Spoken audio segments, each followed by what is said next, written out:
Madam City Clerk, are we ready to roll? Yes, I am. Okay, we'll reconvene the December 8th Santa Rosa City Council meeting on to item 3, our study session. Madam Clerk, can we do a roll call, please? Yes. Councilmember Dowd?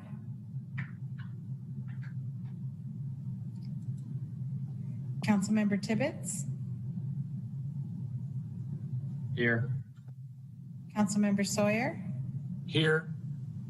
Councilmember Rogers? Here. Councilmember Oliveras? Here. Councilmember Dowd, have you joined us? Yes, I have. Vice Mayor Fleming? Here. Mayor Schwedhelm? Here. Let the record show that all council members are present. Okay, a couple of reminders. Council members, please keep your audio on mute unless you're speaking. Staff will remain muted until needing to speak. As members of the public join the meeting, you'll be participating as an attendee. Your microphone and camera will be muted. Only today's panelists will be viewed during the meeting. If you're calling in from a telephone and choose to speak during the public comments portion of today's agenda, for privacy concerns, the host will be renaming your viewable phone number to resident and the last 4 digits of your phone number. Again, the City of Santa Rosa is committed to creating a safe and inclusive environment free from disruption. We will not tolerate any hateful speech or actions and are well staffed to monitor that everyone is participating respectfully or they will be removed. If necessary, we could also immediately end the meeting. So Madam City Clerk, could you share how public comment will be heard during today's meeting? Yes, thank you, Mayor. As each agenda item is presented, the mayor will ask for council comments, then open it up for public comment. The host in Zoom will be lowering all hands until public comment is open for the agenda item. Once the mayor has called for public comment, the mayor will announce for the public to raise their hands if they wish to speak on the specific agenda item. If you are calling in to listen to the meeting audibly, you can dial *9 to raise your hand. The host will then call on the public who have raised their hands. Public comment will be limited to 3 minutes and a timer will appear on the screen for the council and public to see. Once all live public comments have been heard, the meeting host will then play voicemail public comments. If you provided a live public comment on an agenda item, but also submitted an email, e-comment, or recorded voice message public comment, your email, e-comment, or voice message public comment will not be duplicated, read, or played during the meeting. Additionally, there are 2 public comment periods on today's agenda to speak on non-agenda matters, items 13 and 18. This is the time when any person may address the council on matters not listed on this agenda, but which are within the subject matter jurisdiction of the council. Great, thank you for that. Mr. City Manager, item 3.1. Item 3.1, housing investment opportunities for PG&E settlement funds. Claire Hartman, Interim Assistant City Manager, presenting. Great. Good afternoon. Can everyone hear me? Can I get a thumbs up? Because last time I had audio issues. Okay. Good afternoon, Mayor Schwedhelm and members of the City Council. Tonight, we are bringing you a study session, and this is on housing investment opportunities. So this topic is one of many topics that came out of the public comments related to the potential use of the one-time PG&E settlement funds that the city did receive as a result of the Tubbs fire 3 years ago. So this session is considered in a series of sessions as you consider options related to these funds. And as you recall, we've staggered these throughout your time, and there's more to continue in the series. We started in September, where we talked about the potential use of the funds to stabilize the city organization through the budget process. Next week, you're going to hear a study session on wildlife preparedness and resilient city infrastructure and emergency response support. And tonight, you're hearing about housing investment opportunities. Next slide.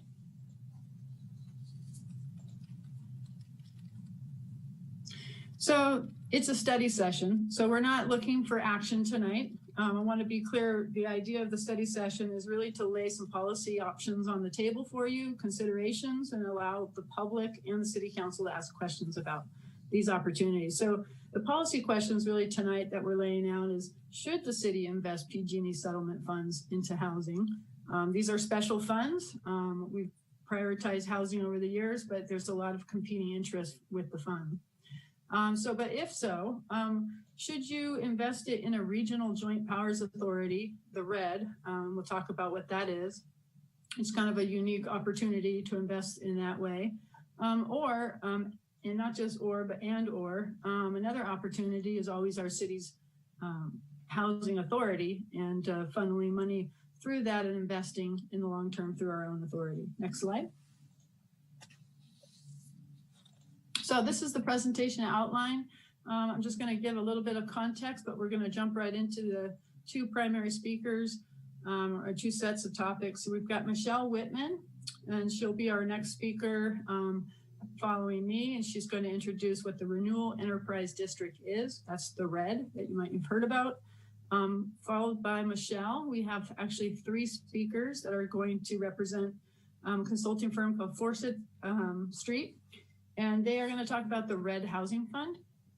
The names of those speakers are Ulysses Lepens, Olivia Speck, and Daniela Greville. And then followed by the RED Housing Fund presentation, we're going to jump into the other opportunity that we're presenting tonight, and that's Dave Gwine. He's the Director of Housing and Community Services. He's also the liaison to the Housing Authority. And then we'll wrap up and facilitate some questions. Next slide. So just to set the context, housing has been one of the top priorities for the city. Certainly in the last 5 years, it's always been at the top tier. So we've been addressing it in a number of ways over quite a lengthy time. And we've been very diverse in how we've approached supporting and investing in housing. It's not ever just been fiscal. It's been programmatic. It's been regulatory. It's been, frankly, organizationally, culture changes and programmatic changes. We focus on housing production. We focus on housing preservation. In 2016, the council adopted a city's housing action plan, and that sort of solidified the multifaceted approach that the city was taking to support housing.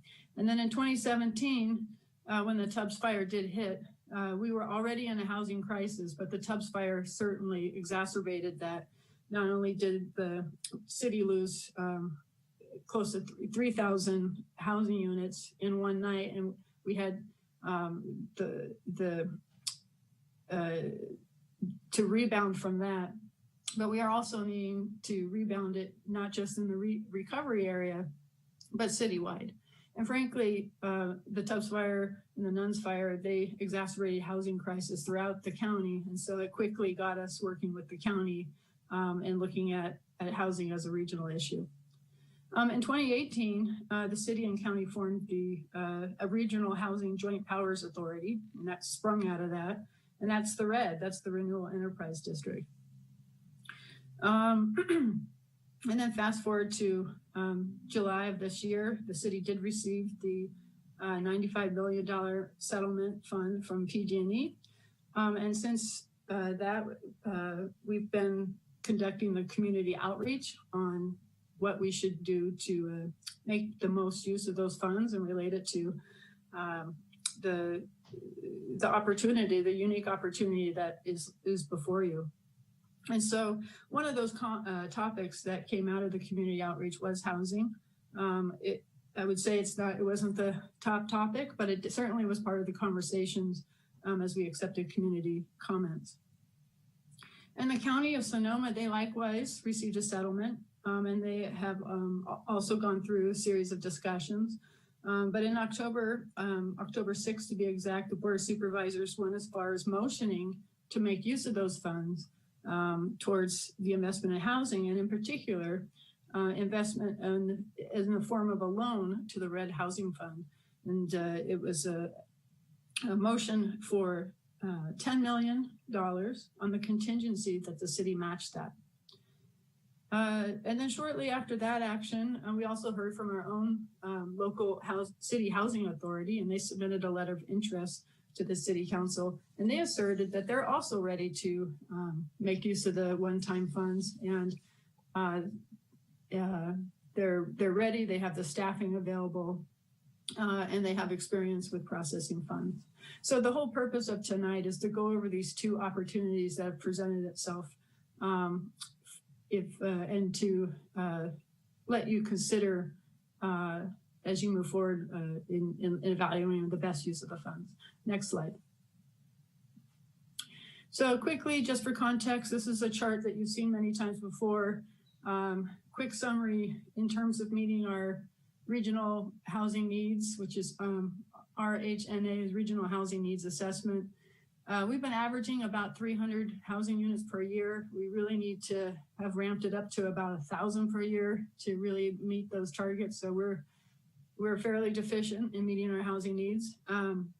And then we are entering in the next year, next couple of years, our new housing cycle. So it's going to be a new 8-year housing cycle. And as many of you already know, the housing numbers and needs are going to go up because we meet regional needs, not just locally created needs. And so our numbers in our current cycle were about 5,000.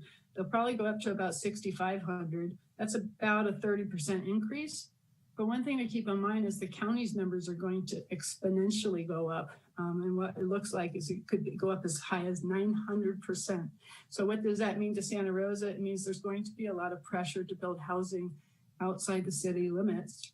And that's an opportunity to work with the county to place those units in a more appropriate location. Next slide. So what this slide reminds us of is the work that the city did in conjunction with some nonprofit organizations in 2015. And we worked with a consultant team called Urban 3. And it was a focused study that really wanted to look at return on investment type data. And so one of the things that the study found was that your best return on investment is downtown. It's transit-oriented development. It's because it's where all the infrastructure is. It's efficient to serve with police, fire, sewer, water, your roads. And so it is really, in terms of your investment, you get the highest return. And it wasn't evaluating short-term, it was evaluating long-term, because as you know, the projects get built. But then over time, the burden of supporting that does fall onto the city. And so this is so this philosophy, this approach has been sort of inherent, especially in the last couple of years, where the city council has really initiated quite a few incentives for building downtown. A lot of our housing action plan incentives did special service to downtown housing. So with that, we're going to jump into the two presentations. So our next speaker is going to be Michelle Whitman. She's the Executive Director for the Renewal Enterprise District. Thank you, Claire. I really appreciate the introduction, and City Council, I appreciate the opportunity to make the presentation to you today. One matter of housekeeping, and I probably should have been more clear about this. If the clerk could elevate Rich Gross with Enterprise Community Partners, he has a small role in this presentation as well. And if we're not able to elevate him, we'll make do. Next slide, please.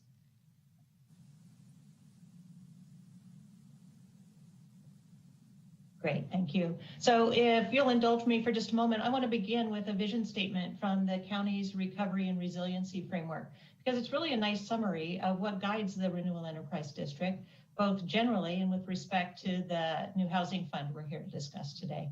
And to paraphrase, the RED works to jumpstart a housing market that is affordable to area workers and where all of our community members have equal and fair access to a diversity of homes located near transit, jobs, and services in a vital economy.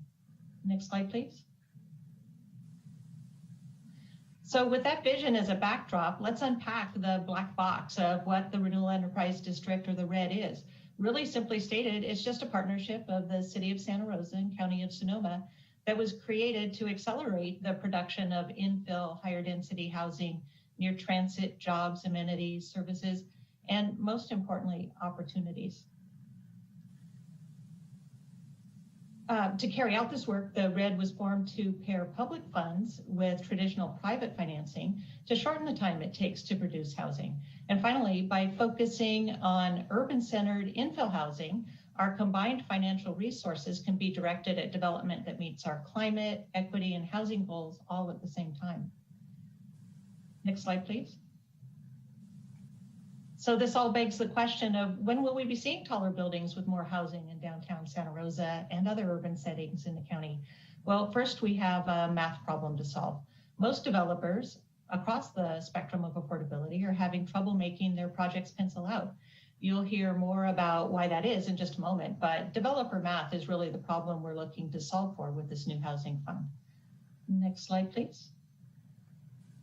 So as we continue through this presentation, we're going to share the steps in our work plan to create a housing fund, including those listed on this slide. But first, I'd like to ask Rich Gross, and it looks like he did get elevated, from Enterprise Community Partners to lead us off with a few insights. Rich will be followed by our consultant team, as Claire led into with this presentation, from Forsyth Street Advisors. Both Enterprise and Forsyth have been pivotal in the development of housing funds across the country, including the San Francisco Housing Accelerator Fund. Each fund is different and designed to solve for a given community's unique needs, ours included. So with that, Rich, you're on deck. Great, thanks, and I appreciate your inviting me to this meeting. I'm with Enterprise Community Partners. We are a national nonprofit organization in affordable housing and community development. We work in a number of areas in federal and state policy. We have programmatic work throughout the country, and we work in capital. We are the largest investor in affordable housing in the country, and we work deeply in California. We have an office in San Francisco and Los Angeles. And I've been in Enterprise for 21 years in various roles. I've worked with a number of communities that want to set up funds like the RED is trying to set up, and I can say that most communities want a housing fund. It is, it's very clear that there's a housing crisis in California, and the need to create public funds, public-private funds, is really critical. But most of them have difficulty doing it. They don't have the capacity, the financial commitment, the ability to invest public funds, the market, or the personnel, and that's what makes me very excited about the RED and about what you're doing here. The unique structure as a JPA is really exciting. The potential for significant public funding is something that is not available in many communities and is really critical here. You have a leader in Michelle who should give you tons of confidence. She has guided this thing from the beginning, and I am personally very impressed by that. And that's a real strength that you have there. And then working with Forsyth, we've worked with Forsyth around the country. We've worked on a number of projects. I can say they are the best consultant in the country for developing community funds, public-private housing funds around the country. We've worked with them on a number of funds. And so the potential for success in this is very exciting to me, and I'm happy to help work on it. Let me turn it over to Forsyth, and they can go into more detail. And I'm happy to answer questions later if you have any. Next slide, please. So thank you, Rich and Michelle. My name is Olivia Speck, and I'm joined by my colleagues Daniela Graville and Yuli Stevens, and we are very pleased to be presenting an overview of the RED Housing Fund to you all today. Next slide, please. So to just give you an idea of what we're going to be focusing on, we'll go through our project dynamics and work plan, and then discuss a bit on capital raising as well as the fund's formation. Next slide, please. So starting in February 2020, we started meeting with a variety of different stakeholders. And from these interviews, that really informed what was missing within the current development landscape within Santa Rosa. And then also informed the types of investment products that a new fund could provide that would catalyze infill development. And so this information is summarized in a report that we produced, the options and feasibility assessment. And we are, of course, able to make that available to any city council member who would like to read or review it. Going into phase 2, we've really been focusing on capitalizing the fund and identifying our capital partners, as well as evaluating legal and management structures, essentially what we need to operationalize the fund. We're targeting a fund launch in July 2021, and we understand that that's a bit quick, but if we stick to our timeline, there's no reason to think that that's not possible. I'll turn it over to Daniela now to discuss the fund products. Next slide, please.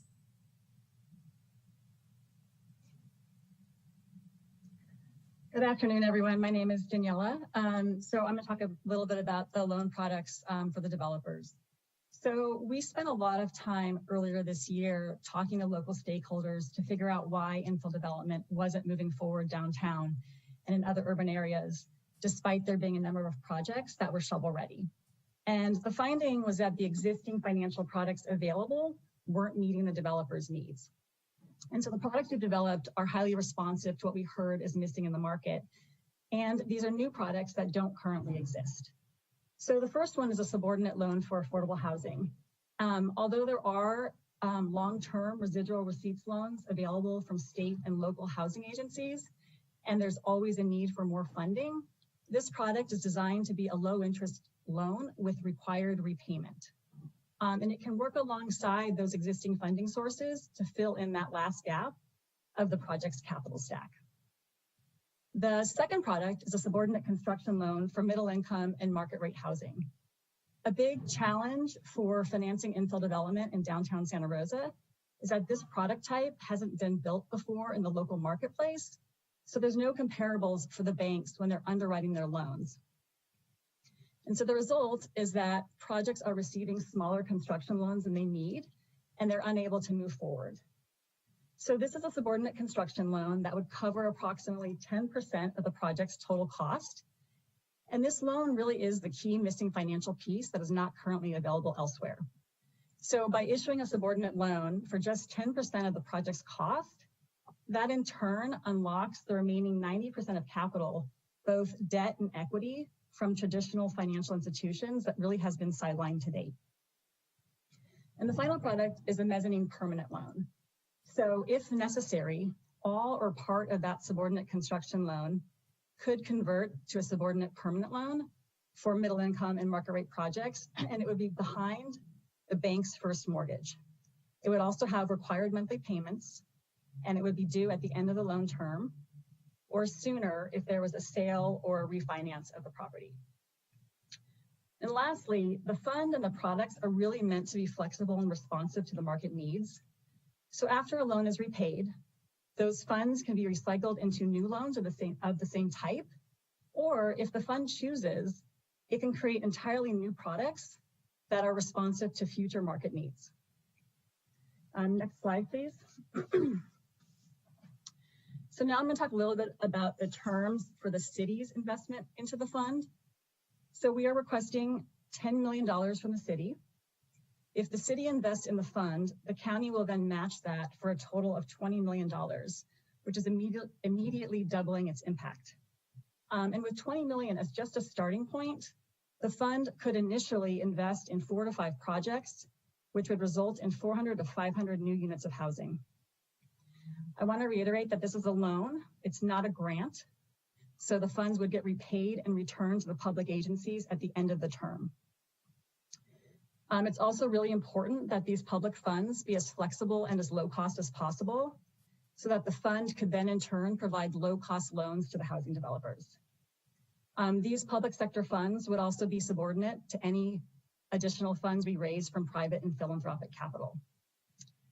In terms of the interest rate in the term, we're proposing a 20-year loan at 0% interest with an option to extend. And I want to clarify that that 0% interest rate is the rate to the fund. When the fund loans the money out to the housing developers, they will be charged an interest rate, so we want to keep that rate as low as possible so the projects can be financially feasible. And finally, just in terms of geography, the fund will support projects around the county that meet the red criteria, but we do expect that many projects that will be ready to go when the fund is first launched will be in Santa Rosa. So with your investment, there really is an immediate opportunity to make a significant impact to the city itself. I'm going to pass this on. You can go to the next slide, and I'll pass this on to you, Lise. Hi, thanks, Daniela. Thanks, Olivia. Thanks, Rich. And thanks, Michelle. So as Daniela was setting up with the prior slide, there's various terms associated with the proposed public investment, public loan to the fund that really are critical to achieving an investable structure for the fund, which means that on top of the public sector investment, we are going to try and also raise additional resources for the same purpose alongside the public sector from foundations and philanthropies, from corporations and other local employers and stakeholders, from financial institutions. And what that additional money can do is, alongside the public's investment, make the fund that much bigger, that much more able to do even more projects. So just to give a sense for the kind of scale that can be achieved over time in similar funds that we at Forsyth, together with Rich and with others at Enterprise around the country, have worked on. In San Francisco, we took an initial $10 million investment from the city and county of San Francisco. And that fund, within just a few years, very quickly, in fact, is an over $200 million fund that's already invested over $250 million into the city of San Francisco. Elsewhere in New York, in Los Angeles, in Baltimore, we also have funds that have terrific track records of taking an initial investment of 10 or 20 or in some cases $50 million from the public sector and transforming that into significant impact. That's just leveraging the resources within the fund itself, which means, as Daniela was describing it, that's the 10% of project development costs that the fund would be financing.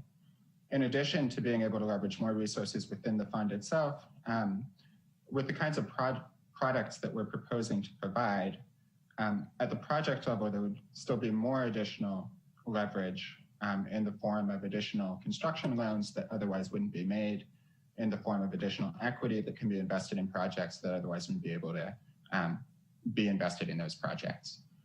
Next slide, please. So I'm going to go quickly through this slide and the next one.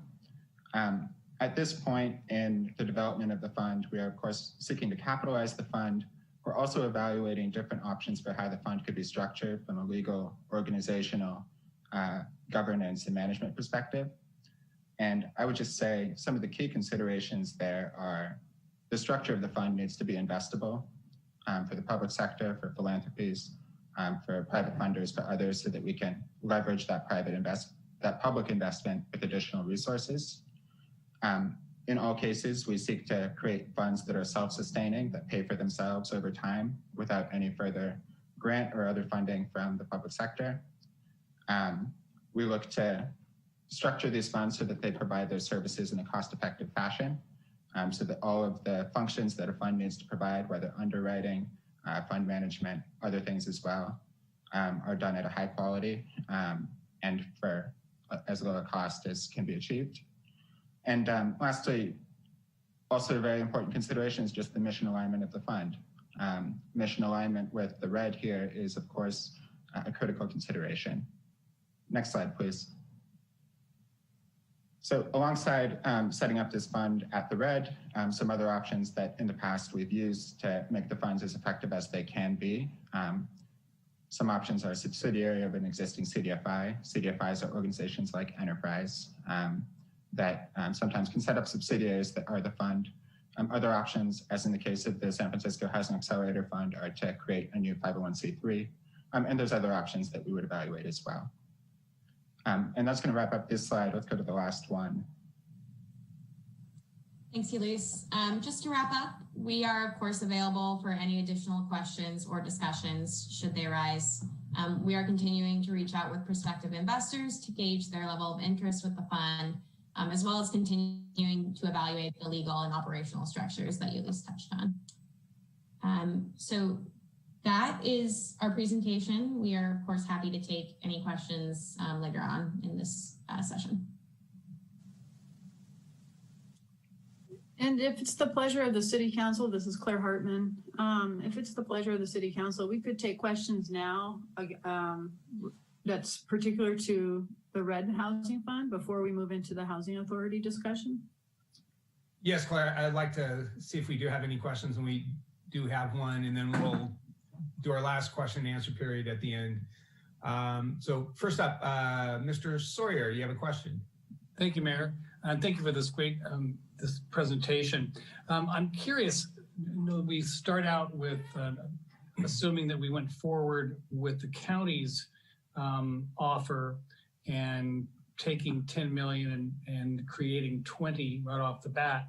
What are the costs involved of the fund formation? And I'll just leave it at that. So what is after these things have to cost some money? I would assume that they're not that the formation does not come at a small cost.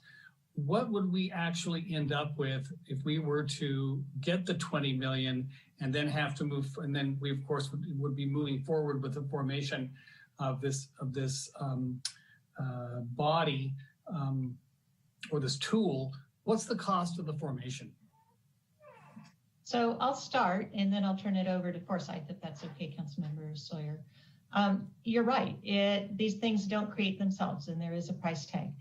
We've been really fortunate to have community support for this. The original options and feasibility analysis that was included in your agenda packet was funded by the Community Foundation.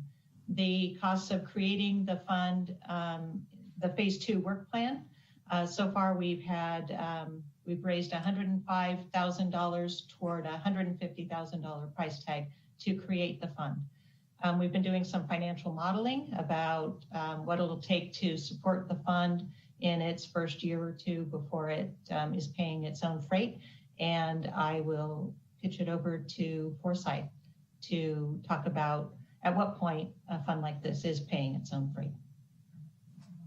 Sure. So the real answer is just we need to be making loans quickly in order to quickly get to that self-sustaining point.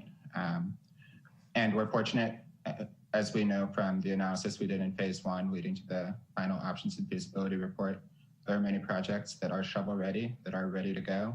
And thankfully, we're also moving quite quickly so far with respect to the process with the county. And we're fortunate to be here as well, speaking with you today. We're hopeful that we can move quickly to a July 2021 closing date for the fund, proceed to underwriting deals, and get to self-sustaining much more rapidly than would normally be possible. That said, there are some costs associated with getting to the closing point and getting those first deals closed. There's $150,000 that Michelle already mentioned. There's costs just to, for us to work on this, for legal counsel to chime in when appropriate. And there will be costs on an ongoing basis to provide the fund management services, loan underwriting services, and things like that. But those will be paid for out of the actual activity of the fund. So hopefully we'll be able to move quickly and rapidly get to the self-sustaining point. So just to continue on that point, in your experience, we've been talking a lot about $20 million. So do you have a sense, or are you prepared tonight to give us a sense of what we would, on the day that we have done the formation of this tool, and it's impressive, but I'm curious as to on the day that we start to go out to the community and look for opportunities to participate with them, how much money we would actually be beginning with? It can't be 2 million. It can't be 20 million because there will be expenses unless those expenses are expected to be raised by private dollars. So I'll jump in again quickly before you lease feedbacks. Councilmember Sawyer, the RED, as you know, I think you know, is funded through a grant from the Hewlett Foundation. We do have a line item in our budget, a $250,000 line item in our budget that's set aside for a housing project. That $250,000 is realistically a half a door in a housing project. If we're not able to raise grant funding to cover the initial operating costs of the fund, I will likely go to the Red Board and ask to have that money repurposed to pay the overhead of the fund, perhaps as a loan to be paid back, so that the fund on day one with its $20 million is ready to start making loans. Okay. Thanks, Michelle. All right, Mr. Rogers, you're next. Thank you, Mr. Mayor. So one of the things that we're very cognizant of is that these funds that we're talking about are public funds that were given to us for a specific reason or for a specific purpose. We all have talked a lot about the value of creating housing in our community, so I don't need to go too far into that.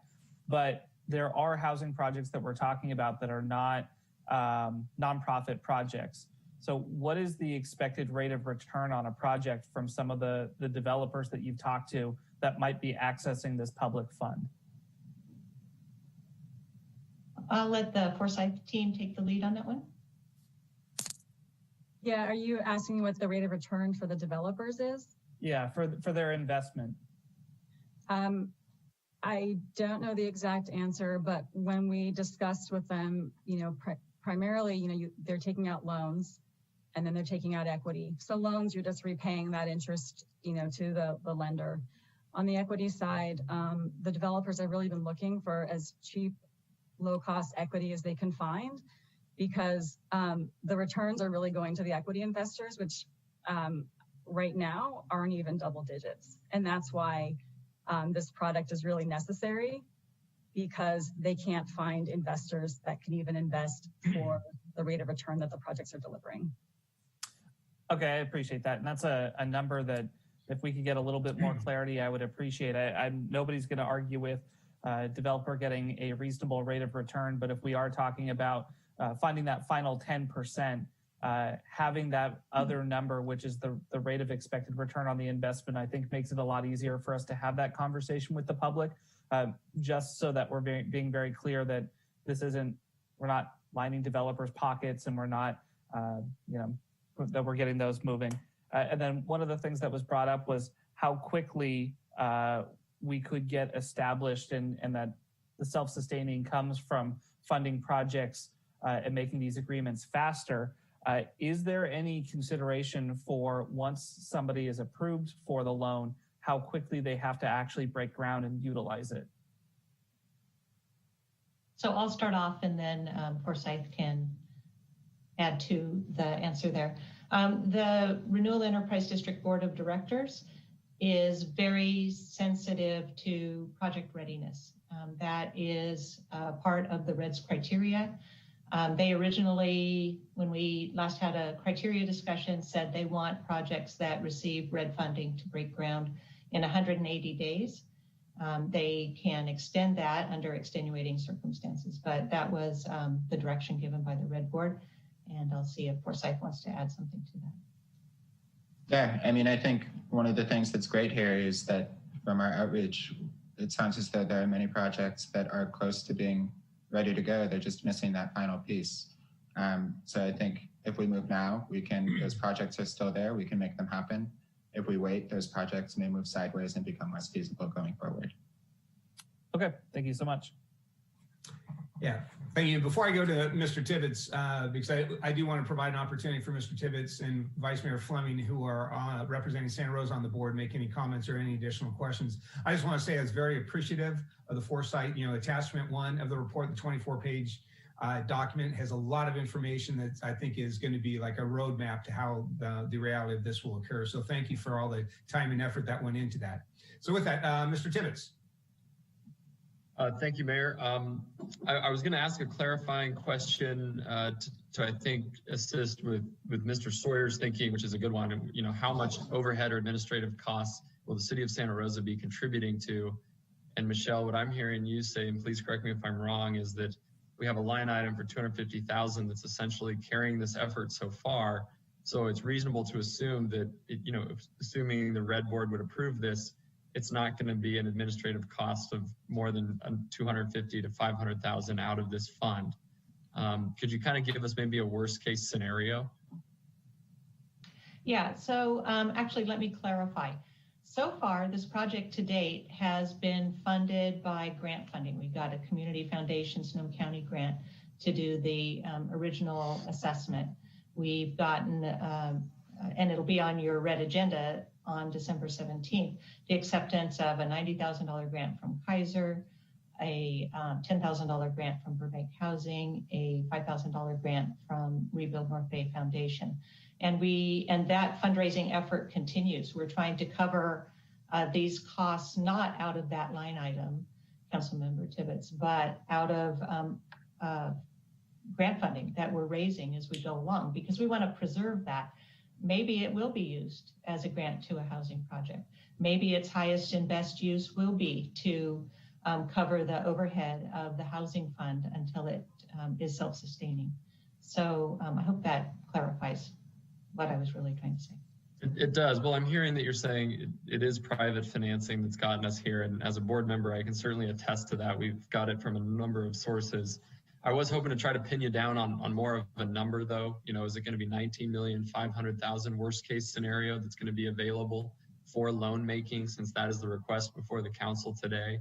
But if you don't want to speculate on that just yet, because I recognize there are a number of variables, that's fine. But my takeaway is that our plan as a board is to make sure that we continue to, fund and provide for this through continued grant making with private organizations like Hewlett Packard or Community Foundation Sonoma County. Okay, so we intend, correct me if I'm wrong, Forsyth team, but we intend that the $20 million in seed funding, that capital, will be granted out. It's not going to be used to pay the overhead of the fund. Not granted out. It will be received. Loaned out. Right, will be loaned out. We anticipate that the full $20 million would be all lending capital used by the program to make loans to developers for housing projects. Yeah, okay. And none of that would be used to pay for any administrative or other costs. And I'll say as a board member, I will do my best as one of four to see to that, because I think it's important that we go in with that number. The other thing I want to say, that just as a kudos to this team that I'm excited about, is that this is the first time that government is actually providing loans where conventional lenders are not. And that's what I think is so cool about this. This isn't a loan like a lot of government agencies historically do, which is, you have to repay the amount in 30 years or not. If you're an affordable project, we'll just renew your terms and you don't have to pay. So the taxpayer did get a project, but they didn't get that capital back for another project. And this seeks to accomplish this. So I just wanted to highlight the importance of that, as far as the Renewal Enterprise District is concerned. The other thing is Chris, I did run numbers on the loans. You were concerned about the rate of return for the taxpayer. If we loan out $20 million at 2.5% fixed interest, the rate of return, the net profit returned over the it would be a 30-year term, that's what I calculated, is $8,448,000. So that's more capital becoming available to the Red Fund to do more projects. So I just wanted to share that number with the council, and thank you, Michelle and Tom. Thank you, Councilmember Tibbetts. Vice Mayor Fleming. Yes, thank you, Mayor. A couple of things here from my end. One is that I appreciate all the questions from my fellow council members and the presentation from Director Whitman, as well as the Forsyth Street team. And one of the things that I hear bubbling up from my council members is about the potential cost. And I always like to turn that on its head and ask, what does it cost when we don't do this, especially since a mixed and diverse housing stock is a really essential part of our economy. And while we have our housing authority, which is really quite adept at providing one type of housing, it's not in a position to do certain things. And so I was wondering, Michelle, if you could speak to the leveraging capacities that other housing accelerator funds in the region and perhaps beyond have been able to access through this type of funding or seed funding from governments, and what that signals to the private sector. I appreciate the question, and I really appreciated working with Vice Mayor Fleming as the chair of the Red Board. With all due respect, I think that question will be more thoroughly answered by the Forsyth team. So with your permission, I'll turn it over to them. Of course, so thank you. I've just pulled some of the numbers here. So I think just tallying up public sector investments for 4 different funds that Forsyth has worked on. These are in San Francisco, in New York City, in Los Angeles, and in Baltimore. Those 4 funds collectively have public sector investments totaling $88 million. They currently have total capitalization of over $500 million. And in the time that they've been around, which is the longest one has been around for, New York City was founded that was the first of these funds, it was in 2006. That one's invested already $500 million. The San Francisco Fund has already invested $250 million. In aggregate across the 4 funds, there's been a total investment of over $1 billion, and that's created over 20,000 units created or preserved, new units or preserved units. Thank you, Mr. Leapins. Just for more ease of information processing, can we focus in on San Francisco? And you said they've been able to leverage $250,000 of fund. What was the investment from the government in order to secure that $250,000 in private funding? Sure. So initially, so that fund launched in 2017 with an initial investment of $10 million from the city and county. And in 2019, they upsized to $20 million, recognizing the value that initial investment had provided them. Okay, so same amount of money as we're talking about from RJPA getting $250,000 in funding. Right. That's helpful to hear. Thank you.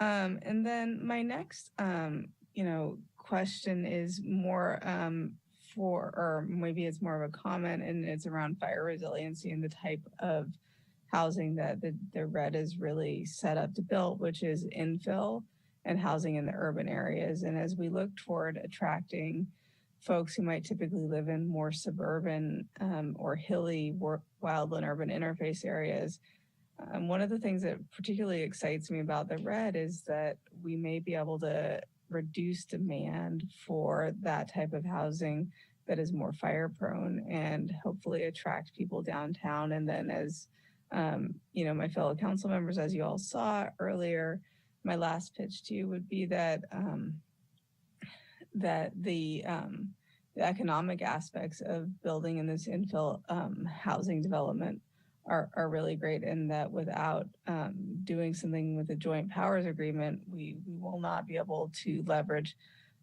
the EIFD. And I was wondering, Michelle, if you could speak at all to the potential of having an EIFD. So the potential for an EIFD was something that was presented to the RED board in April 2019, before I came on board. And there was interest on both the city and county sides of the coin. I came on board at the end of July in 2019 and tried to pick up that ball. We immediately went into PSPSs, red flag warnings, the EOCs were opening just about every other week, it seemed like, and then we had the Kincaid fire. All of that is a strain on capacity, both at the city and the county. So kudos to Claire and Raisa, that EIFD ball has been picked up and they're running with it. They did the study session for city council, as you all know. The RED is getting a study session on December 17th on EIFD. I've talked with the county administrator, and they're willing to do a workshop, which is the Board of Supervisors version of a study session, in March. So the EIFD concept is alive and well, and would be another resource to catalyze that infill building that we all want to see downtown. Great, thank you. That's the extent of my questions. I appreciate your presentation. Great, thank you. Seeing no other hands up, Claire or Dave, are you going to continue the presentation? Yeah, we'll get back to the presentation and we'll move into the opportunity with the Housing Authority and Dave Gwine. Yeah, good afternoon, Mayor Schwedhelm, Vice Mayor Fleming, and members of the City Council. Good to see you, Rich Gross and Michelle and the Foresight team. I was asked to present on behalf of the Housing Authority's letter of interest. Should the council decide to invest one-time funding for the production of affordable housing and consider using your existing housing fund.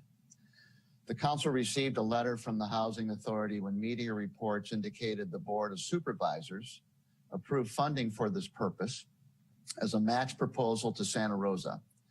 The letter was intended to remind the council of the existing partnership with the Housing Authority, which the council formed in 1971, so we're approaching our 50th year anniversary. So let me take a moment to review what is currently in place to accelerate housing. There's an existing lending infrastructure that does not require additional administrative costs should new one-time general fund resources be provided. We call that plug and play. We're doing that with the Community Development Block Grant, disaster recovery money. The Housing Authority has an existing portfolio value of $120 million, has an inventory of over 4,000 units and an average annual investment of $5 million. And what that investment does is it retrieves a return of about 15 to 20% annually, up to around $750,000, which is immediately recycled, revolves into the housing trust to help new housing projects the next fiscal year. The council may recall in 2016, the Housing Action Plan that provided $3 million of general fund money to sponsor both market rate and affordable units to spur production at that time, and that was operated by the Housing Authority. The point here being is that by far the bulk of our resources to assist our very low, extremely low households with long loan terms, but we can adjust those terms based on the direction of the funding source to operate more towards moderate market rate and have shorter terms. The Housing Authority is currently reviewing applications for the Community Development Block Grant Multifamily Program for presentation to the Joint City Council Housing Authority Committee at the end of December. Of note is the council executed the agreement with the state at the end of October. And now the following week, the Housing Authority was soliciting proposals to the point we're reviewing them now within a 60-day time frame. We currently have a pipeline, we call it, of affordable housing project developments underway that are sponsored in full or in part. So for example, we have 4 developments totaling 188 units under development currently, 3 of which are in the downtown. Behind those, there's another 12 developments, somewhat funded, waiting for approvals, et cetera.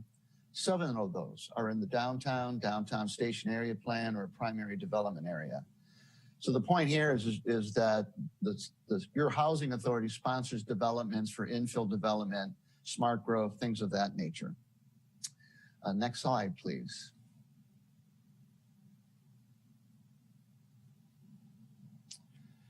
So as just mentioned, the Housing Authority sponsors developments in the smart growth priority development areas, and they also leverage products under various terms and conditions to occur for a variety of funding sources. It comes down to what is the direction of the lender or the person providing the funding?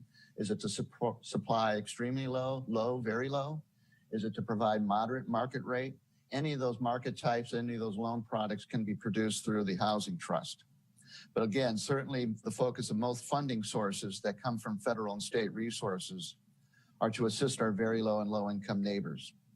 And that, as a result of that, our terms are 30 years with residual receipts notes, because as folks know, the deeper the affordability, the less likelihood of repayment, but the higher the affordability into moderate market, the greater the ability for return on the investment and repayment of loans.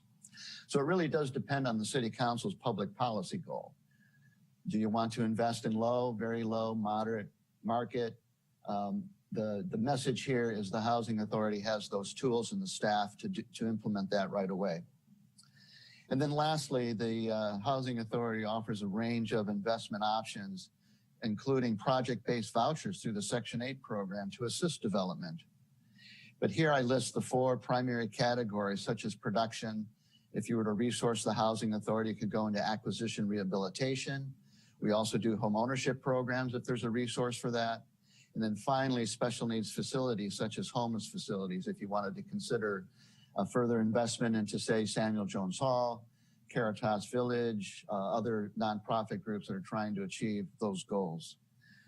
So that was what I was asked to do, is just quickly go through a couple slides just to remind the council that Certainly you have a tool that exists with no additional overhead or administrative costs that you could certainly insert the resource to, and we can get going right away. And I didn't want to sound like I'm coming as an either or. Claire and I talked this through. We really wanted to present this as an option for the city council, but make sure you understood the full breadth and scope of what the housing authority can do. Thank you.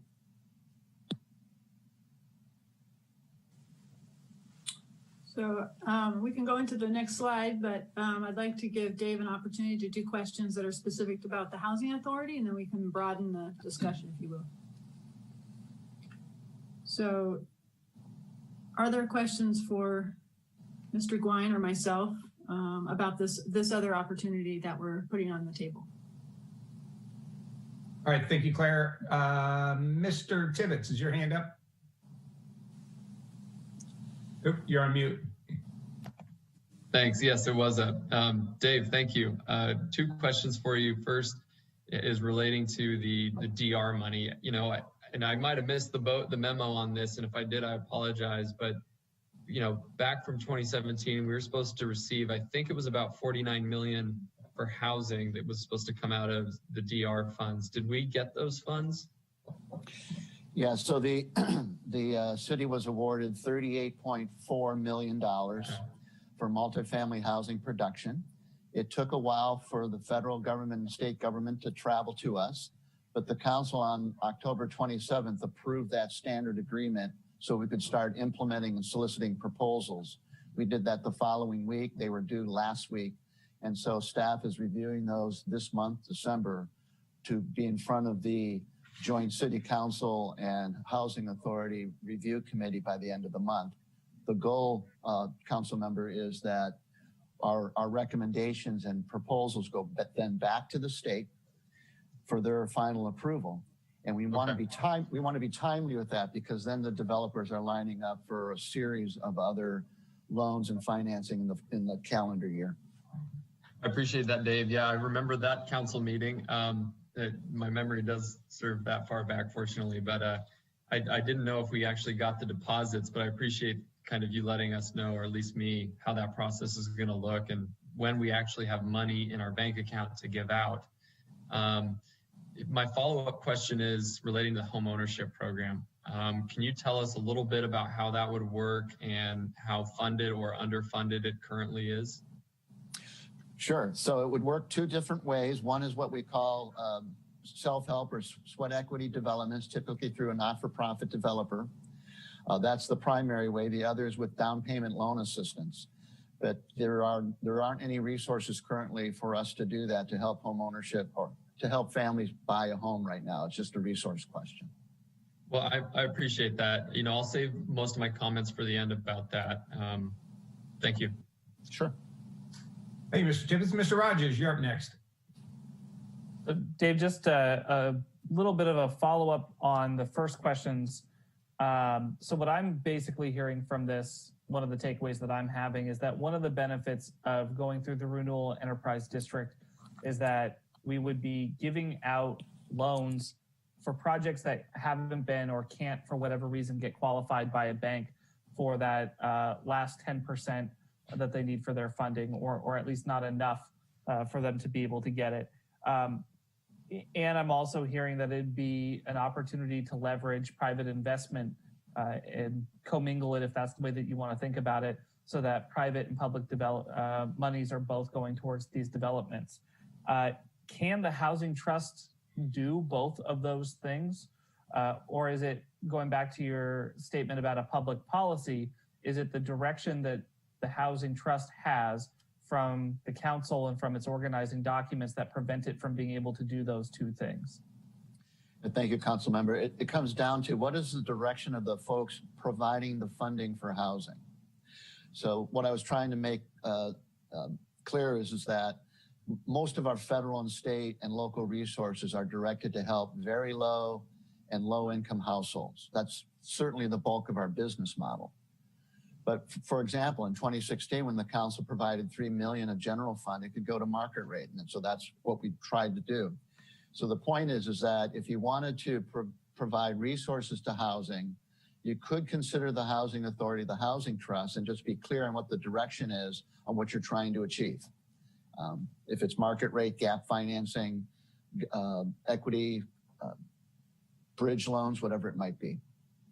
So if I can make sure that I'm hearing correctly, so it's not necessarily the construction of the entity that would be loaning out the money, but more the parameters that have been put on that entity, that there's a difference between the RED and the housing trust in what their mandate or guiding principles are. Well, I don't, if I'm following the question, council member, I don't know if there is a distinction. If the council ultimately decides to put funding towards housing, we would listen to you and follow those directions and implement those into developments, if I'm hearing you correctly. Yeah, okay, I think I understand, thank you. Hey, council, any additional questions? Mr. Sawyer, are you good? I saw your hand was up. You're on mute. Chris asked the question I was curious about, so I'm good to go. But my screen just froze there for a minute. Thank you. And now you're back. Great. Okay, Claire, back to you. We have a couple more slides, I think, then we'll open up for more discussion and public comment. Okay, yeah, we're going to end on this slide, I think. So really what we wanted to bring you, and Dave hit it on its head, is we wanted to bring you options. You've heard about the RED Housing Fund, especially when the county made their offer public. It's out there, but we wanted to balance that with the existing opportunity through the Housing Authority. And frankly, there's probably many other opportunities that we could bring to you.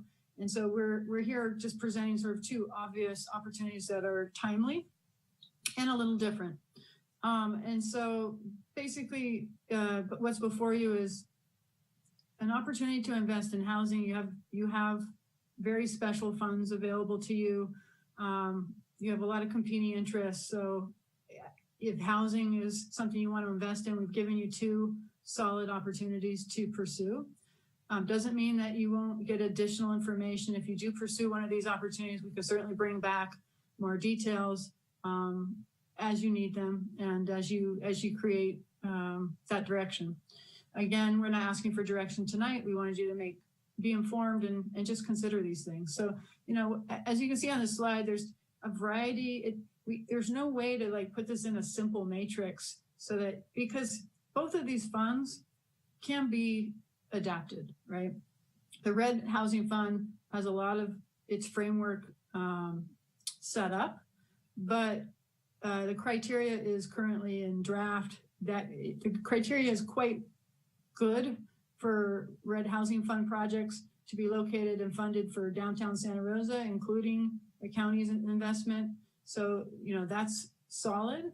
But there's additional criteria that could be added, like timeliness of construction, things like that.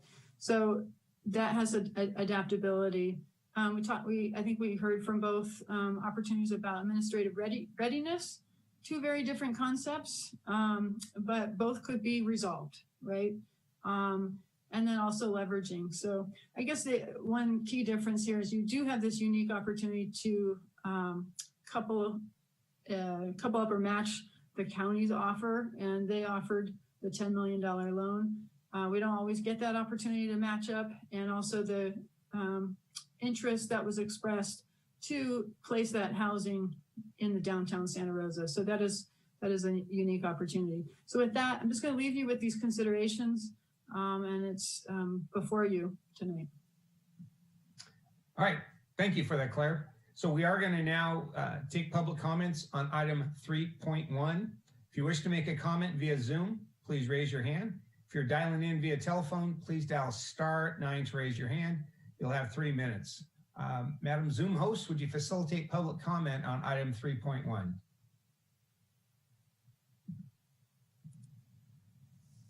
Mayor, will do. A countdown timer will appear before you for the convenience of the speaker and the viewers. The first speaker will be acknowledged and invited to speak. Please make sure to unmute your microphone when invited to do so. Your microphone will be muted at the conclusion of your comment or at the end of the comment period.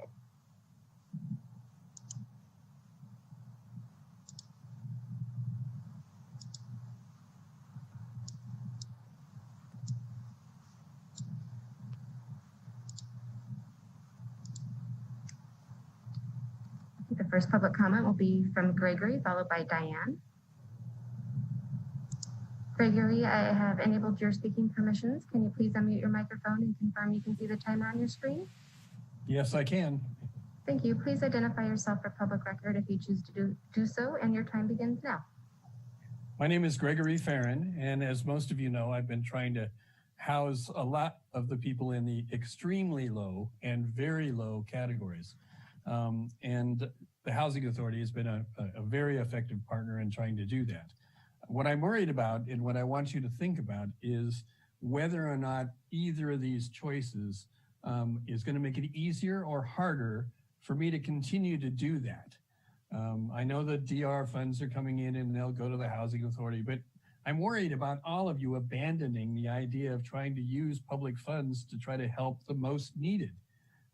We're all, and I understand because we lost a lot of upper income houses, fascinated with RED and others to try to help the middle class. Well, the middle class is in need of a lot of help, and I'm not trying to diminish that, especially since it was their houses that burned down that have given us the PG&E money.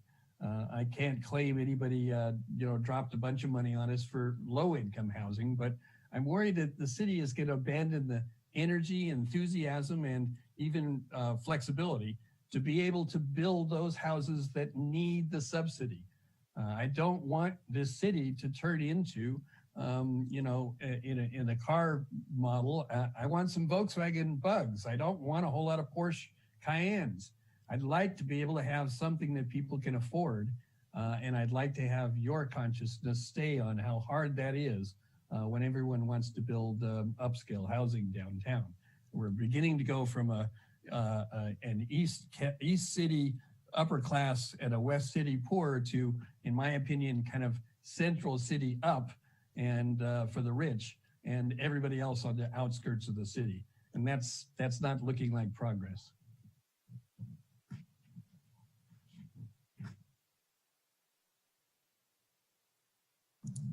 Thank you, Gregory. The next comment will be from Diane, followed by Brian. Diane, I've enabled your speaking permissions. Can you please unmute your microphone and confirm you can see the timer on your screen? Thank you. Thank you. Please identify yourself for public record if you choose to do so, and your time begins now. Hello, I am Diane Test, Vice Chair of the Santa Rosa Housing Authority. Thank you for holding this study session. I support the efforts of the city and the county joint powers agreement for the regional approach to housing production. For the Renewal Enterprise District, RED, a fairly new entity, the responsibility of establishing a housing fund, putting together capitalization, legal structure, management, and operations all involve startup strategies that will take some time to implement before projects and units get built. These startup responsibilities will be required for the county's loan of $10 million to the RED. There's an important difference between RED, a startup, and the timeline required to get up and running versus the existing structure of the Santa Rosa Housing Authority. The Housing Authority has existing staff expertise and resources to deploy the $10 million from the city's share of PG&E funds in a timely and efficient manner without added administrative staff. The existing Housing Authority project evaluation process includes a review committee of City Council Housing Authority members to keep the City Council informed. If the City Council agrees to allocate PG&E funds for affordable housing, the important question then to the City Council, is it willing to entrust the city's $10 million of PG&E funds to RED, in addition to the already $10 million pledged by the County of Sonoma? Or will the council allocate its $10 million to the City Housing Authority, a respected, trusted, and experienced affordable housing provider. I'm hopeful that you can appreciate the differences. Thank you for your consideration.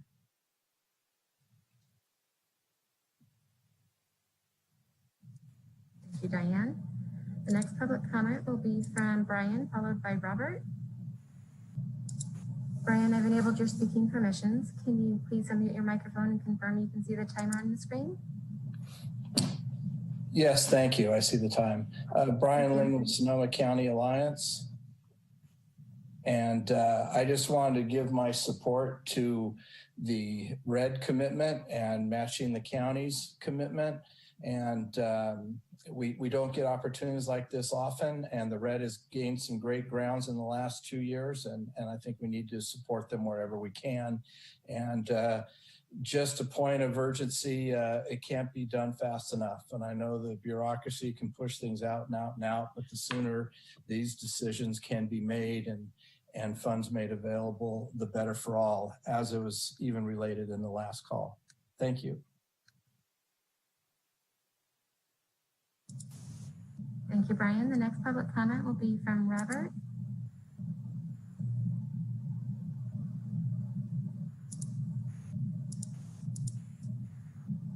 Robert, I've enabled your speaking permissions. Can you please unmute your microphone and confirm you can see the timer on your screen? I can see the timer. Thank you. Please identify yourself for public record if you choose to do so, and your time begins now. Good afternoon. I'm Bob Geiser. I'm co-chair of the Southeast Greenway Campaign Committee.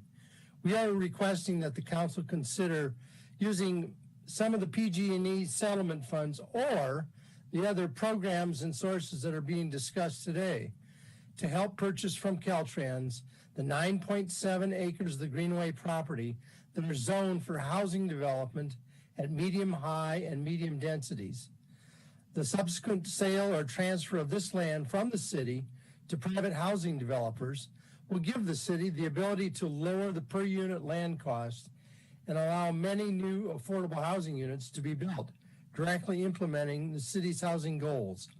The 3 parcels zoned for housing development all have direct access to main streets, bus service, and nearby utilities, shopping, and services. 2 of the parcels are zoned for a medium-high density of 18 to 30 housing units per acre that can be mixed with limited commercial uses. The 4.7 acres at the intersection of the Highway 12 freeway and Farmers Lane could be developed with up to 142 housing units at 4 or more stories. And the 1.2 acre site on Yulupa Avenue north of Hone could have another 35 dwellings at the medium-high density. A 3rd parcel at the end of Vallejo Avenue could have 67 attached 2 or 3-story units at a medium density. We believe that these housing development sites meet the criteria that the council is considering for funding intense development in central locations. The property has been vacant for many years and is ripe for intense infill uses. Finally, the city of Santa Rosa already has an existing agreement with Caltrans that gives the city the first rights to purchase this land.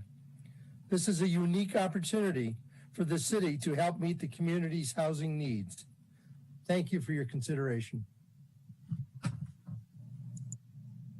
Thank you, Robert. The next public comment will be from Luke. Luke, I've enabled your speaking permissions. Can you please unmute your microphone and confirm you can see the timer on your screen? Yes. Thank you and good afternoon, council, staff, and Santa Rosans.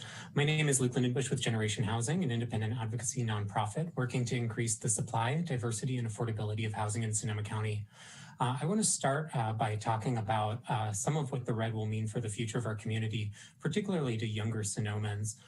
So Generation Housing hosted a youth and housing webinar last night, which included a youth panel of high school students and young adults from our community. And hearing what they had to say about housing in our community for them was really enlightening. The panelists unanimously cited firsthand accounts of displacement in their families due to the high cost of housing. Several high school seniors applying to college mentioned researching housing options here locally and determined that they'd have to leave Sonoma County for college. I grew up in Sonoma County as well and know that these stories are far too common. The labor market and housing market are especially difficult for young Sonomans to navigate, with careers, wages, and savings accounts still being established. In terms of solutions that this youth panel provided, they cited the types of projects that will be supported by the Renewal Enterprise District that are both affordable by deed and affordable by design. Those studios and one bedrooms well suited for the younger workforce to occupy in our downtown, and our younger workforce is well poised to be an economic engine for downtown Santa Rosa. Younger residents of Sonoma County are especially attuned as well to the dynamics of climate change, as we will have to deal with the continuing consequences above all else. And we recognize that infill housing is also not the easiest to accomplish, but it's a necessity for fire resilience and a vibrant downtown. The Renewal Enterprise District is a unique opportunity to lower some of the financial hurdles specific to infill housing by establishing an infill-specific, self-sustaining fund that will continually build desperately needed homes right where we need to put them in downtown Santa Rosa. The strong potential to build thousands of homes in downtown Santa Rosa has been discussed for my entire life. It's the reason why I love cities. It's the reason why I studied urban and city planning. And it's the reason why I came home to work on the downtown station area specific plan, to work as a planning commissioner in the city of Sebastopol, and now to work for Generation Housing. And as someone who's been excited about downtown Santa Rosa my entire life, I can say confidently that the Renewal Enterprise District, is the largest opportunity that I can think of to make that long dream a reality. And I also dream of a Sonoma County where all generations of current and future Sonomans can remain, return, or arrive here. That vision can be realized when the City Council votes for our future and acts upon the unique opportunity presented today to establish the Renewal Enterprise District. Thank you. Thank you, Luke. The next public comment will be from Jesus, followed by Jen. Jesus, I've enabled your speaking permissions. Can you please unmute your microphone and confirm you can see the timer on the screen? Yes, I can see the clock there. Thank you. Please identify yourself for public record if you choose to do so, and your time begins now. Yeah. Good afternoon, everyone. My name is Jesus Guzman. I'm the Policy and Advocacy Director here for Generation Housing. And just want to follow up on my colleague Luke's comments here as well, and encourage the city to help accelerate the pace of housing production across the affordability spectrum by allocating a portion of the PG&E settlement funds to fully seed the REDS Housing Fund. This is an opportunity to advance the city's Tier 1 priorities in both climate change and affordable housing by investing in the RED Housing Fund and centering housing in infill sites. We can reduce things like vehicle miles traveled, reduce greenhouse gas emissions, and increase access to more walkable neighborhoods. And by investing in the RED Housing Fund and really importantly, matching the county's existing $10 million allocation, we can advance housing and equity goals by increasing the production of affordable housing, mixed income, and mixed use projects that are more integrated and that are near jobs and amenities in the core of the city. So we want to ask respectfully that the council use a portion of the PG&E funds to invest in seeding the Renewable Enterprise District's Housing Fund. Thank you. Thank you, Jesus.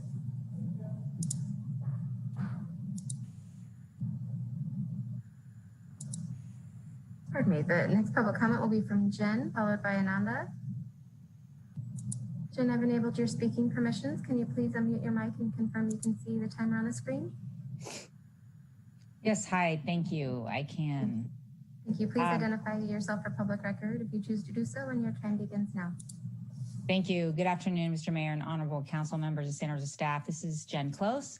I get to be the ED of Generation Housing here, following up to my comments made by my colleagues, Jesus and Luke. We are here to advocate for more and more diverse and more affordable housing. And today I want to start by thanking you for your service. There is never enough money to fund the needs of a community, and the decisions on where to direct resources are often the weightiest. So I appreciate today that the staff and council members have repeatedly referred to the PG&E settlement funds as one-time funding. Indeed, these are one-time funds. This is a singular opportunity. But there is also a singular opportunity to make these more than one-time funds, to grow this money. It's an opportunity to move the needle on the city's most significant needs, and you're going to do this no matter how you choose to direct money towards housing. The housing crisis is ranked on top of the city's listed needs for years, and this is a singular opportunity to make progress on that challenge to get home built. But the Renewal Enterprise District Revolving Fund offers a singular opportunity to grow these one-time funds into more money, to make them more by building the housing we need, not just now, but through a fund that can operate in perpetuity, forever, and to make them more by investing in the kind of housing construction we need as infill development that will help act as an economic engine to spur our economic recovery, and to make them more than one-time funds by investing upstream in the kind of housing that will keep folks healthy and living in a way that helps our city thrive and helps our residents thrive, and ultimately increases our economic prosperity in the city. So I think that the best way that you can invest this money today is a way that leverages it, that makes it more than one-time funds, that makes it a fund that will serve us for years to come, and that's in the Renewal Enterprise District, and I encourage you to do that. Thank you. Thank you, Jen. The next public comment will be from Ananda, followed by Ben. Ananda, I've enabled your speaking permissions. Can you please unmute your mic and confirm you can see the timer on your screen? I can. Thank you. Please identify yourself for public record if you choose to do so, and your time begins now. Great, thank you. Good afternoon, Mayor Schwethelm and members of the council. My name is Ananda Sweet with the Santa Rosa Metro Chamber. You all clearly understand in this conversation that our housing crisis is an enormous threat to our long-term economic success and recovery. An investment in the Renewal Enterprise District's housing fund will meet a critical need and is a tremendous opportunity to take advantage of a vehicle that will maximize and leverage this portion of those PG&E funds while providing the flexibility that's needed to meet the diverse and critical workforce housing needs. By meeting our housing needs in these key ways and while taking advantage of an opportunity that will continuously create jobs and stimulate the economy, an investment in the REDS fund represents the opportunity to make a meaningful investment in our community and our economic recovery. Thank you.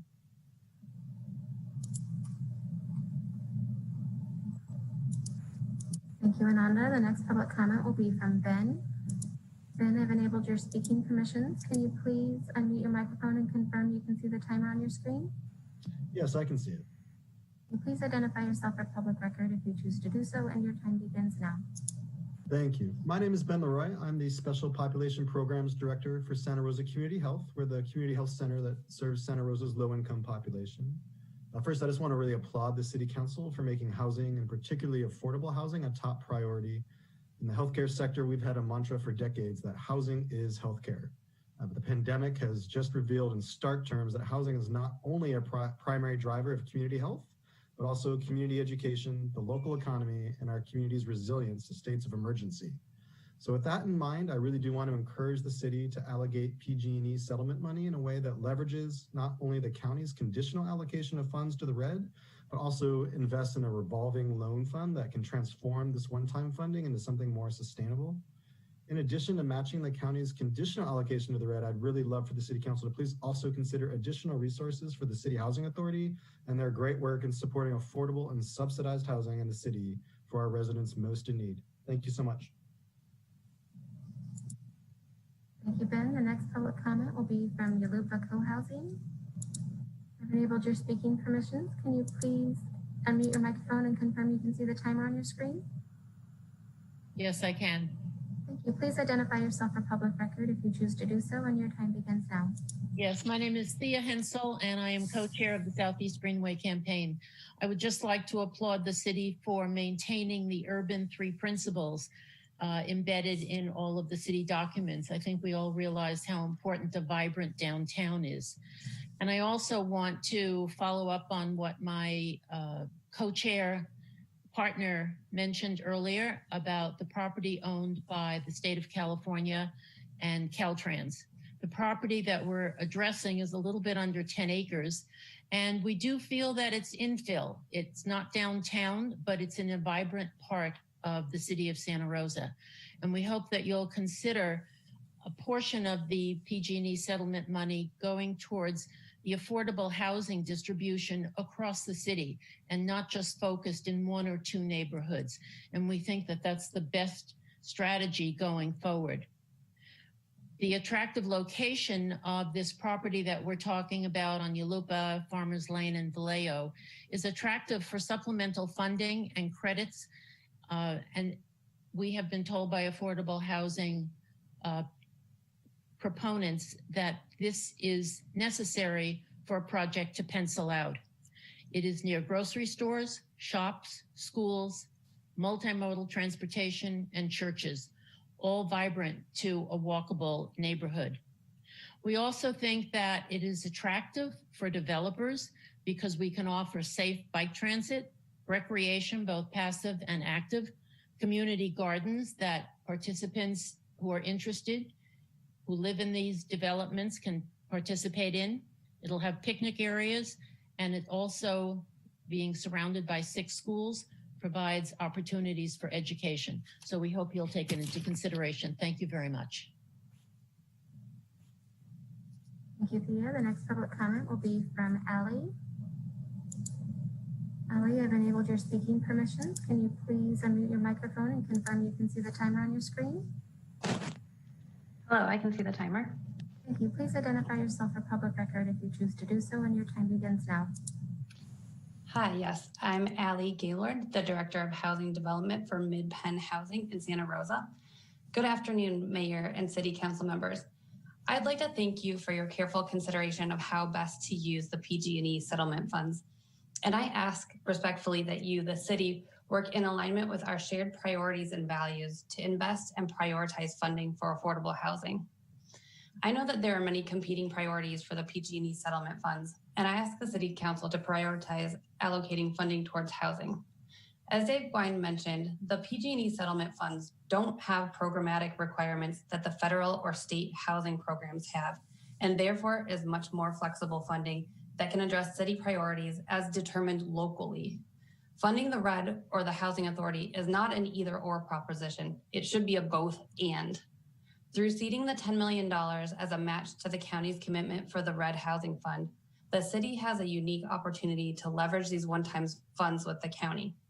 Allocating further funding to be administered by the Housing Authority will ensure that housing is locally funded and prioritized for the lowest income and most vulnerable residents. These investments will give affordable housing developers the assurance that the city is prioritizing housing and will further the city's ability to leverage state and federal resources to increase the efficacy of each local housing dollar.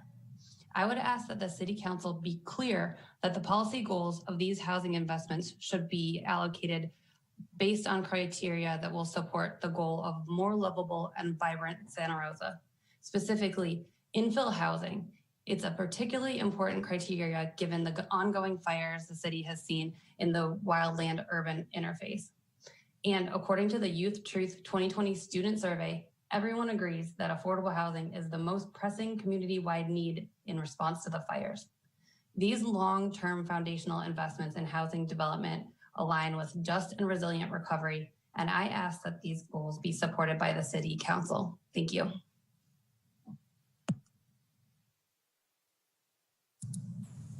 Thank you. And we're taking public comment on item 3.1, housing investment opportunities for PG&E funds.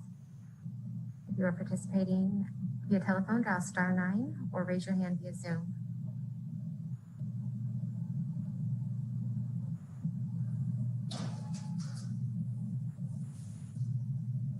Mayor, I'm not seeing any additional hands raised for live public comment. Are you okay if I move along to the recorded public comment? Please do. Thank you.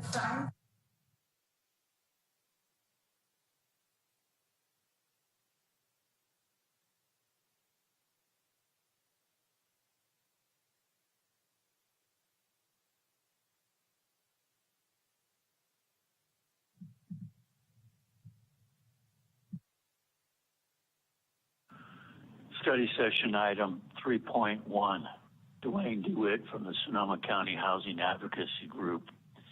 This is an interesting opportunity that's presenting itself. It needs to have further public involvement, especially because the Renewal Enterprise District is essentially a closed black box type of organization in which the taxpayers have little voice.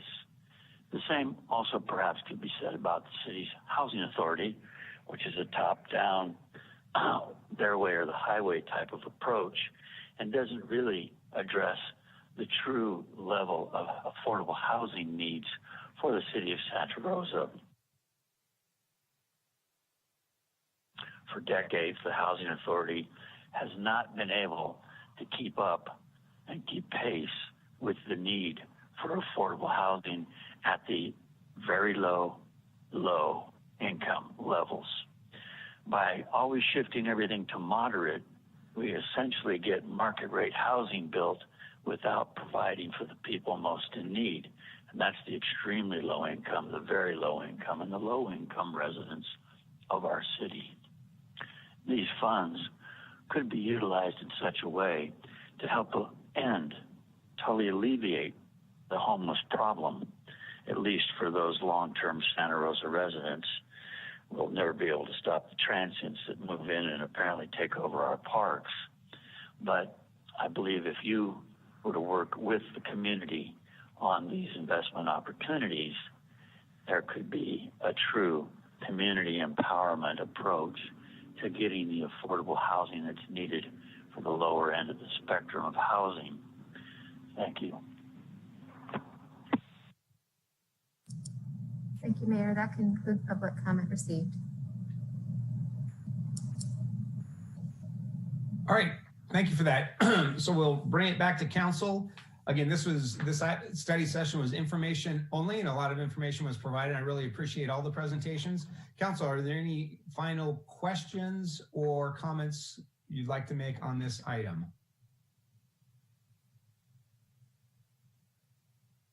Mr. Tibbetts. You're on mute, Jack. So close. Thanks. I know that we have a lot of decisions to make in the coming months, but this one I am particularly excited about because I think you've heard me say time and again, I just so want to see the city make some investments, and this is an investment on so many fronts. It's money that will get repaid to the entity. It is money that makes money, and it's money that's focused towards a priority of the city, in this case, housing.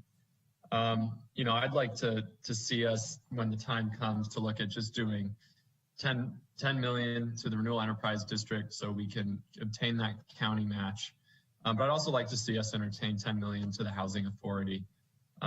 If that $39 million in DR money does in fact go through, then I'd like to tailor some of that Housing Authority money more precisely to our other priorities, such as homelessness and permanent supportive housing or homeless dedicated housing. And also home ownership. I think it's such a shame that we as government, as we look into housing, and we seem to be hyper-focused on affordable and predominantly rental housing. And I think that's a good thing. Obviously, all housing is a good thing. But home ownership in particular is, I just think, important. It's poverty ending. It becomes a financial tool for families. They can do refinances, home equity lines of credit, help pay to put a kid through school, have a place that they can age into as they get older and not be worried about things like eviction. So I hope that we can consider that. You'll hear me talking about it more as we go through this process. And the last thing I guess I just wanted to add, for whatever it's worth, is, I think my personal struggle going forward through this process is going to be having to make decisions between repairing a sidewalk in a neighborhood that was affected by the fire, because I think we certainly have a responsibility to do that. But also making these investments in the community that's going to make it universally accessible for everyone. And in that, I was trying to think about that. How was I going to come down going through this process? And while the sidewalks are certainly important, I think that what makes a neighborhood is not a sidewalk, it's the people who live in that neighborhood, or the routine that somebody has when they drive into town on their way to work in the morning. Who do they see behind the counter at the coffee shop?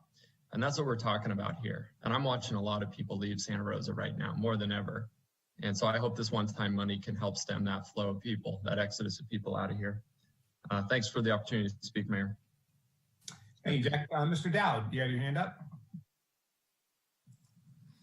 I did, and I want to reemphasize what some of the council members have said and also the public in that I support us, the city, as a city moving forward. I see us as doing a collection of different things like RED and then also Housing Authority funds to support.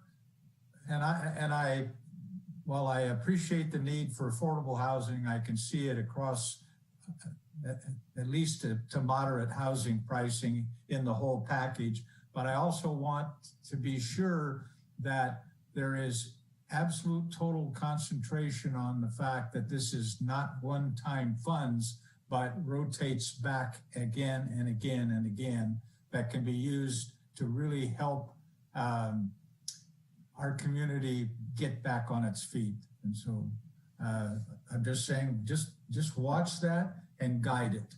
Thank you. Thank you, Mr. Dowd. Mr. Rogers. Thank you, Mr. Mayor. I did appreciate the comments that everybody had earlier. And I do definitely know that one of the things we'll be talking about is how all of our interests as a city align. And I did just want to remind the council and for our new council members who are coming in that what was mentioned sort of briefly today is the new RHNA numbers that are coming down, the Regional Housing Needs Assessment numbers. And there is a parallel conversation that continues to happen at the Sonoma County Transportation Authority level about how the cities and the county can continue to collaborate on that housing production. And just because I know many of us are very strong supporters of community separators and our urban growth boundaries, what that means is that we're going to be having difficult conversations about either changing those principles, or I think what's much, much more likely is the city is going to be asked to take on a lot of that workload that Claire mentioned for the county, not just Santa Rosa, but other cities as well, because that's how we're going to both retain those urban growth boundaries, those community separators that people value, and also meet those regional housing needs assessments. So I know we're not making any decisions today. I am definitely waiting to hear the presentation next week on the Community Wildfire Protection Plan and where some of this funding can be utilized. But I do think that housing will be a good investment for us, not just as a priority for housing and for homelessness, but also from a climate perspective as well. Great, thank you. Vice Mayor Fleming. Yes, thank you, Mayor. And I once again want to thank, Dave Wine, Claire Hartman, and Forsyth team and Michelle for your presentations. And I want to challenge a couple of things that I heard over this. One is that, that the Housing Authority and the Renewal Enterprise District exist in black boxes. As the chair of the Renewal Enterprise District, I want to assure all listeners that we are a Brown acted body and that we do all of our work out and open in the public, as does the Housing Authority, and that we invite and welcome community participation in both bodies. The second is that this is an either or. While we have limited and certainly one-time initial funds coming through from PG&E, the way that I'll be approaching looking at deploying these funds will be in terms of if I were managing a mutual fund or an investment portfolio and looking toward what things will bring us the greatest return on investment so that we have economic resiliency going forward for generations. And so while not every project and every initiative will get funded, I hope that it won't be interpreted that one thing is less important than another. And I really don't want anyone to get the impression that something like homelessness is somehow less important than providing low, moderate, or even market rate housing. That what is really important here is that we have the ability to provide for our future for all of the residents that make up the community, which includes people of various different incomes, but most importantly, the ability of everybody, regardless of their origin, to live a sustainable and independent and self-directed future where they have equal access to opportunity. So those will be my principles going forward. And with that, I'm sure my council members will join me. Thank you. Thank you. Mr. Olivares. Thank you, Mayor. Thank you for the presentation from both as it relates to the RED and also David for overview of the Housing Authority and some of the options there. I would encourage you as you move forward to explore options for the Housing Authority as to whether or not it may be able to implement some type of a revolving loan fund there as well. So I don't know what the limitations are, but just consider being creative as you move forward. Thank you, Mr. Olivares. Mr. Sawyer. Thank you, Mayor. I just would like to echo Councilmember Olivares' comment because I think this is the first time that I have heard a good discussion around what our own housing authority not only does, but what they are capable of doing. So it was really important to hear that. And thank you. I thank everyone for their presentations. I know much with more clarity now the product, which is RED, and also more about our housing authority and their willingness and ability to be creative. Thank you. Thank you, Mr. Sawyer. You know, in my final comments, you know, I really want to applaud city manager and staff. One of the things that this council did with the settlement dollars, we wanted feedback from the community, and feedback we have received directly from the community.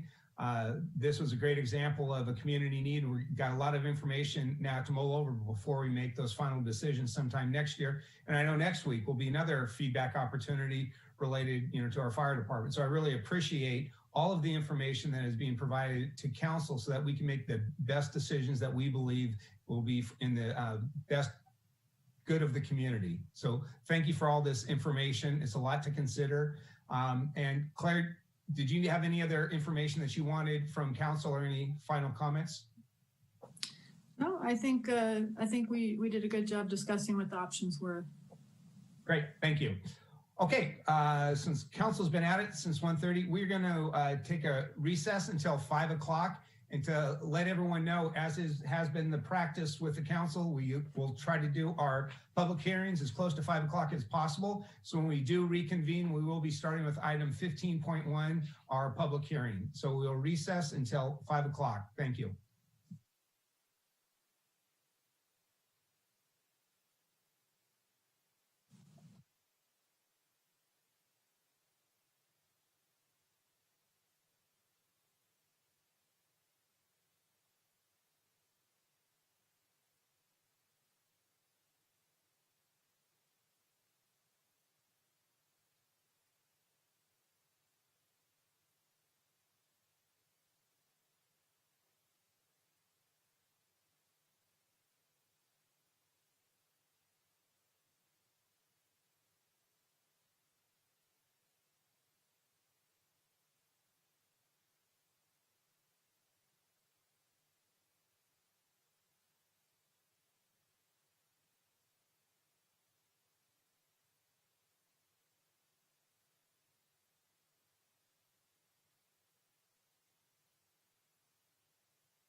Madam City Clerk, are you ready to continue? Yes, I am. Okay, we'll reconvene the December 8th, 2020 Santa Rosa City Council meeting. Could we please take a roll call? Yes. Councilmember Dowd. Here. Councilmember Tibbetts. Here. Councilmember Sawyer. Here. Councilmember Rogers. Here. Councilmember Oliveras. Here. Vice Mayor Fleming. Here. Mayor Schwedhelm. Here. Let the records show that all council members are present. Okay, thank you. Since it is 5 o'clock and it has been the practice of this council to have public hearings as close to 5 as possible, we will now jump to item 15.1, the public hearings. So this is general plan amendments are considered 3 times per year in accordance with the general plan policy. So we have 3 of such items today. And so council is aware, and anyone who wishes to make comment on this will be handling them in the following order. First at 3575 Mendocino Avenue. That will be public comment or public hearing will be opened and closed. Then we'll do the same on item 2, which is Yolanda Industrial Project, and item 3, T&L Micro Cannabis Facility. Madam City Attorney, would you like us to vote at the end in one motion on the 3 separate ones, or do you want us to stop and vote after each presentation?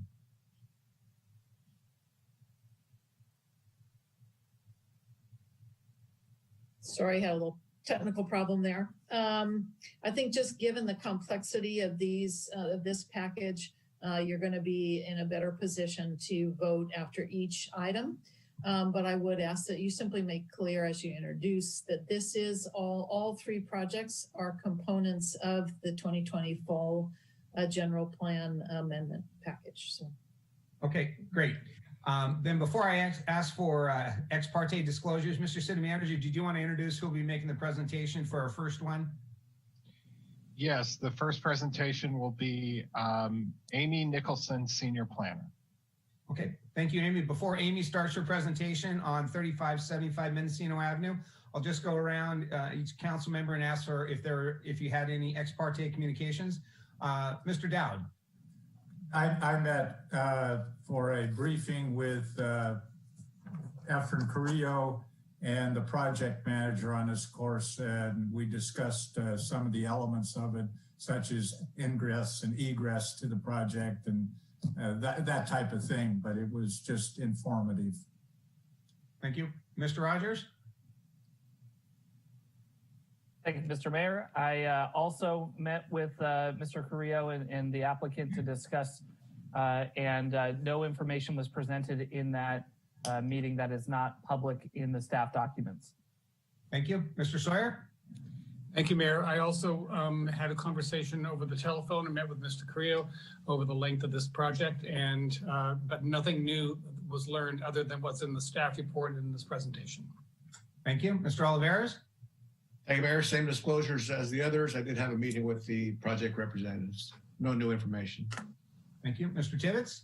No communication. And Vice Mayor Fleming? Same as most of my council members. I met with Mr. Carrillo and did not learn anything that is not presented in the information that's available to the public. Thank you. And I too had the same meeting with Mr. Carrillo and Kathy, the project manager. Everything that we discussed is in the record. So with that, we're ready for the presentation.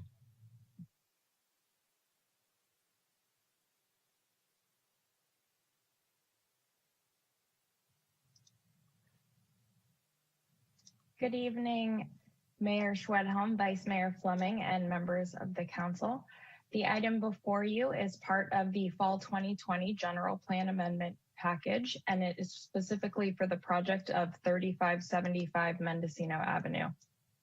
Next slide, please. The project represents up to 14.5% of the city's market rate housing goal by the year 2022 and 9.8% of the very low and low income goal. Next slide. The approvals before the council this evening would allow for the development of up to 532 units, of which 162 would be dedicated for low and very low income senior households. The project also includes a 1-acre park with public access, in addition to necessary improvements for the residential development. Next slide, please. This graphic shows the proposed site plan and also the location of existing and proposed transit stops in proximity to the project site. The high-frequency bus stop located on Bicentennial Way is just 0.2 miles south of the project site, and there are a number of both city and county bus stops located along Mendocino Avenue. The project does include a proposal to relocate the existing bus stop on the west side of Mendocino Avenue, a little bit south, shown on the graphic in orange, and that would be abutting the senior housing component of the project. Next slide, please. The approvals before the council this evening include a Sustainable Communities Environmental Assessment, or a SCIA, and this is required for CEQA compliance. A general plan amendment and rezoning are also requested, in addition to approval of a phase tentative map. A design review application for the affordable senior housing component has been submitted to the Planning and Economic Development Department, and action on that design review entitlement will be following council's action this evening. Design review for the market rate component is forthcoming once a market rate developer has been identified. Next slide, please. The project site is located at 3575 Mendocino Avenue, and this is just south of the Mendocino overcrossing and east of Highway 101. The site is located within one of the city's priority development areas, or PDAs, called the Mendocino Avenue Corridor. And these are areas where increased residential densities are envisioned based on proximity to high frequency transit. Next slide. This graphic represents an aerial of the project site from February of this year. This is the former site of the Journey's End Mobile Home Park, which was impacted by the Tubbs fire in 2017. During that fire event, 116 of the mobile homes were destroyed. The remaining 44 mobile homes, which are shown on the slide here, were removed from the project site in July following council's approval of the Journey's End Mobile Home Relocation Impact Report. Next slide. This slide represents a number of the project milestones. Just a few items to note are the pre-application meetings that were held in February, which included both a neighborhood meeting and concept design review. The Waterways Advisory Committee also reviewed the project based on the proposed stormwater outfall into Russell Creek. And the environmental document was circulated for public review on September 28th. The Planning Commission held a public hearing for this project on November 12th, and at that time, the Commission made a recommendation of approval to the Council for each of the 4 entitlements. Next slide, please.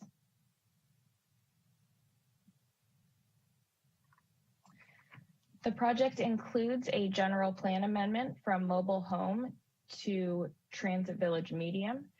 The transit village medium land use designation is intended for properties within a half mile of a transit facility and requires residential densities between 25 and 40 units per acre. The proposed project is consistent with this land use designation. The project also implements a number of general plan goals and policies, especially those related to housing, by providing housing for special needs groups, in addition to locating a high density housing project in close proximity to services and transit, helping to achieve a number of the land use and climate change goals and policies. Next slide, please. The project site is currently zoned rural residential with a resilient city combining district. As the council recalls, the Resilient City Combining District was formed following the Tubbs fire to streamline the rebuilding process for those fire affected parcels. The proposed rezoning is to Transit Village Residential, and this is consistent with the proposed land use designation. The Resilient City Combining District would be applied going forward as well. And a senior housing combining district would also be applied to a 2.5 acre portion of the site. This is the southeastern portion where the 162 senior units are located. The project does meet each of the development standards in the Transit Village Residential Zoning District, except for vehicle parking. There is an allowed concession from development standards if a project is consistent with the city's inclusionary housing ordinance, and I'll be speaking more about that later on in the presentation. Next slide, please. The project has been reviewed in compliance with the California Environmental Quality Act, and a Sustainable Communities Environmental Assessment has been prepared. I'm going to take just a moment to provide some background on this type of CEQA document since it is new to the city. There is a Senate bill that was signed in 2008, Senate Bill 375, and the bill essentially provides the framework for a Sustainable Communities Environmental Assessment for CEQA compliance. The intent here was to align land use development and infrastructure spending with greenhouse gas reduction mandates. This bill establishes the concept of sustainable community strategies and also transit priority projects. The regional government of MTC ABAG has created a sustainable community strategy for the Bay Area by the document called Plan Bay Area. And this document also has a certified EIR. Next slide, please.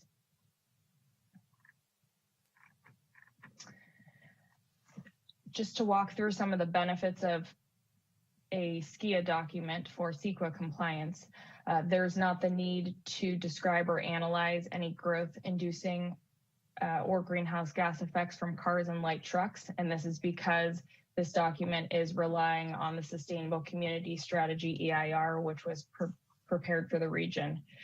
It also does not require analysis of impacts to the regional roadway network that were previously analyzed. A SKIA is similar to a mitigated negative declaration that the council is familiar with, except for the following reasons. One is that cumulative effects that are mitigated in a prior EIR, so the Plan Bay Area EIR, are not considered cumulatively. There's not the need to repeat that analysis I previously mentioned. The substantial evidence, not fair argument applies. And then in this case, because the city doesn't have a policy in place, the council adopts this document when typically the Planning Commission would be able to do so. Next slide, please. In order for a project to qualify for a SKIA, it must be considered a transit priority project, and this is defined as a residential project or a mixed-use project with 75% being devoted to residential uses. The project site also must be located within 1/2 mile of a high quality transit corridor and be at least 20 units per acre, include a density of at least 20 units per acre, excuse me. In addition, the project must be consistent with the Sustainable Community Strategy EIR and the plan itself. And the SKIA must incorporate all feasible mitigation measures, performance standards, or criteria within that EIR. Finally, it must be concluded that all impacts are less than significant. Next slide, please. The Sustainable Communities Environmental Assessment for this project was circulated for public review on September 28th of this year. There were a number of mitigation measures identified, and those are shown on the slide here. No written comments were received during the public circulation period. However, the city did receive written correspondence from the Federated Indians of Great and Rancheria on December 7th, and minor modifications were made to the SKIA resolution, mitigation measures, and the mitigation monitoring and reporting plan, which have all been revised and are included as attachments to the staff report. In addition, there is a minor revision to the tentative map resolution, which reflects comments from Great and Rancheria. Next slide, please. This graphic shows the proposed site plan. The affordable senior housing units are located in the southeast portion of the site. There are 3 points of ingress and egress onto Mendocino Avenue, and the only public street off of Mendocino Avenue ends in a roundabout. There is also the 1 acre publicly accessible park, and this is located central to the project site. Next slide, please. This slide shows the proposed phase tentative map. It is divided into 2 phases, with the first phase shown in yellow. So the first phase would include the senior housing component, which consists of 3 separate lots, and also the public street. The map in total creates 8 lots. 1 would be for the park, and the remaining lots for the market rate development. Next slide, please. So this slide shows the proposed private park with public access. The park includes both active and passive recreation spaces, which would be made available to residents of the community and also those members of the public. The park does represent a 100% credit of park impact fees for the senior housing component of the project, and would also represent a 45% credit for park fees for the market rate component. Next slide. The project is in compliance with the city's inclusionary housing ordinance by providing on-site affordable units. If the project develops to 532 units, then 22% of the overall unit count would be provided as deed restricted affordable. The inclusionary housing ordinance does allow for affordable units to be concentrated in one area of the project site due to funding and phasing, and that is the case with this project.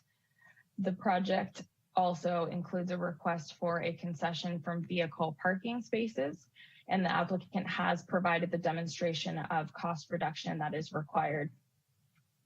The zoning code states that the city shall grant a concession unless the city can make a written finding that either the concession does not result in cost reduction, that the concession would have an adverse impact on public health, safety, or the environment, or that the concession would be contrary to state or federal law.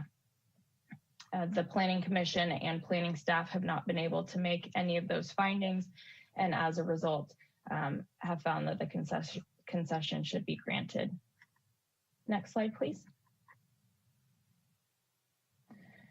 In response to a public comment received early in the project review process, the applicant provided an emergency preparedness plan. This plan outlines the roles of emergency coordinators and available resources, and also necessary measures to be taken in the event of a number of emergencies. This plan also includes building evacuation and shelter-in-place procedures. Next slide. In response to Kaiser Permanente, which is located immediately south of the project site, and their concerns that the parking provided as a part of this project might impact the parking on Kaiser site, the applicant was able to redesign the parking layout and added 84 additional parking spaces. The parking counts reflected in the staff report do indicate these additional 84 spaces, but I wanted to provide this graphic to show that this was based on public comment received. Next slide, please. This slide shows a number of public comments received during the neighborhood meeting. And as the council knows, there have been many comments received in support of this project, and those are included as a part of the staff packet. Next slide, please. With that, the Planning Commission and the Planning and Economic Development Department recommends that the council, by resolution, adopt a Sustainable Communities Environmental Assessment, and by resolution approve a general plan amendment changing the general plan land use designation from mobile home to transit village medium, introduce an ordinance rezoning from rural residential to transit village residential with a resilient city combining district and senior housing combining district, and by resolution approve a tentative map for those parcels located at 3575 Mendocino Avenue. Next slide, please. That concludes my presentation, and city staff are available to answer any questions you may have. The consultant that prepared the environmental document is also available for any specific questions on the SKIA document. Thank you. Great, thank you for that presentation, Amy. Bring it back to council. Any questions on that presentation?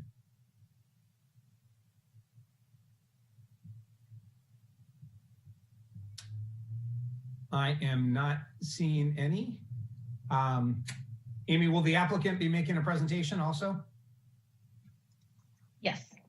Okay, why don't we move to that then?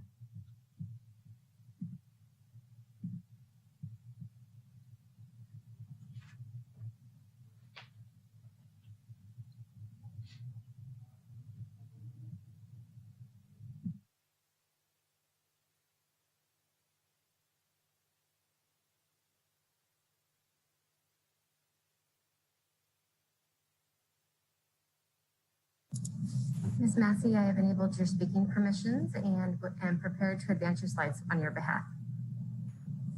Oh, good evening, members of the council. Larry Florin, CEO and President of Burbank Housing. I'm just going to introduce this item. Our rock star project manager, Karen Massey, will be doing the bulk of the presentation, so you won't be hearing from me, thankfully for all of you. But I actually wanted just to take a moment to thank the city staff that have been working with us on this project now for 3 years. Now, every project sponsor stands up and says they really want to thank the city staff, but we really, really want to thank the city staff. We broke new ground in so many areas, and your staff was at our side every step of the way in terms of getting here to where we are right now.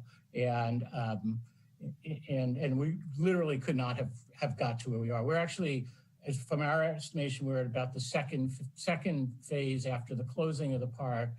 This step, and then the next step being the financing, which is going to follow soon thereafter.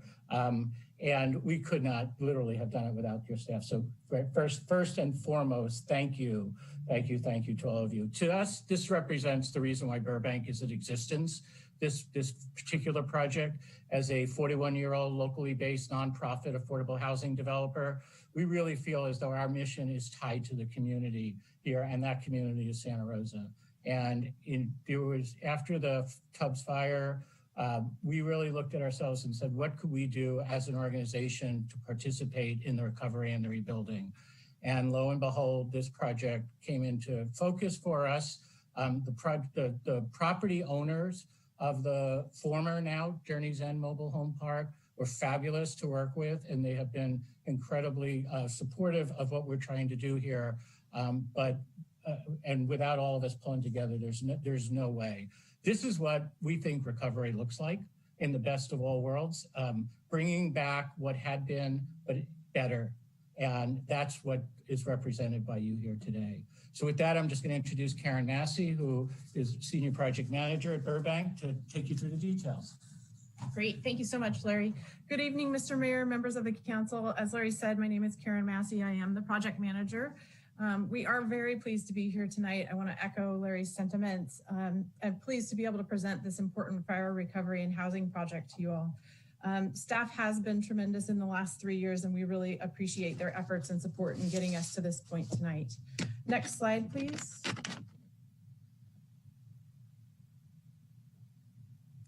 I'd like to introduce the members of the team that I have here with me this evening.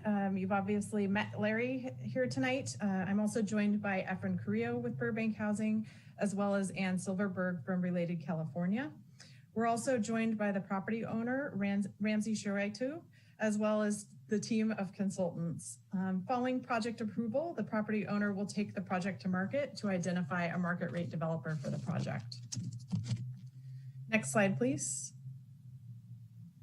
I also want to acknowledge the many organizations that have supported the prior residents in this process over the last 3 years. You're seeing many of them on the slide in front of you now.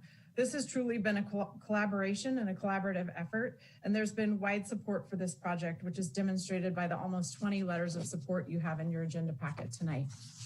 Next slide, please. The 2017 Tubbs Fire was the first in a series of disasters in our community, and we were faced with a steep learning curve to align resources to adequately respond to needs. This has been a long process, as Larry shared. Our first year was really spent focusing on the prior residents, trying to obtain funds to help support them, and also determining what to do with the future of the park. 2019 was spent after finally receiving direction from the state and federal government. 2019 was spent beginning to issue housing assistance payments to the prior residents, and discussions regarding closure of the park also began. This year saw a formal park closure as well as submittal of our redevelopment application, and we're optimistic that in 2021, we will all see reconstruction of the site begin. Next slide, please. We also wanted to be able to share with you that with the help of many of the organizations here today, our prior residents have restabilized. Almost 60% of them have either purchased or rented a new mobile home, moved into affordable housing, or are renting an apartment in or near Santa Rosa. We have received 26 letters of support from prior residents for the project, and we're happy to also share that 32 of those prior residents have inquired about being placed on the wait list to move back to the site. Next slide. Several key project objectives guided development of the project site. We wanted to make sure we designed a project that advanced the city's housing and recovery goals, rebuilt a more resilient and safer community, created a healthy, sustainable community, and maximized the city's existing infrastructure investments. Next slide, please. The project before you tonight advances the council's top priorities of housing and recovery. It will rebuild 17% of the units lost in the 2017 wildfires. It also maximizes the site's location in a priority development area near high quality transit and near 6 of the county's major employers. Next slide, please. The project also aligns with the general plan goals and objectives. It proposes a compact development pattern of high density and affordable housing with a variety of housing types on one of the city's major arterials. Next slide, please. The project also achieves housing action plan objectives. It increases affordable housing, provides housing for all ages and incomes, accounts for almost 25% of the city's housing goals, and will rehouse our prior Journey's End residents. Next slide, please.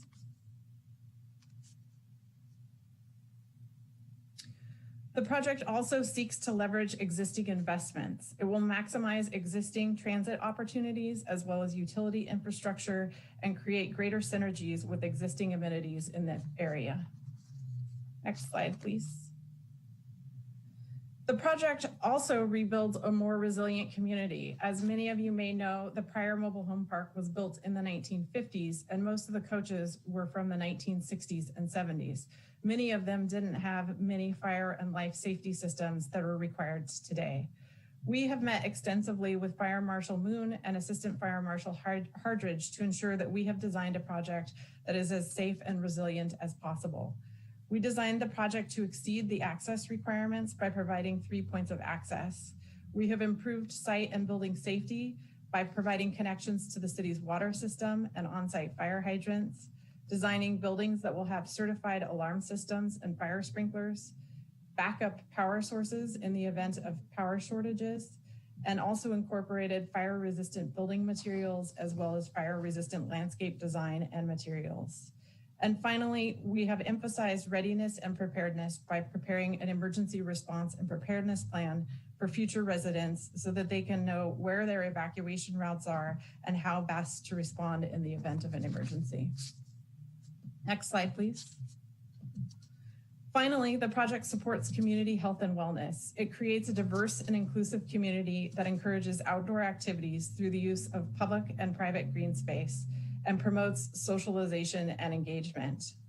A health action plan is also being prepared for the project to address issues related to health, including isolation, access to preventative care, and transportation, issues that are common to our senior population. Next slide, please. Next steps for the project. After council review this evening, we will move forward with director level design review this month. We are also applying for state and federal funds. We recently responded to the city's notice of funding available for CDB DGR funds and are hopeful we'll be selected to receive some of those funds. Concurrent with that, we are undergoing the design development and preparation of our construction documents, all with the goal that the affordable component will start construction by next September of 2021. With regard to the market rate component, the next steps are that the property owner will take the project to market to identify a market rate developer, and we're optimistic that we will have a new partner in early 2021. Next slide, please. We have reviewed the mitigation measures and revisions that staff has brought forward and agree with them. And with that, we are happy to try to answer any questions that you might have.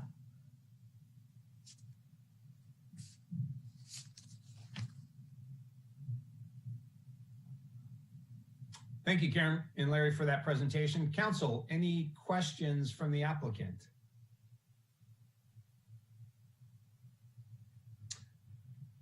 Not seeing any. Thank you very much. Okay, I'm going to open up the public hearing, which will be an opportunity for members of the public to make comment on this. If you are attending via Zoom, please raise your hand. And if you are calling in via telephone, please dial *9. Madam Host, would you facilitate the public comment of this public hearing?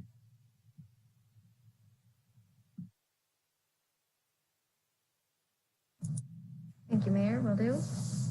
Countdown timer is before you for the convenience of the speaker and the viewers. The first speaker will be acknowledged and invited to speak when the countdown begins. Please make sure to unmute your microphone when you are invited to do so. Your microphone will be muted at the conclusion of your comment or at the end of the countdown timer.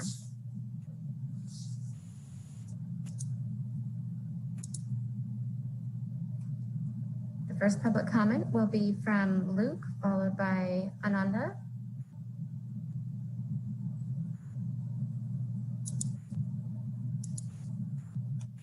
Luke, I've enabled your speaking permissions. Can you please unmute your mic and confirm you can see the timer on your screen? Yes, thank you very much. And hello again, council, staff, and esteemed public. Once again, my name is Luke Lindenbush with Generation Housing. I'm here to reinforce the comments made in Generation Housing's letter of support for 3575 Mendocino Avenue and strongly encourage the City Council to approve this vitally important development and its rezoning. From an objective technical standpoint, 3575 Mendocino is a slam dunk for all the prior reasons well presented. Thank you to everyone at Burbank Housing and Senior Planner Amy Nicholson for several years of dedicated work to ensure that a formidable project could emerge that respects the legacy of the site. And also thank you to the rest of the applicant team for work on a project that has been by no means easy, but that is incredibly easy to support for the scale of the benefit that it will bring to Santa Rosa. From a more holistic standpoint, I adhere to the old saying that a society, or in this case, a community, can be judged by how it treats its elders. At the Planning Commission hearing on this item, I spoke to the personal importance of this project, as my own grandmother lived in a Santa Rosa mobile home, much like those that were destroyed at the former Journey's End. And I know that I'm not the only community member for whom the destroyal of this affordable housing option for seniors was one of the most viscerally difficult losses of the Tubbs fire. 3575 Mendocino reflects an undeniable opportunity to reaffirm that Santa Rosa is a place where seniors of all incomes can live and thrive. This proposed transit-oriented development provides more affordable homes for seniors than stood before, with abundant access to senior-specific needs, including medical services. After phase one, the residents of nearly 400 market-rate homes delivered by Related California will benefit from a central location near jobs. Ambitious projects like this, like 3575 Mendocino, create conditions for our community to live intergenerationally and are in line with Generation Housing's mission to create more affordable and more diverse housing in Sonoma County. Thank you very much once again to the Council for supporting 3575 Mendocino Avenue.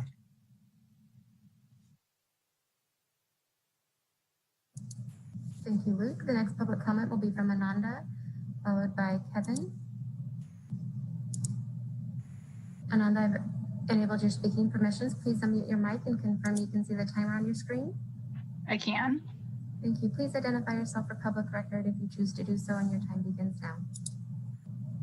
Hello again, Mayor Schwethelm and members of the council. This is Ananda Sweet with the Santa Rosa Metro Chamber. I'm here to express the Metro Chamber's support of the redevelopment project at 3575 Mendocino Avenue. As you well know, Santa Rosa was facing a housing shortage before October of 2017, when our crisis was magnified overnight, including the loss of the Journey's End Mobile Home Park. The proposed redevelopment of this site aligns with the City of Santa Rosa's fire recovery goals, and this project represents the exact type of investment that we need in Santa Rosa while addressing our critical housing shortage. Santa Rosa's housing shortage is the greatest threat to our long-term economic and cultural success. It's impeding business growth and causing economic, community health, and environmental damage as our residents struggle to access adequate housing or are forced to commute long distances. The result is increased air pollution and traffic congestion, growing inequity, and reduced productivity. Housing is one of the largest challenges for local employers who need to recruit and retain employees in order to stay and grow in Santa Rosa. The development of both affordable and market-rate housing is vital to address these challenges, and an increase in housing near transit, retail, and major employers will bring tremendous returns to Santa Rosa. Thank you so much to the applicant team and city staff for work on such an important project. Placing high-density housing at this location is exactly the type of development that we need in our community, and we urge you to support this project. Thank you. Thank you, Ananda. The next public comment will be from Kevin. Kevin, I've enabled your speaking permission. Can you please unmute your mic and confirm you can see the timer on your screen? Yes, and thank you. Thank you. Please identify yourself for public record if you choose to do so, and your time begins now. Thank you. My name is Kevin Riley, and I am a regional representative at Greenbelt Alliance. Greenbelt Alliance is one of the outreach partners mentioned tonight by Karen Macy, and we are an environmental nonprofit that encourages both the protection of open space as well as directing development and growth into our existing communities. We endorse developments in the Bay Area that help further these goals by providing an independent validation of smart infill housing, master plans, and mixed-use projects. And after careful review, Greenbelt Alliance is pleased to endorse this project, the proposed Journey's End project that was being discussed here tonight. You know, given the current COVID-19 crisis, it is more important than ever before to make sure everyone in the Bay Area has a place to call home and has a short commute to work. This project has an impressive commitment to deep affordability with its 162 senior affordable units, which represents about 30% of the affordability for the project. As you well know, this project site is located within a short walk or bike ride from the Bicentennial Way Transit Corner, which has several bus stops and has direct access to existing bike lanes. Furthermore, the reduced parking paired with 160 bicycle parking spaces mean that this project will encourage a walkable and vibrant community in Santa Rosa for residents across the income spectrum. By also providing a public 1-acre central park, this project carries a host of other environmental and quality of life benefits. Everything from having a place for children to play to being a stormwater bioretention area. And every city in the Bay Area must play their part to increase the housing stock and make sure the local workforce can afford to live in places that are close to jobs and schools, parks, and services. And we need to spend more time with our family and friends and less time in traffic congestion. I believe this project can really help the city be able to do all these things. We need to improve the social fabric of our communities and reduce the climate damaging greenhouse gas emissions produced by driving. And also, spend less time in our cars, and more times with our friends and family. The Journey's End project is kind of a climate smart development that we need in the Bay Area right now to meet our housing goals. We need to reduce greenhouse gas emissions, and we need to make sure that local residents are able to grow and thrive in their own communities as housing costs continue to rise. We hope its approval and its success will inspire other cities and communities around the Bay Area to redouble their efforts and grow smartly. Thank you to the development team and the staff for your support, and please support this project. Thank you. Thank you, Kevin. The next public comment will be from Linda. Linda, I've enabled your speaking permissions. Can you please unmute your microphone and confirm you can see the timer on the screen? Okay, I do see that. And can you hear me now? Linda, I can. Thank you very much. Please identify yourself for public record if you choose to do so, and your time begins now. I am Linda Adrian. I'm a former resident of Journey's End. I'm probably going to cry because I always do when I talk about it. I miss not having a home. I wish we could get the senior apartments built as soon as possible. They're going to be built by Burbank Housing. I only have actually one complaint about it, is that almost all of the apartments are single one-bedroom apartments, and most of the, at least half to a third of the homes in Journey's End were at least 2-bedroom, because it's only having 1 bedroom. That means a senior cannot have a caregiver live with them unless they're going to share the bed, which would be terrible. That's my only complaint, is that there's not enough 2-bedroom apartments so seniors can have caregivers stay with them. Otherwise, I wish they would build it as soon as possible so I could have a place to live.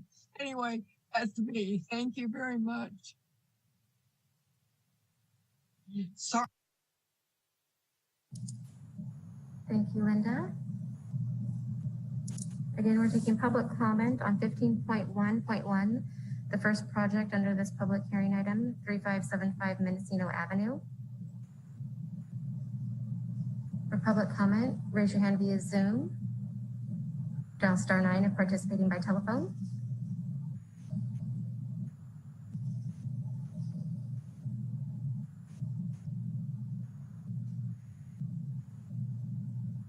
Here, I'm seeing no additional hands raised for this item. Are you okay if we move on to the recorded public comments?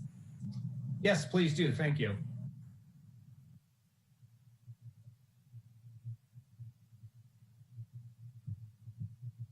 Public hearing, item 15.1, Dwayne DeWitt, Roseland. Regarding 3575 Mendocino Avenue, this proposal states this will be a transit-oriented project because there's a bus stop nearby. But this is a case of TOD fraud, transit-oriented development, TOD, TOD. The idea that people are going to utilize transit en masse is not occurring. Many of the elected officials and various highly paid staff members feel if you just build it, they will come, but that is not the case. Many people prefer to use private vehicles. It's very important that you not engage in TOD fraud and not call this a transit village, because this is essentially going to be a high-density project next to the freeway, next to a road that people will be using their cars on. It's important that there be honesty in the city planning processes, and that there be honesty in the public policy of elected officials agreeing to certain stipulations and then those things not occurring. So this parcel, 3575 Mendocino Avenue, the former Journey's End Mobile Home Park, should not be considered transit-oriented development and just be considered regular development, but because it's next to a high-rise hospital building, it could also be high-rise and have higher densities without utilizing TOD fraud. Thank you.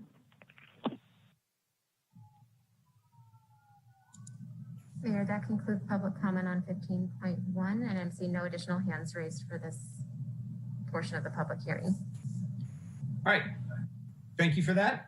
We'll go ahead and close the public hearing. And I do want to thank Linda's comments. I never have to apologize for passion for a project. And I know you speak for many of the former residents of Journeys Inn that I've talked to. So thank you for sharing your thoughts. So with that, are there any additional questions from any council members on this project? Not seeing any. Mr. Rogers, you have this item. Thank you, Mr. Mayor. I will first start with the resolution of the Council of the City of Santa Rosa, making findings and approving the Sustainable Communities Environmental Assessment and Mitigation Monitoring and Reporting Program pursuant to the California Environmental Quality Act for the 3575 Mendocino Avenue project, assessor's parcel number 173-030-001 and 173-030-001, file number PRJ 20-002, and waive further reading of the text. Second. I think I saw Mr. Oliveira's lips move first. So we have a motion by Mr. Rogers, second by Mr. Oliveira's. How many additional motions will you be having, Mr. Rogers, on this item? It looks like there are 3 more, Mr. Mayor. Okay, so would anyone like to make a comment before we put it to a vote on this first resolution? If I may, Mr. Mayor, I did want to get clarification that you are referring to the amended resolution that was updated today. Yeah, correct. The revised resolution that was in the packet. Thank you. Okay, we have Mr. Sawyer, go ahead. Just want to say, this looks like once it's completed, this is going to be the crown jewel, or the jewel in the crown of Burbank housing. I just want to thank everyone involved. This appears to be an incredible project, and it's at the gateway of Santa Rosa. I think it will start people's appreciation for our city as they travel in either direction. Thank you for that, Mr. Sawyer. Okay, we have a motion and a second. Madam City Clerk, could we do a roll call vote, please? Yes. Councilmember Dowd? Aye. Councilmember Tibbetts? Aye. Councilmember Sawyer? Aye. Councilmember Rogers? Aye. Councilmember Oliveras? Aye. Vice Mayor Fleming? Aye. Mayor Schwedhelm? Aye. That motion passes with 7 ayes. Okay.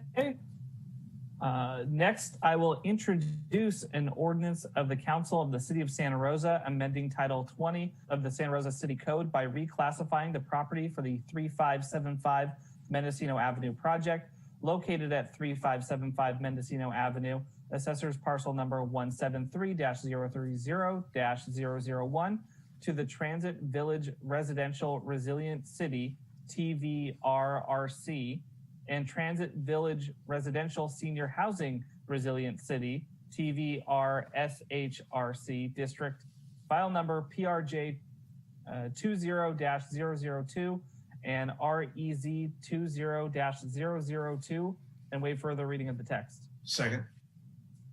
Okay, we have a motion by Mr. Rogers, seconded by Mr. Oliveras. Any question, council?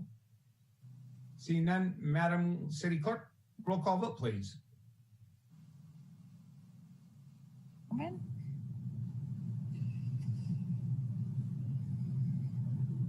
Looks like Dick has a question. Do you have a question, Dick? Yeah, we talked about the ex parte meetings, and I wasn't sure that it covered this one as well. I did meet with one of the owners of this project, and their project engineer took me on a tour just so I could see what it looked like. But nothing that wasn't already in the public presentation. Yeah, this is still on the Journey's End. We have 4 resolutions on Journey's End. So are you speaking of the second one on Yolanda? Yes. Yeah, we're still on the first. Oh, I'm sorry. Okay, Madam City, roll call vote, please. Councilmember Dowd? Aye. Councilmember Tibbetts? Aye. Councilmember Sawyer? Aye.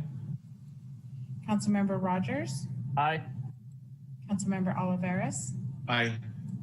Vice Mayor Fleming, Aye. Mayor Schwedhelm. Aye. That motion passes with 7 ayes. Okay, I will introduce a resolution of the Council of the City of Santa Rosa approving a general plan land use diagram amendment from mobile home to transit village medium for the property at 3575 Mendocino Avenue, assessor's parcel number 173-030-001, file numbers PRJ20-002 and GPAM 20-001, and waive further reading of the text. Second. Okay, we have a motion by Mr. Rogers, second by Mr. Oliveras. Madam City Clerk, could we do a roll call vote, please? Yes, Councilmember Dowd, Aye. Councilmember Tibbetts, Aye. Councilmember Sawyer, Aye. Councilmember Rogers, Aye. Councilmember Oliveras, Aye. Vice Mayor Fleming, Aye. Mayor Schwedhelm. Aye. That motion passes with 7 ayes. All right, and finally, I will introduce a resolution of the Council of the City of Santa Rosa approving the 3575 Mendocino Avenue project tentative map located at 3575 Mendocino Avenue, assessor's parcel number 173-030-001 and 173-030-002, file numbers PRJ20-002 and MAJ20-001, and waive further reading of the text. Second. Motion by Mr. Rogers, second by Mr. Oliveras. Madam City Clerk, roll call vote, please. And just to confirm, this is the revised as of Correct. today. Yep. Correct. Thank you. Councilmember Dowd, Aye. Councilmember Tibbetts, Aye. Councilmember Sawyer, Aye. Councilmember Rogers, Aye. Councilmember Oliveras, Aye. Vice Mayor Fleming, Aye. Mayor Schwedhelm. Aye.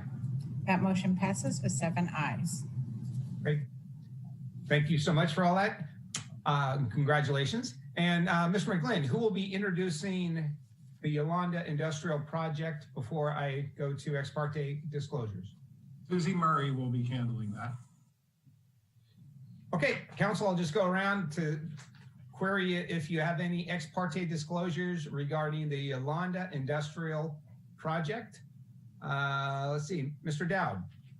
I already announced it, but I'll do it again in order, is that I did have a tour of this project just to see what it was being proposed, and met with the owner and the project engineer, and nothing was discussed or presented that wasn't in the package as well.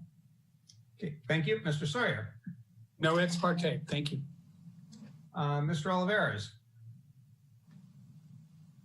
Thank you, Mayor. I did meet with the applicant's team, and I did not discover any new information. Thank you. Mr. Tibbetts. No communication. Thank you. Mr. Rogers. No ex parte communications. Thank you. Vice Mayor Fleming. Nothing to report. Thank you. Okay. And I know I was at the site. It was all pre-COVID, so I think it was 2019. And also mid-November, I met with the applicant and learned about the project, which is all included in the public presentation. So with that, Susie, you're on. Thank you, and good evening, Mayor Schwedhelm, Vice Mayor Fleming, and council members. The project before you is the second project in the fall 2020 General Plan Amendment Package, the Yolanda Industrial Project. Next slide, please. The project involves a mitigated negative declaration, and I want to point out that that includes the development or the changes to 7 parcels, general plan amendment for 5 parcels, changing them from retail and business services, and then 1 parcel from medium high density residential, all 6 to light industry. And then it also involves the rezoning for the same 6 parcels, 5 of which are coming from the general commercial zoning district, 1 from the multifamily residential zoning district, all into the light industrial zoning district, consistent with the general plan land use. There are also other entitlements currently under review by the city, 2 design reviews to redevelop 2 sites, which I'll show in another slide, and a conditional use permit for cannabis related uses. Next slide, please. Here's the slide. I said at the top of this graphic is the Yolanda Avenue, just to orient yourselves. And those parcels, all the parcels fronting Yolanda Avenue, will be redeveloped with a new commercial building, a new commercial building and a new storage building. The longer building on the right side of that graphic is a longer storage building. Next slide, please.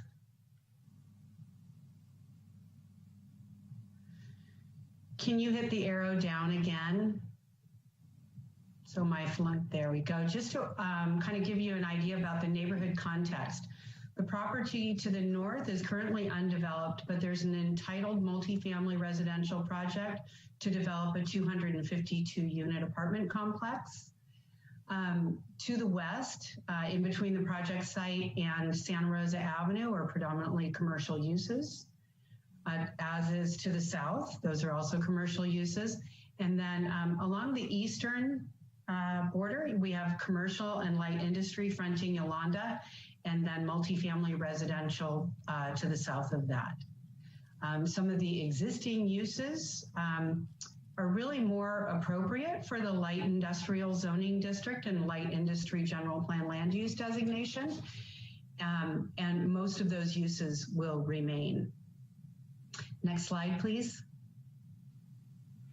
So there's a long project history for the site. I've kind of highlighted what I thought was a little bit more appropriate, and probably here, going back into 2018, the applicants began meeting with both neighborhood and city staff.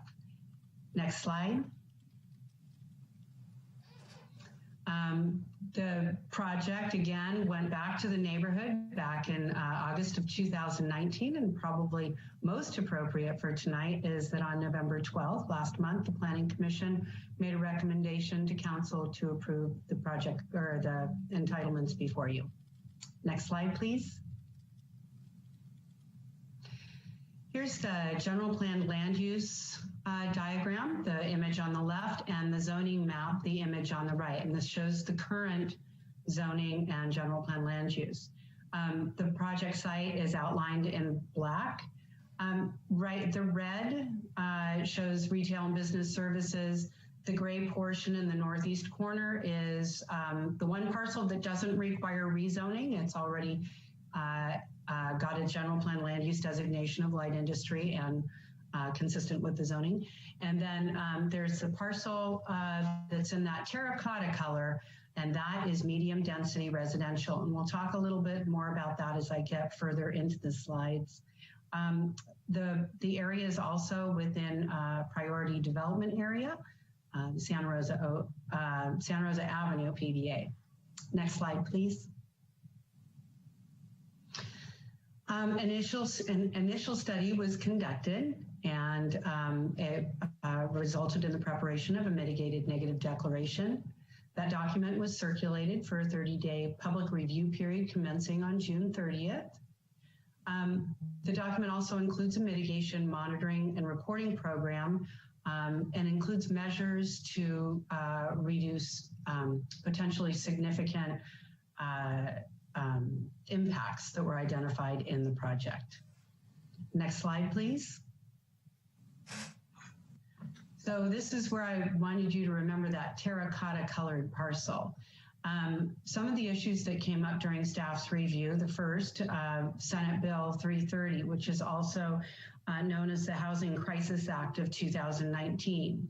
And with that bill it disallows an agency from redesignating land from residential uses to non-residential uses. But it allows those changes when those projects are reviewed concurrently with other plans that would offset that. So there is no net loss in land designated for residential development. this property that is part of this project could have been at one time developed with 6 potential residential units given its current zoning and land use.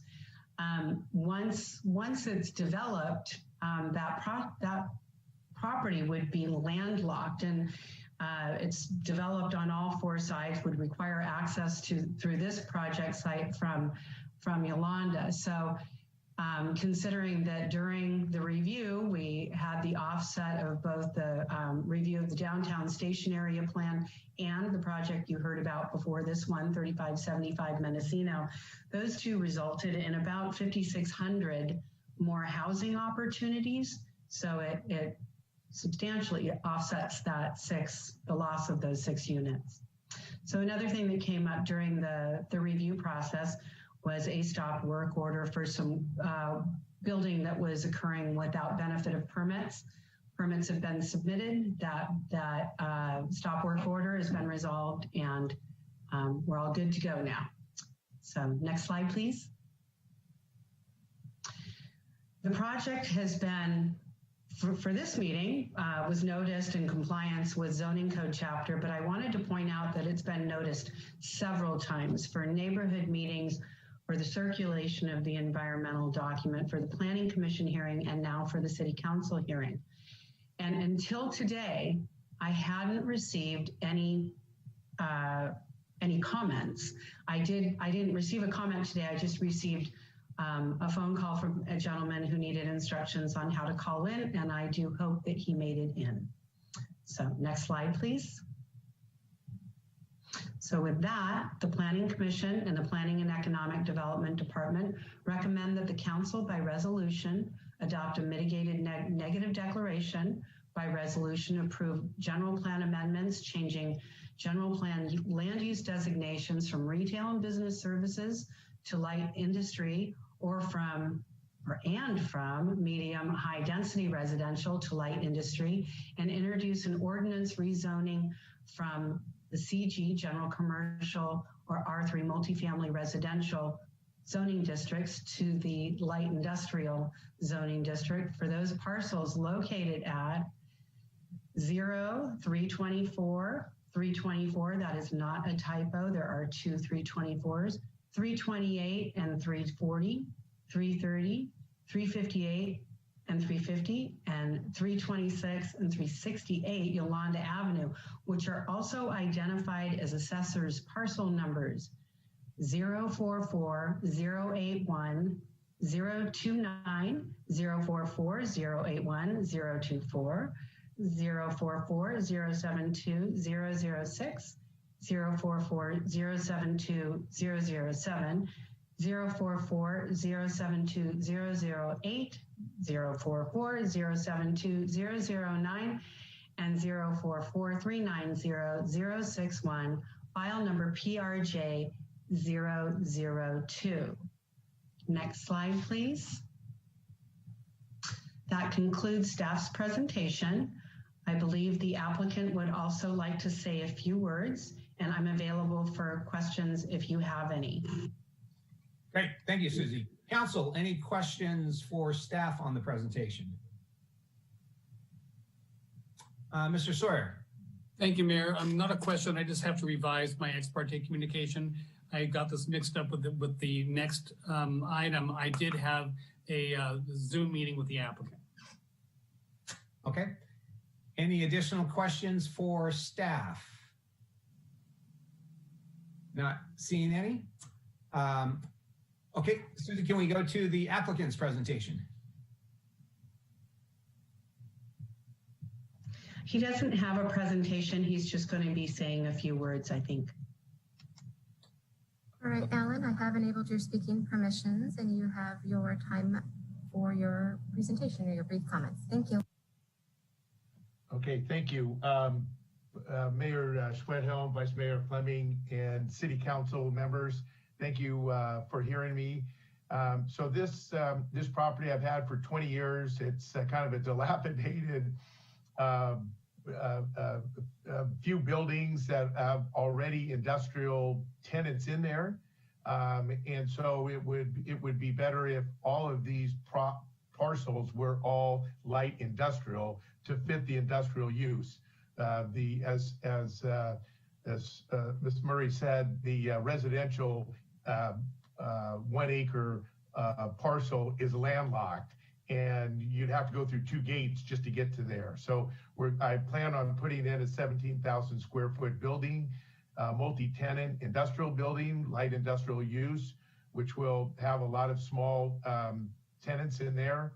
And then also in the front of Yolanda, tearing down a dilapidated building that has a used car lot office there, and putting in a nice 8,400 square foot retail business there. And so I will also be widening Yolanda Avenue, doing the improvements, putting in landscaping and beautifying the beginning of Yolanda Avenue as you turn off of Santa Rosa Avenue. So it would be helpful if I had all of the parcels light industrial instead of one general commercial, one medium density residential, and then the rest general commercial. So I thank you for your time and look forward to your votes. Great, thank you, Mr. Henderson. Council, any questions for the applicant? Not seeing any. Thank you very much. Okay, I will go ahead and open up the public hearing. If you'd like to make comment on this item via Zoom, please raise your hand. If you're calling in for public comment via telephone, please dial *9. Madam Host, would you facilitate comment for the Yolanda Industrial Project?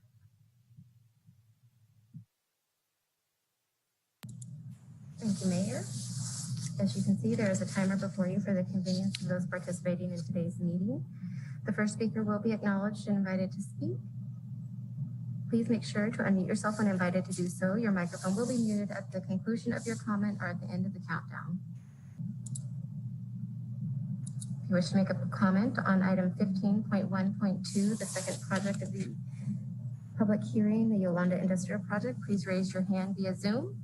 If you're participating by telephone, please dial *9.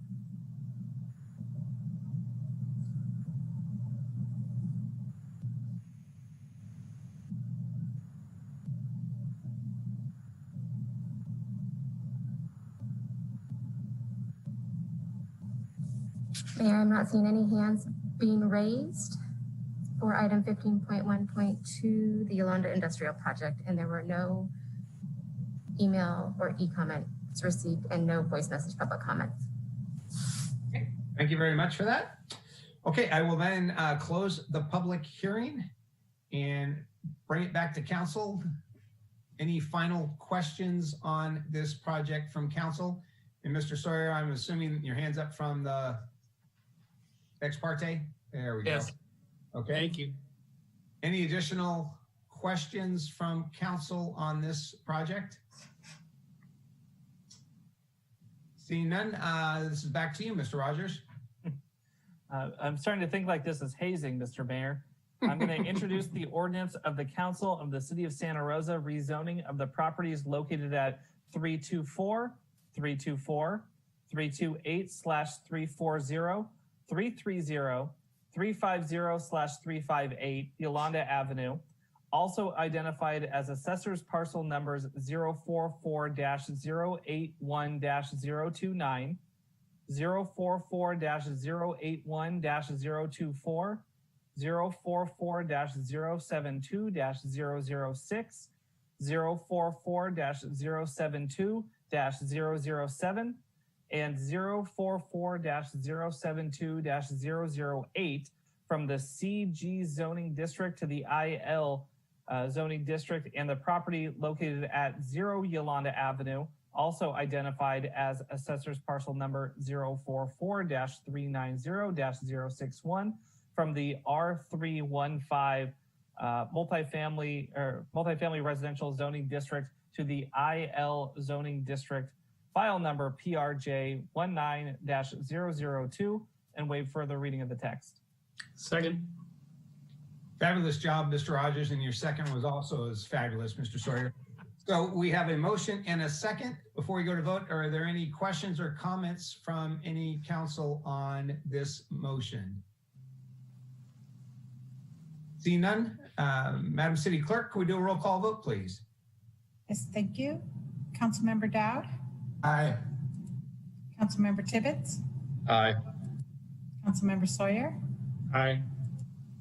Councilmember Rogers, Aye. Councilmember Oliveris, Aye. Vice Mayor Fleming, Aye. Mayor Schwedhelm. Aye. That motion passes with 7 ayes. All right. I think John's job is easier than mine on this one.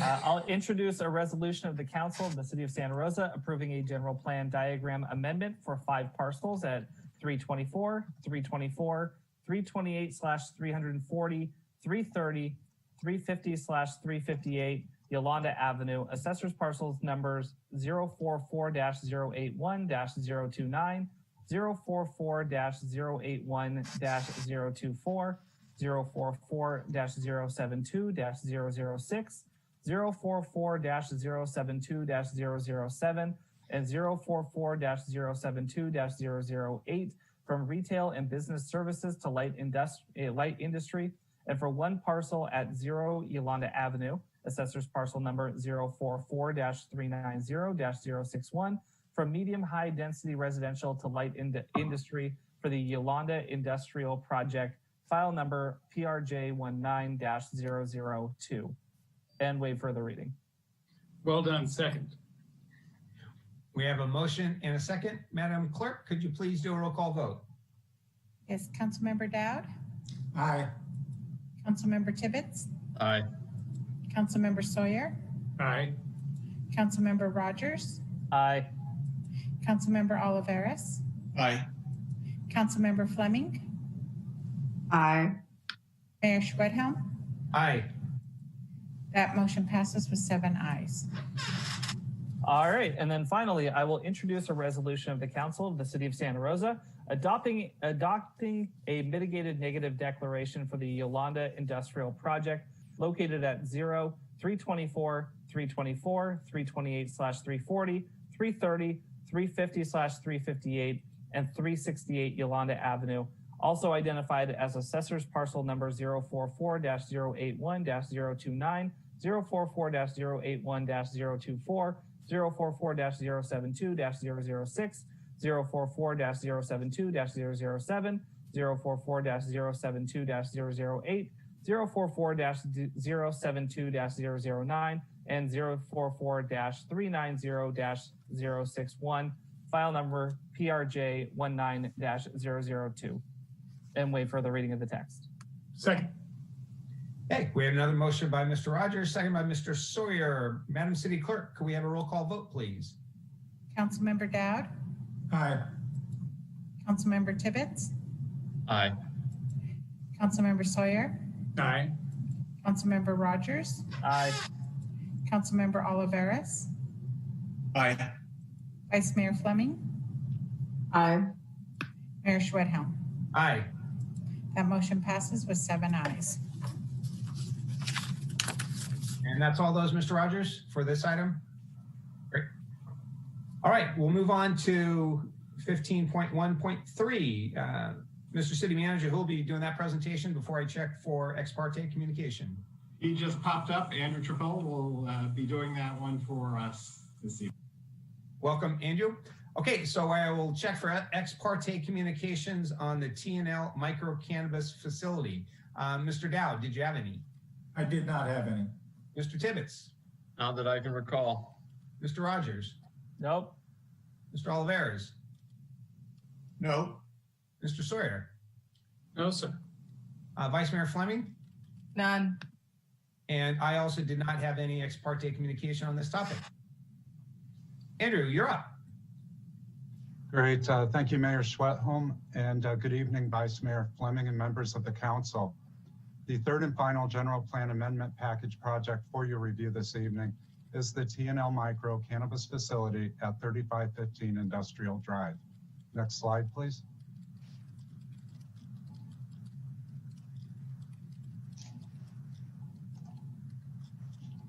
The project includes a request for a general plan amendment from retail and business services to light industry and a request for rezoning from general commercial to light industrial of 2 parcels.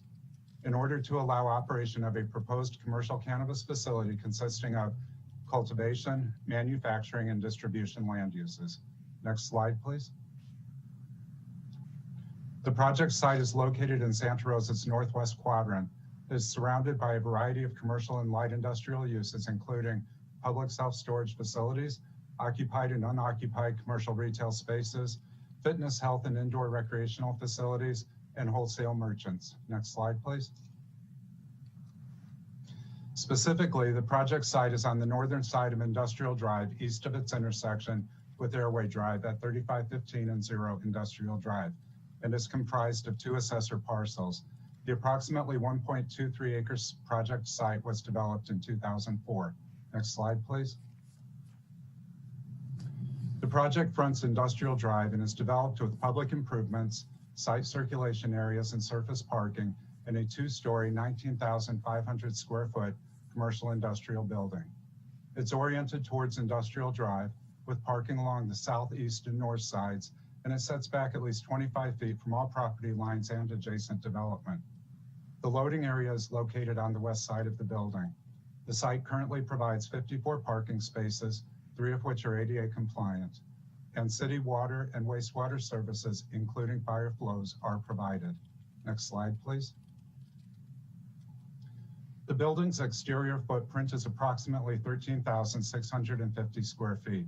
The total 19,500 square feet of internal space is distributed between ground floor and mezzanine levels.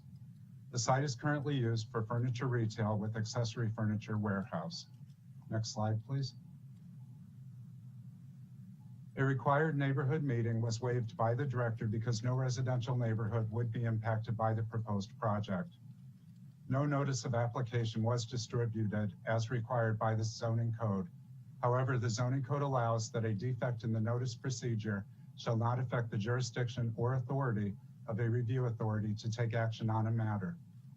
Property owners and occupants within 600 feet of the proposed project received a mailed notice of intent to adopt a mitigated negative declaration for the T&L micro project, mailed planning commission and city council public notices, have had access to on-site noticing for planning commission and city council public hearings, and both public hearings were advertised in the Press Democrat as well as distributed through the city's email service. Next slide, please. The current area general plan and zoning designations include light industry, retail and business services to the north, west, and south, and retail and business services to the east. Next slide, please. Real estate market demand studies show a less than 5% vacancy in industrial spaces in Santa Rosa, with just over 5,000 square feet of available industrial space in the second quarter of 2020. A higher vacancy rate would facilitate negotiating power of lessees and encourage a variety of uses, sizes of operations, and market mix. Amending the general plan for this property would provide approximately 20,000 square feet, additional square feet of industrial zone space. With regard to the retail environment, following the 2017 Tubbs fire, the areas surrounding the subject parcel suffered a loss of productive properties.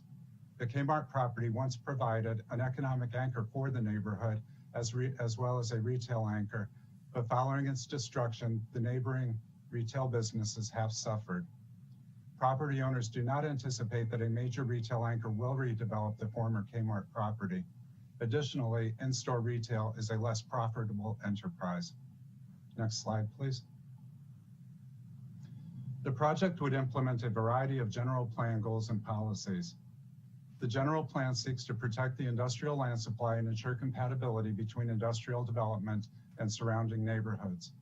Conversion of existing development land in response to market demand would ensure that the industrial land supply continues to meet economic needs. Rather than promoting development of vacant greenfield sites, conversion would foster a compact development pattern that reduces travel, energy, land, and materials consumption while promoting greenhouse gas emissions reductions citywide. Also, amending the general plan to allow for industrial uses aligns the property with its neighbors, as well as the actual current intensity of the use of the building. Next slide, please. The project would implement a variety of general plan goals and policies. The general plan seeks to protect the industrial land supply and ensure compatibility. Conversion of existing developed land in response to market demand would ensure that the industrial land supply continues to meet economic needs. Rather than promoting development, and I may be repeating these notes, so let's just go on to the next slide, please.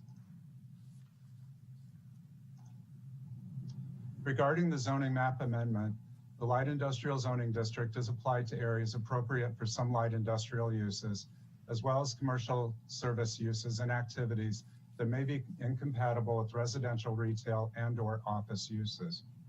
The light industrial zoning district is consistent with the light industry land use classification of the general plan, and it implements this land use designation.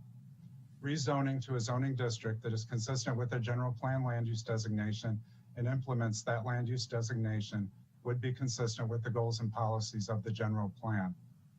Rezoning for light industrial uses would not foreseeably increase the intensity of the property's use, nor have any foreseeable effect on the public health, safety, convenience, or welfare. And finally, the project as proposed in conditions meets all required development standards for the light industrial zoning district. Next slide, please. The required conditional use permit for cannabis land uses was approved by Planning Commission on November 12th, subject to City Council approval of a general plan amendment and adoption of a rezoning map amendment. The applicant is required to comply with all applicable zoning code regulations governing general cannabis operations and operation of cannabis cultivation and manufacturing facilities specifically, including the requirement to obtain all required permits from local, county, and state agencies. Next slide, please. An initial study was prepared in compliance with the California Environmental Quality Act that resulted in a mitigated negative declaration. The proposed project would result in potentially significant impacts in the areas of air quality, greenhouse gases, and transportation. The project impacts would be mitigated to a less than significant level through implementation of recommended mitigation measures contained in the mitigation monitoring and reporting program prepared for the project.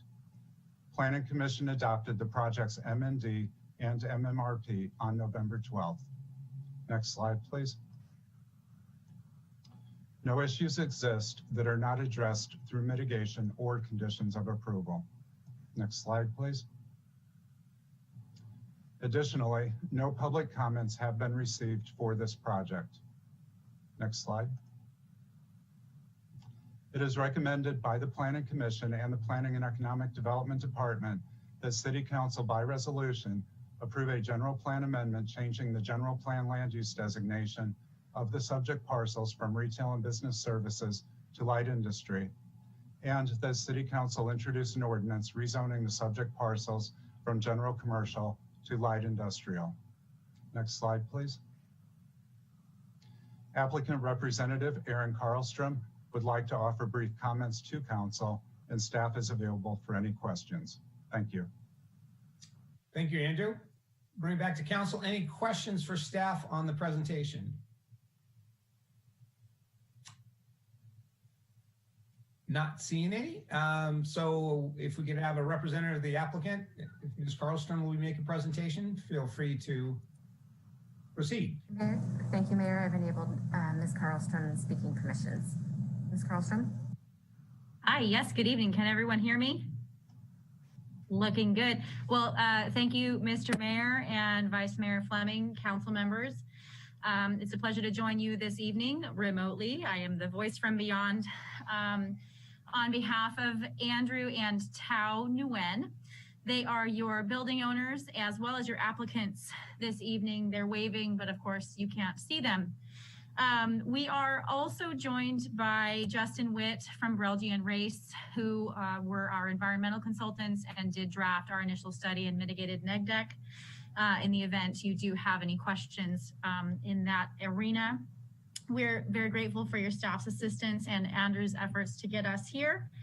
Andrew has done a wonderful job describing the project and its components. So we are here. I'm not going to make a formal presentation.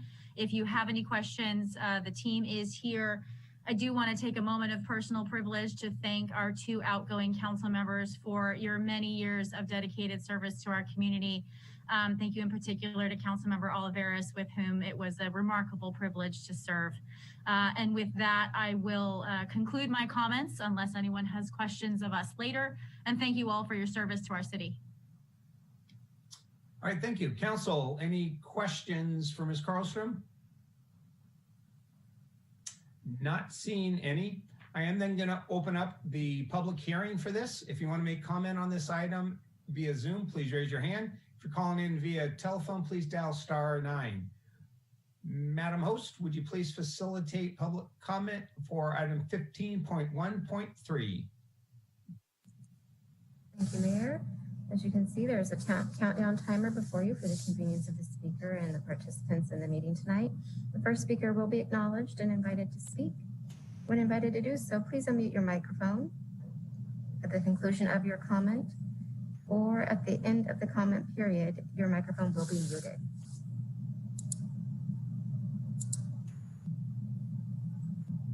Again, this is for the public hearing on item 15.1, project number 3.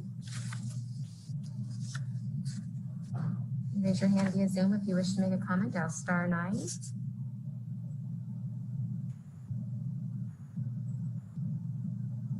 Mayor, I'm seeing no hands raised. Additionally, we had no voice message public comments received on this item. Okay, thank you. I will then close the public hearing. Council, any final questions or comments on this project for this item? Seeing none. Mr. Rogers, hopefully you've catched your breath. It's back to you. All right, I will introduce a resolution of the Council of the City of Santa Rosa approving a general plan land use diagram amendment for 2 parcels at 3515 and 0 Industrial Drive, assessor's parcel number 148-050-027 and 148-041-049 from retail and business services to light industry for the T&L micro cannabis facility, file number GPAM19-003, PRJ19-039, and waive further reading of the text. Second. We have a motion by Mr. Rogers, a second by Mr. Tibbetts. Any final comment or questions by council? Not seeing any. Madam City Clerk, can we have a roll call vote, please? Councilmember Dowd. Aye. Councilmember Tibbetts. Aye. Councilmember Sawyer. Aye. Councilmember Rogers. Aye. Councilmember Oliveris. Councilmember Oliveris. Got it. Aye. Thank you. Vice Mayor Fleming. Aye. Mayor Schwedhelm. Aye. That motion passes with 7 ayes. All right, I will introduce an ordinance of the Council of the City of Santa Rosa, amending Title 20 of the Santa Rosa City Code by reclassifying the property for the T&L micro cannabis facility located at 3515 and 0 Industrial Drive, assessor's parcel numbers 148-050-027 and 148-041-049 to light industrial zoning district, file numbers PRJ 19-039 and REZ 19-010, and waive further reading of the text. Second. We have a motion by Mr. Rogers, seconded first by Mr. Tibbetts. Madam City Clerk, could we have a roll call vote, please? Councilmember Dowd. Aye. Councilmember Tibbetts. Aye. Councilmember Sawyer. Aye. Councilmember Rogers. Aye. Councilmember Oliveris. Aye. Vice Mayor Fleming. Aye. Mayor Schwedhelm. Aye. That motion passes with 7 ayes. Is that it, Mr. Rogers, on this item? Yep, I believe there are only 2 resolution, or 1 resolution and an ordinance. Great. Thank you very much for that, for all the presentations on this. Okay, we'll now get back to our regularly scheduled agenda. Just for purposes of break, I'm going to try to get us through the consent calendar. We'll take another break, excuse me, and then continue on item 13, public comment, 14, and then item 17. So with that, we've already taken the roll call. Madam City Attorney, could you report out on our closed session today? Yes, the council met in closed session on items 2.1 and 2.2. On item 2.1, the council gave direction to the real property negotiator. And on item 2.2, gave direction to legal counsel. Thank you. Great, thank you. We have no proclamations. Item 7, staff briefings. Mr. McGlynn, any staff briefings this evening? Yes, just one on 7.3 glass fire recovery update. Mr. Paul Lowenthal will be doing the presentation. One moment, I just promoted Lowenthal to panelist. Good evening, Mayor, Vice Mayor, members of the council. Paul Lowenthal, Assistant Fire Marshal with the Santa Rosa Fire Department, reporting out on the progress of the debris task force. The phase 1 is expected to be completed in all of Sonoma County by this Thursday, and phase 2 is underway. We are now participating in 2 additional calls, one with what is being referred to now as the Inland Branch that's being hosted by Cal Recycle and Cal OES, and is Sonoma County, Napa County, Lake, Mendo, and Solano. Because of the vast number of fires across the state, they are breaking us into branches. Our branch debris is underway, and they reported today that the first 2 official properties have been cleared, so things are ramping up, which is good news here locally. We're also participating in another call that's dealing with burned vehicles, abatement, as well as firearms that are being found on properties. And based on our experiences in 2017, we're actually getting an opportunity to be leaned on a little bit by some of our neighboring counties. In fact, Chief Navarro, who was actually assigned to our debris task force back in 2017, and I actually put our heads together to help Solano County with an issue that they're experiencing regarding vehicles that was similar to what we helped kind of shape for the state back in 2017. Regarding trees, the city put together a draft letter that we are addressing to PG&E regarding what we discussed last week with the tree issue. We were informed by Cal OES this morning that 11 counties now are interested in joining our efforts regarding our concerns with the lack of a wood program for our residents. Cal OES is obviously engaged in this issue. We were able to work with Adrian and get a letter over to the county, which they provided comments back today. And we'll be coordinating the signatures between our city manager and the county administrator and sending that to PG&E and CCing a number of our delegates, and Adrian's working on our ledge side. So everybody's in the loop, and Cal OES is looking forward to seeing the letters so that they can share it with the other counties. Ultimately, our goal is not only to deal with the trees that are ineligible through the state's program because PG&E felled them, but ultimately advocating for all of our residents in trying to bring a wood program back. We have finalized the numbers that we talked about. So we do now have the full public releasable account of all of our damaged, destroyed residential structures and commercial properties. So we'll get that posted and we'll send it to council. That is complete now. And it also takes into account the county complex, which is in the city limits. So you'll see kind of a spike in the number of commercial structures that we had previously talked about. The MRIC at Maria Carrillo is shutting down early. It is actually closing down now tomorrow at 6 p.m. and that is because of COVID concerns. So FEMA is shutting down all mobile intake centers at the various fires that have been impacted. Residents can still register online, so information to those resources can be found on our glass fire recovery page. And that should do it with where we're at as far as our updates right now, unless there's any questions. Thank you, Mr. Lowenthal, for that presentation. Council, questions? Mr. Rogers. Thanks, Paul. Did you say 7 counties had joined us? Is that the number? 11. 11. Okay, thank you. Yeah. Council, any additional questions? Not seeing any. Madam Host, would you please facilitate public comment on item 7.3 staff briefing? Mayor, as you can see, there's a timer before you for the convenience of those participating in tonight's meeting.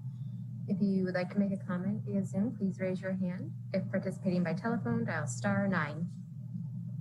The first speaker will be acknowledged and invited to speak. Please make sure to unmute yourself when you are invited to do so. At the conclusion of your comment or at the end of the countdown timer, your microphone will be muted.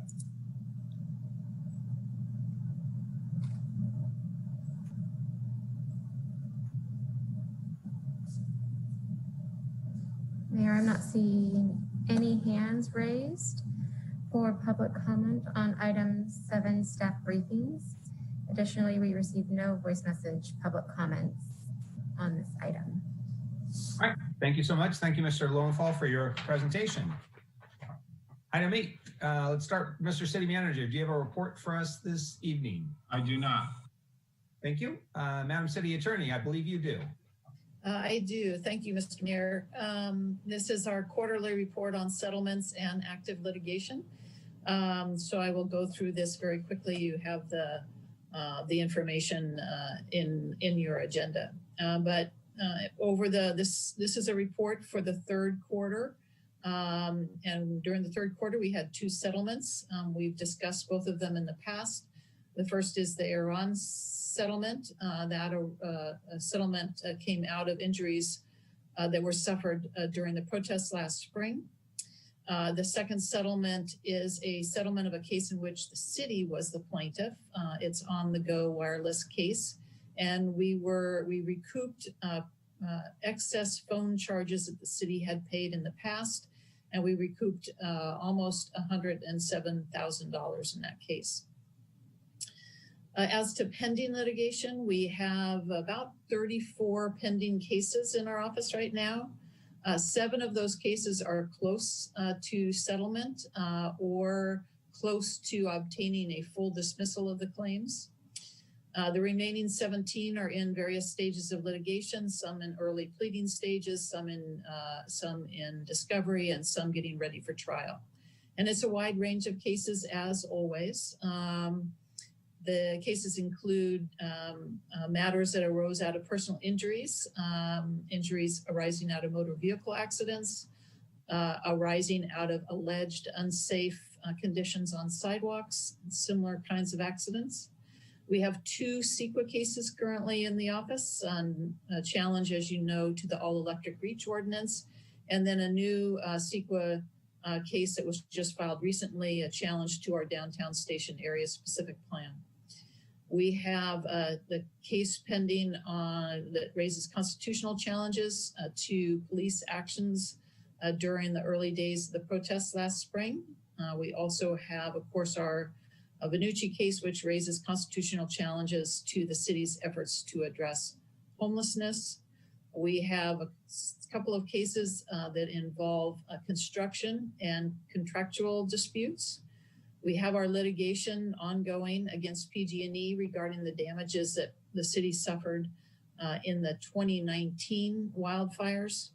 We have a series of code enforcement and receivership cases, and of course, others as well.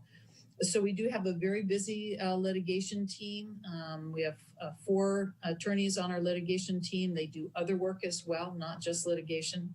Very skilled, very capable. And I will note that this list of cases is in addition to the more routine court hearings that they frequently attend, including pitches motions, weapons claims, dangerous animal cases, and a variety of other more routine motions. As to new claims, we received 7 new claims during the third quarter. We'll see if any of those evolve. We do anticipate that at least some of those will evolve into litigation matters. And then I want to emphasize this is a snapshot in time. These efforts are ongoing.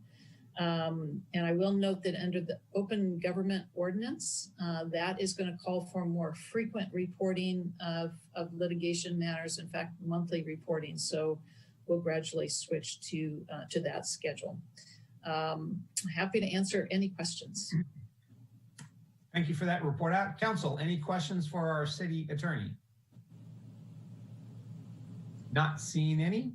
Thank you so much for that report. So we're now taking public comment on item 8, the city attorney's report. If you want to make a comment via Zoom, please raise your hand. If you're calling in via telephone, please dial *9.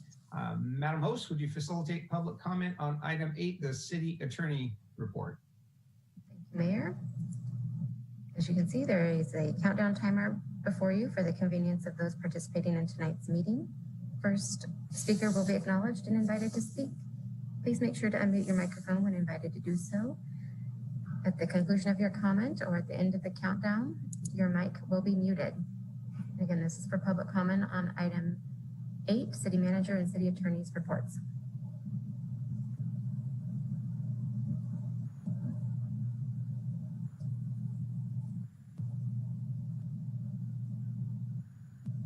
All right, Mayor, I see no hands being raised via Zoom. Additionally, we received no voice message public comments on these items. All right, thank you very much for that. Okay, on to item 9, statements of abstention by council members. Council, are there any statements of abstention? Not sure how to interpret the absence of Mr. Tibbetts there, but we'll assume he doesn't have to. We'll move on to Mr. Tibbetts. Are you good? Any statements of abstention on tonight's agenda? Good, thank you. Okay, on to item 10, mayors and council members reports. Anyone wanting to make a report this evening? Seeing shaking heads. I will report on 2 items, both of which occurred yesterday. As your representative of the continuum of care, I did participate in the vote and we were successful in filling all 15 spots on the new continuum of care. We'll have our first board meeting tomorrow at 2:30, and I'll report out the outcome of that very first meeting. Then additionally, I participated in the city community meeting regarding the Findlay Safe Social Distancing. Mr. City Manager, I'd like to really thank staff and the efforts to put that meeting on. Another opportunity to hear from our community about the lessons learned from the Findlay Safe Social Distancing site. And I know we'll hear more at next week's agenda on the same topic. So with that, we'll then go to item 11. Both 11.1 and 11.2 were the approval of minutes from the June 23rd and June 24th council meetings. Were there any additions to or subtractions from any of those minutes? Okay, we'll accept those as submitted. On item 12, the consent calendar, Mr. McGlynn. Item 12.1, resolution.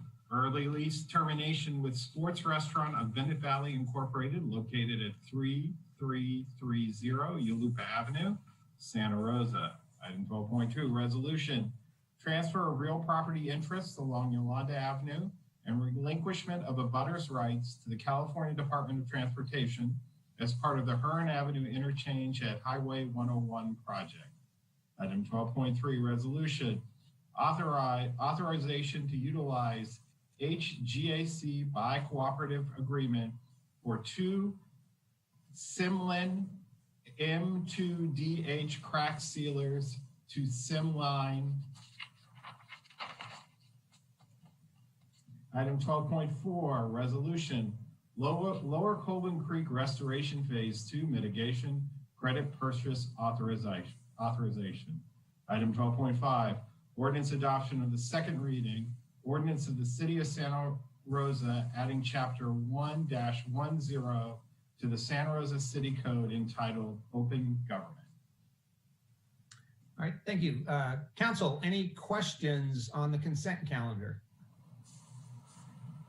Yeah, I got a question about that one. That sounds like the road repair. Could that be put in plain language, please? I will ask Zach Brand to step forward.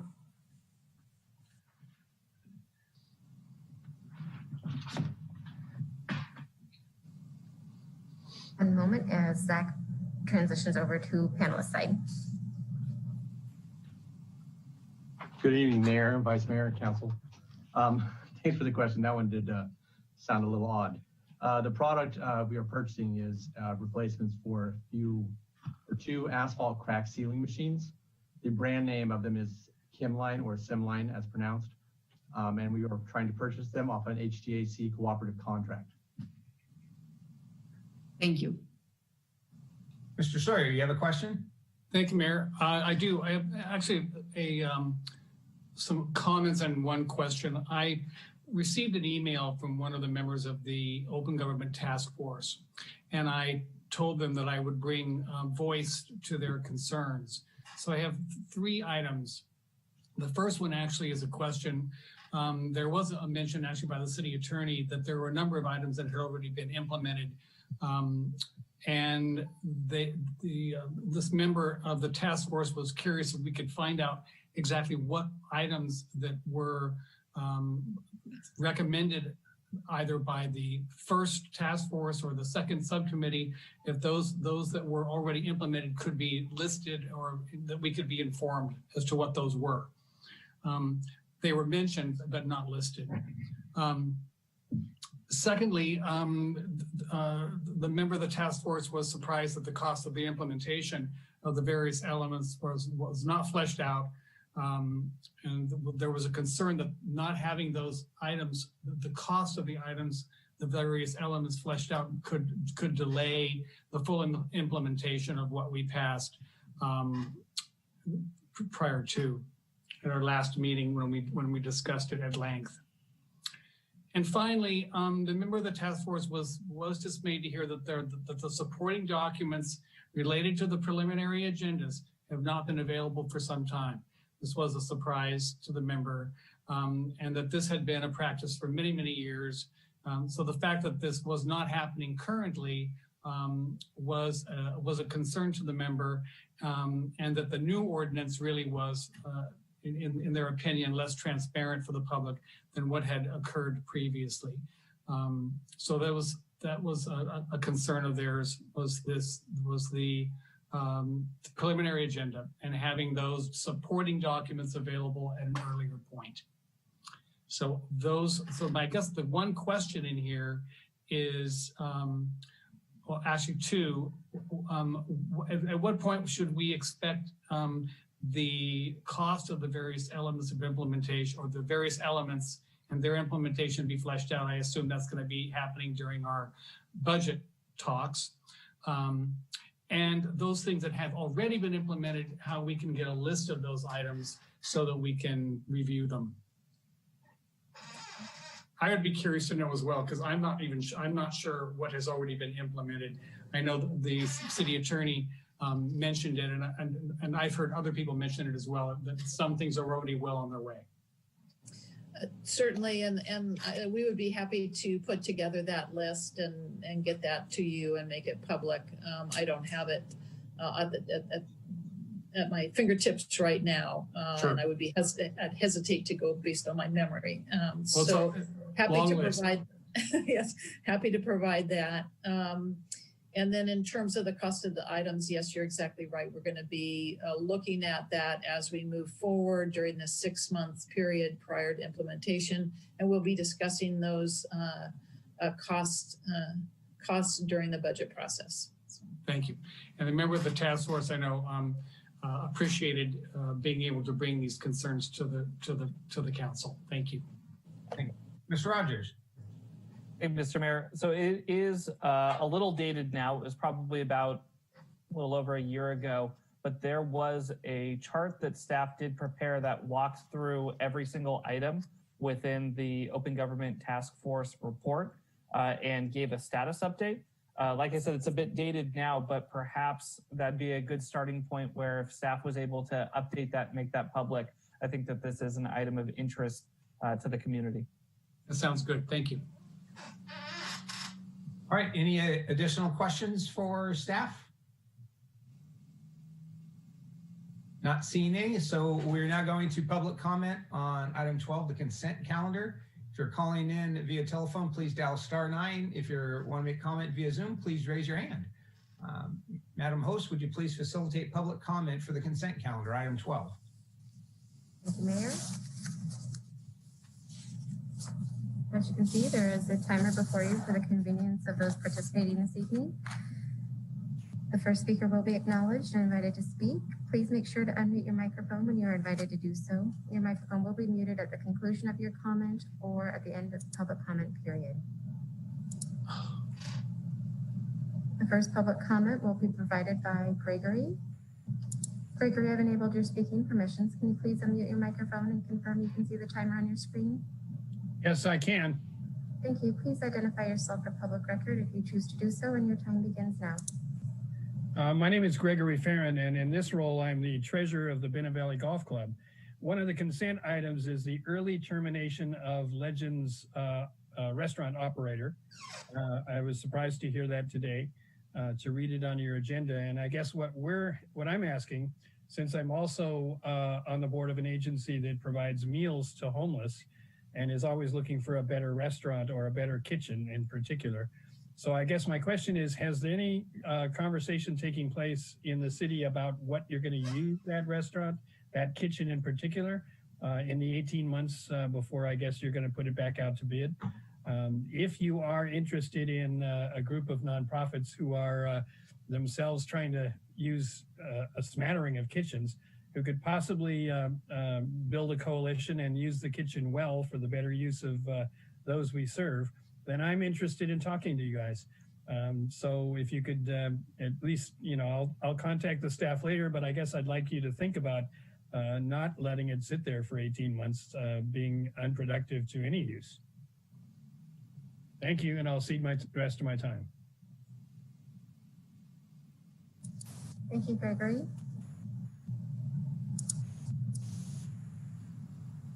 Again, public comments for item 12, consent.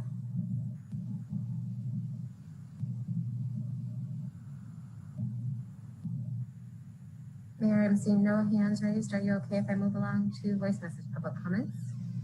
Yes, I am. Thank you. And there were none, so there we have it. Okay, we'll bring it back to council. Mr. McGlynn, would staff be prepared to address item 12.1 and the future of that facility at this point? Mr. Furon can reach out to staff and we can discuss any options. All right, thank you very much. Staff or council, any additional questions? Seeing none, Vice Mayor Fleming, you have this item. Sweet. All right. I'll move item 12.1 through 12.5. Second. Motion by the Vice Mayor, second by Mr. Oliveras. Any additional comments? Seeing none, Madam Clerk, could you please do a roll call vote? Yes. Councilmember Dowd? Aye. Councilmember Tibbetts? Aye. Councilmember Sawyer? Aye. Councilmember Rogers? Aye. Councilmember Oliveras? Aye. Vice Mayor Fleming? Aye. Mayor Schwedhelm? Aye. That motion passes with 7 ayes. All right, thank you so much.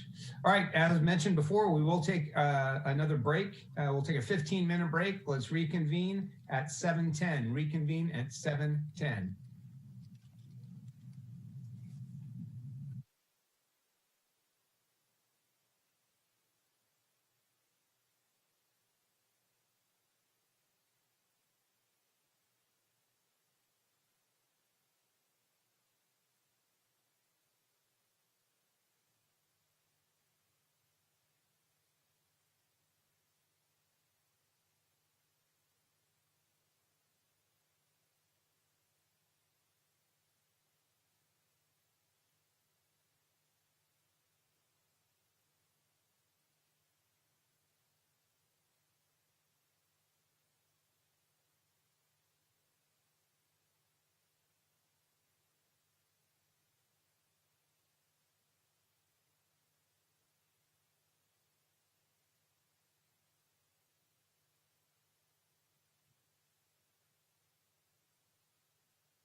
Madam City Clerk, are we ready to resume? Yes, I am. Okay, we'll reconvene the December 8th, 2020 Santa Rosa City Council meeting. Can we please take a roll call? Yes. Councilmember Dowd. Here. Councilmember Tibbetts. Here. Councilmember Sawyer. Here. Councilmember Rogers. Here. Councilmember Oliveras. Here. Vice Mayor Fleming. Here. Mayor Schwedhelm. Here. Let the record show that all council members are present. All right, thank you. We're now taking public comment on item 13, non-agenda matters. This is the time when any person may address the council on matters not listed on this agenda, but which are within the subject matter jurisdiction of the council. If you wish to make a comment via Zoom, please raise your hand. If you're dialing in via telephone, please dial *9 to raise your hand. We will take 10 speakers under item 13. If we have more than 10 public comments on this item, the remaining speakers will be afforded the opportunity to speak on item 17, non-agenda matters, to provide public comment. Madam Host, would you facilitate public comment on item 13? Thank you, Mayor. As you can see, there is a timer before you for the convenience of the speaker and those participating in tonight's meeting. The first speaker will be acknowledged and invited to speak. Please make sure to unmute your microphone when invited to do so. At the conclusion of your comment or at the end of the comment period, your microphone will be muted.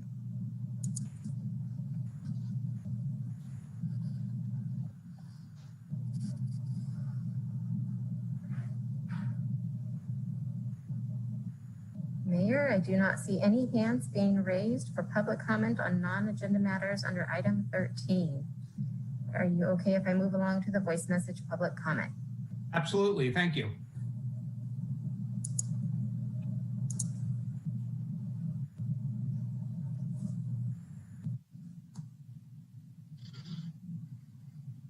Public comment on non-agenda matters, number 13.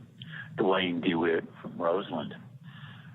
Thanks for an order to the city council, perhaps, or city staff, who took action to get the final portion of Hughes Avenue finally repaved. The area has been in such disrepair for so many decades, people thought it would never come forward. So 3 years into the annexation, Santa Rosa stepped up and finished that Hughes Avenue repaving. Thank you for that.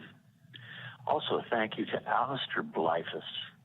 He was on Burbank Avenue at Roseland Creek just a week ago, taking care of trying to limit the amount of debris left by the homeless who have taken up residence in the land the city owns next to Roseland Creek. The city has a jewel in the rough there with Alistair Blyfus, and I do hope that you'll find ways to get more staff to assist him and the city staff working to keep what parklands and open space lands the city owns from being overrun by the homeless. It's really an important thing. Hopefully, city council will direct city staff to make that a priority in the new year. Thank you.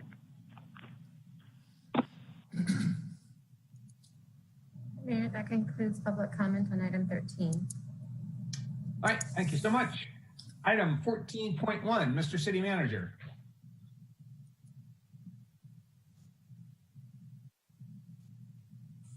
Item 14.1, report 2050 Santa Rosa General Plan Community Advisory Board Committee Member Selection Process and Organizational Framework. Andy Gustafson, Senior Planner, presenting. Or Amy Lyle. Thank you so much. I'll just be kicking this item off and then handing it over to Andy. Good evening, Mayor Schwedhelm, Vice Mayor Fleming, and members of the council. So tonight, and I know Dina's pulling up that PowerPoint, so I'll just start off by just letting you know that this is a quick follow-up report on the formation of the Community Advisory Committee for our general plan update. So Andy Gustafson will be presenting some information about our staff CAC selection and the organizational framework. So, and those, Dina, do you mind moving on to the next slide? And for those members of the public that are on that aren't familiar with our general plan update, we did kick this off back in March of this year. And the general plan is a comprehensive policy document that guides development for the city over a 20-year period of time.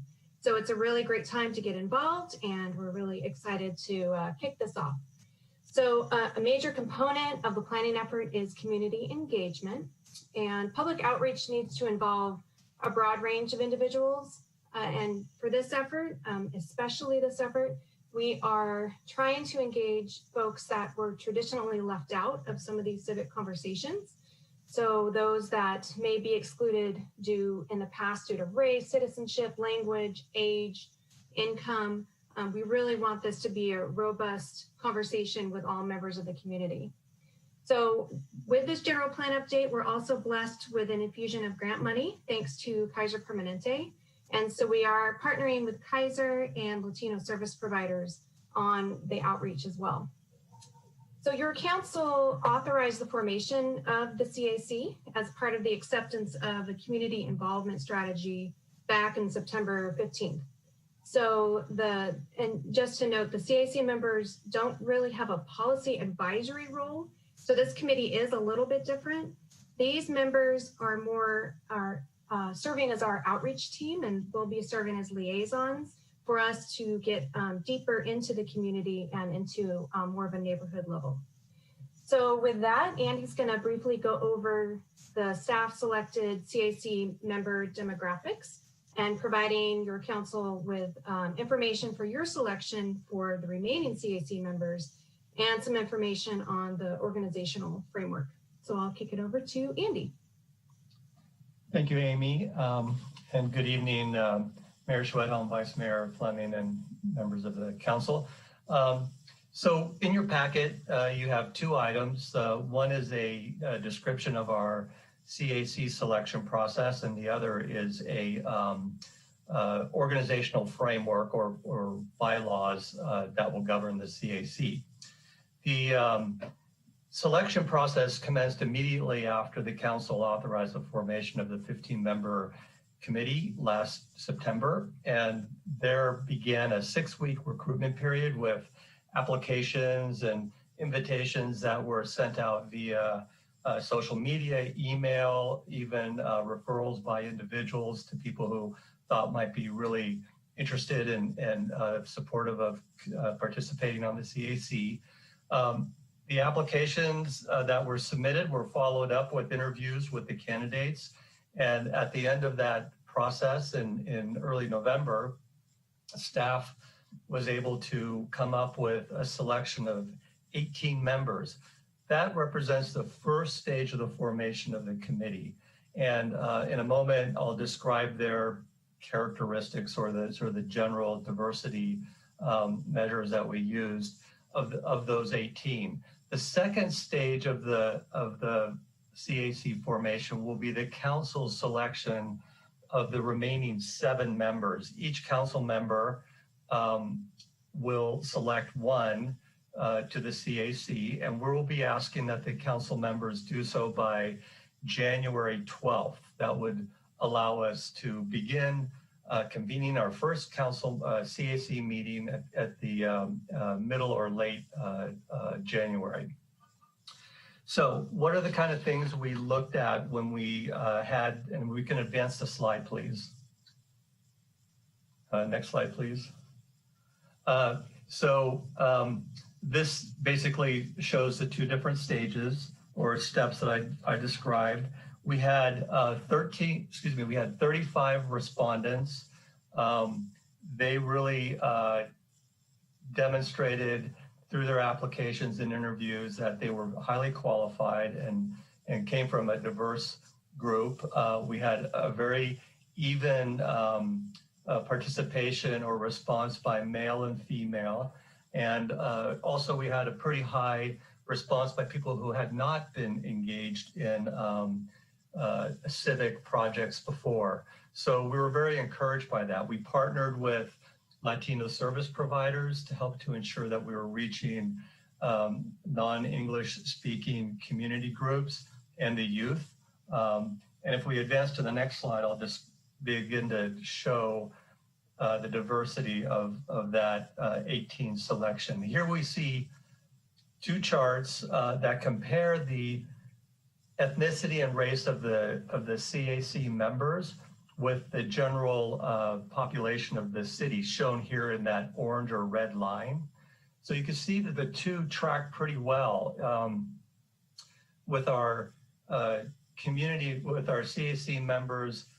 We follow the sort of the racial mix of the general population, except you can see we're a little short on the Hispanic or Latino group, as well as the Asian Pacific Islander group. In terms of age distribution, it's a very even track, except we're a little bit short on the 56 to 70 age cohort. So those are opportunities where council selections can help to better improve the diversity of the group.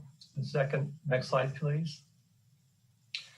This chart simply shows the reported interests and experience or life experience of the CAC members. And here we see a lot of people interested in community, neighborhood, and industry or economic vitality in the community. Plus, a lot of people expressed, interest in these other topic areas that we know will be vitally important during the discussion of the general plan update. Next slide. This map shows where the 18 selected members are located in the city. They all self-reported neighborhoods or general areas where they lived. We did not ask for specific addresses, nor do we represent that here for concerns of privacy. But we do show here, I think, that there is good distribution of the members throughout the city with some notable gaps that I want to call to your attention. In the northwest, north of Highway 12 and west of Highway 101, there's no representative outside of the Coffee Park area. Likewise, if we look at the area in northeast Santa Rosa, the Fountain Grove, Hidden Valley area, we're lacking probably where we should be having a representative. And similarly in the Bennett Valley area. A question did come up regarding how these representatives or these CAC members lie in relation to the council districts. We can't really precisely map that with the information we have, but going forward, we'll be able to aggregate that information in the future. So we'll be able to report out, if not a location precisely, but we can report out a count by districts. Next slide, please. So the other part of the packet tonight is what we call the framework. It's really like the bylaws. It's the document that governs how the CAC meetings will be run and how the CAC members will conduct their activities. What's really important is that this is a public process. This group will provide the consultant, well, I'll say the project team, a constant source of information and feedback throughout the project lifetime, which is going to be approximately 3 years. So we will be able to go back to these individuals and have them give us comment on the documents that are out for public review. The public will be able to attend these meetings. They will be conducted according to the Brown Act. They'll be noticed. And what's also important about the framework is that it outlines the activities or the guidelines of the CAC members when they are participating in these CAC meetings or when they're out in the community acting as liaisons. As liaisons, they can be a very powerful supporter or agent for the general plan update by bringing out into the community their social circles, their information, their passion, their interest in the general plan update to the people they know, and they can bring that comments back to the project team in a way that is efficient and probably we could not accomplish on our own. The CAC will be one of the tools within the community involvement strategy. It will not be a policy advisory group, but it'll help us inform policy as we develop it. So that concludes the information report. If we advance to the next slide. The recommendation is that you receive the report. And if you have any questions, I am here to help answer those. Thank you.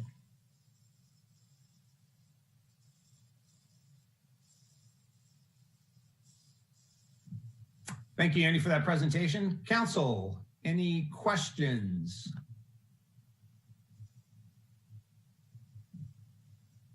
Not seeing any. So we're going to go ahead and take public comment on item 14.1.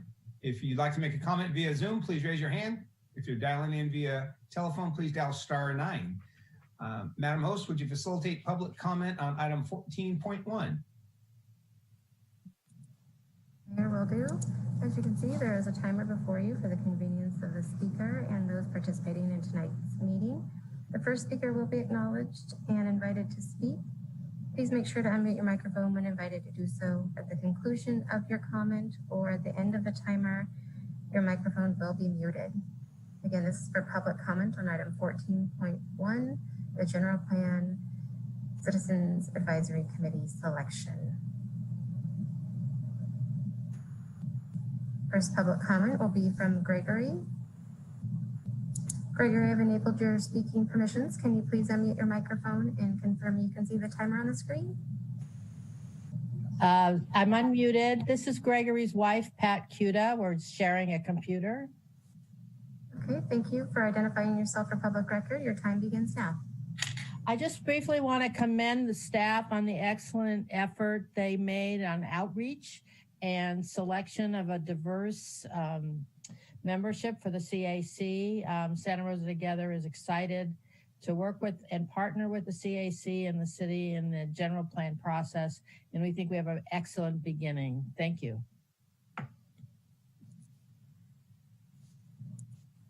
Thank you, Pat.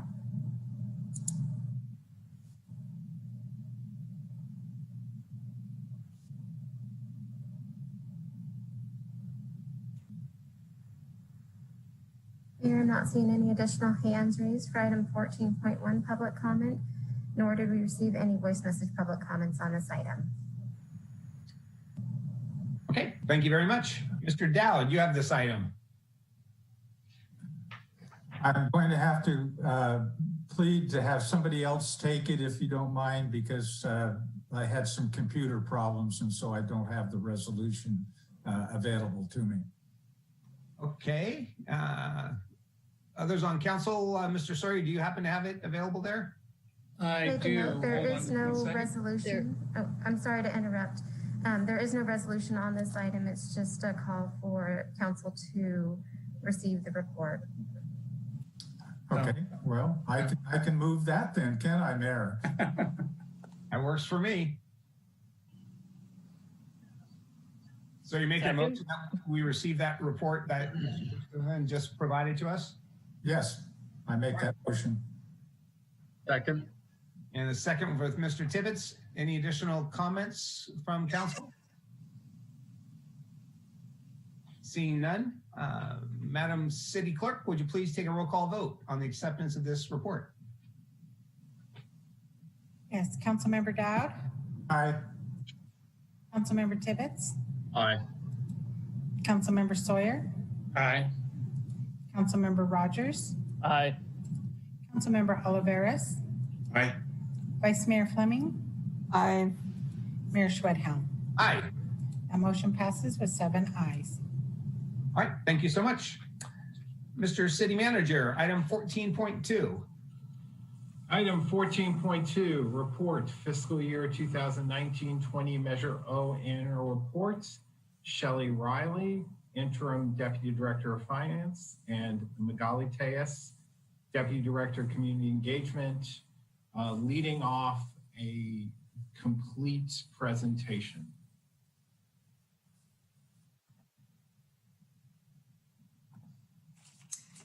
Good evening, Mayor Schwaldham and members of the council. Magali Tejas here, Director of Community Engagement. Just going to wait for the presentation to come up. And in the meantime, as we have the presentation come up here, there we go. We're gonna go back there we go.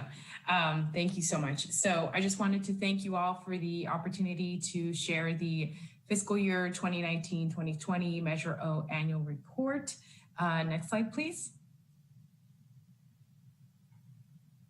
And I also wanted to share that we are going to be we're going to be presenting in this order with the Violence Prevention Partnership, the Fire Department, and the Police Department.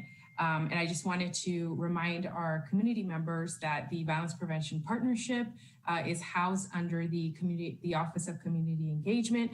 And we are very much looking forward to seeing, that work and where there are parallels and alignment with our community empowerment plan, which we'll be presenting soon. And I'm going to hand it off to my colleague, Jason Parrish.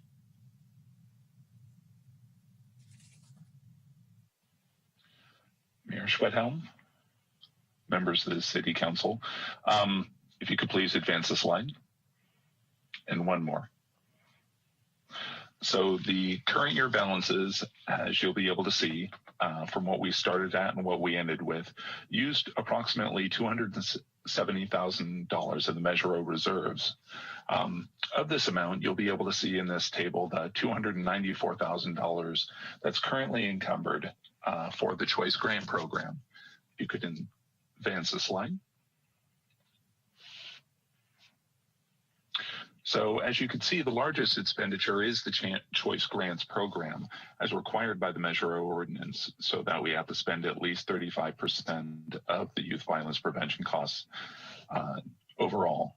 So the second largest salaries, I just wanted to call your attention to, as 40% of that $686,000 of that is made up of recreational seasonal temporary staff who are frequently the very youth that are participants in the program when they're younger. If you could advance the slide, please.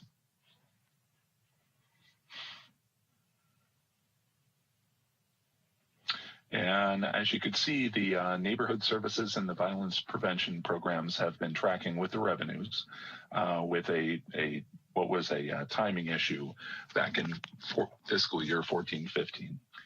And now I will turn the presentation over to my colleague, Violence Prevention Manager, Jason Carter. And if you could please advance the slide. Mayor Schwedhelm, Vice Mayor Fleming, and members of the council, Jason Carter, Violence Prevention Manager for the Community Engagement Office. Partnership staff continue to participate on both local and statewide initiatives, such as the Adverse Childhood Experiences Committee, California Violence Prevention Network, Funders Circle, and Health Action, among others, to ensure the city's efforts are consistently aligned with various initiatives and strategies. Also, as part of the Gang Prevention Awareness Month in September of 2019, the partnership hosted the Violence Prevention Annual Seminar, Managing Trauma to Build a Resilient Community, with over 180 in attendance, strategizing on how to best serve those that have experienced trauma.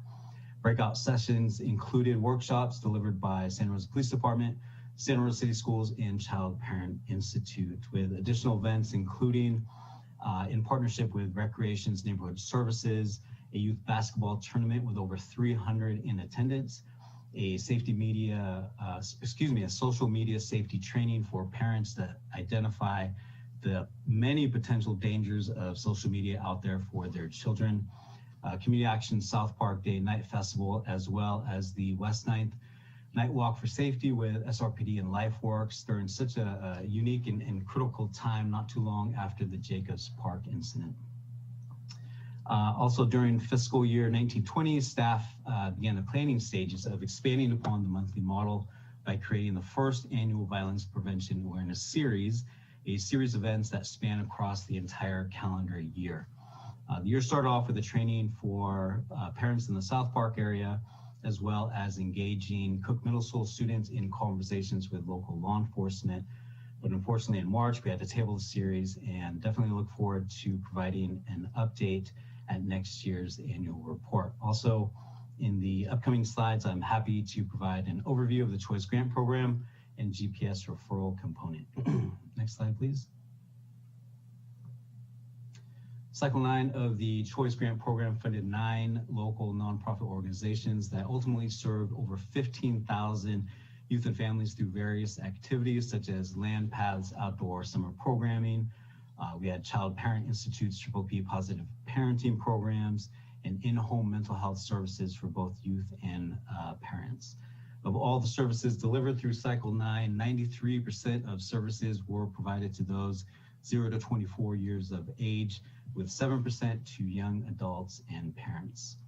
Also, in alignment with the strategic plan and community safety scorecard, 100% of activities were delivered in areas identified as underserved, with 40% of these activities in fiscal year 19-20 specific to the Roseland areas.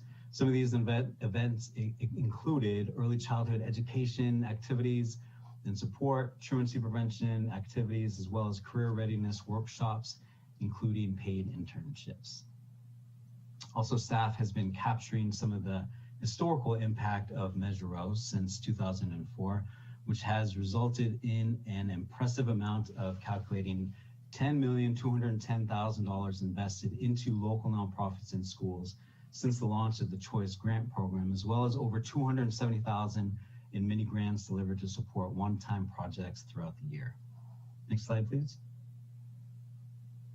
The Guiding People Successfully referral component receives referrals from probation, schools, various nonprofit organizations, where an intake and case reviews are brought to the multidisciplinary assessment and referral team, also known as MDART, to manage referrals for wraparound coordination of services with all Measure O Choice funded agencies. Also, by leveraging local Measure O dollars, the partnership has been awarded additional funding over the years through the Board of State and Community Corrections, initially with CalGRIP and more recently with the California Violence Intervention and Prevention Grant, also known as CalVIP. As noted in the slide, through CalVIP, the city is able to administer additional pass-through funding to LifeWorks of Sonoma County to deliver bilingual family-based intervention services, and also to social advocates for youth to provide intensive case management, work readiness workshops, and paid internships. Unfortunately, the CalVIP grant concluded in August of 2020, but through multiple conversations with Sonoma County Probation, the city was able to secure funding support to support GPS through the end of fiscal year 2021. And as I wrap up, I just wanted to share that since the launching of GPS, the program has provided 5,718 one-on-one services through the end of June 2020, which include pro-social activities, crisis intervention, and various developmental opportunities for young residents of Santa Rosa. And with that, I will turn it over to Recreation Deputy Director Kelly Magnuson. Good evening, council members. Can you hear me?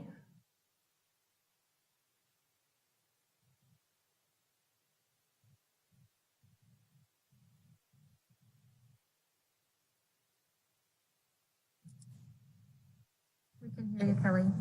Can you hear me? Thank you. Good evening, Mayor and council members. This is Kelly Magnuson with Recreation and Parks, presenting about the neighborhood services section of the Recreation Division that benefits from Measure O.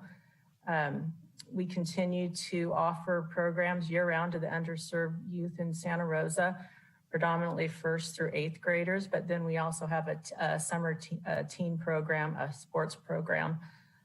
We partner with the schools who provide us gym space and classroom space for our programs, and we also continue to hire from the neighborhoods that we serve, and a majority of our staff are bilingual, which is very helpful. So at the top of the slide there, our sports programs are highlighted. They go year round. We were able to provide 9 sites. We had futsal, basketball, and cheer. Our most popular program, our Junior Warriors program, unfortunately was postponed last fall of 2019 because of the Kincaid fire. And then when we went to start it again in the spring, we had the shelter in place. So we weren't able to get a lot of basketball in this last fiscal year. And then coming down to our community programs, that's basically our after school programs. We have space at 8 Burbank housing sites and the Apple Valley Rec Room over in the Apple Valley neighborhood. We serve about 400 youth daily.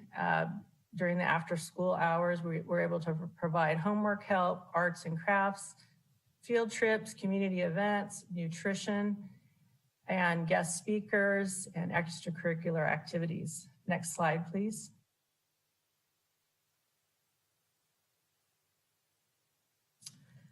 When the shelter in place began last spring, our staff were trying to figure out how they could help the youth in our program with their schoolwork.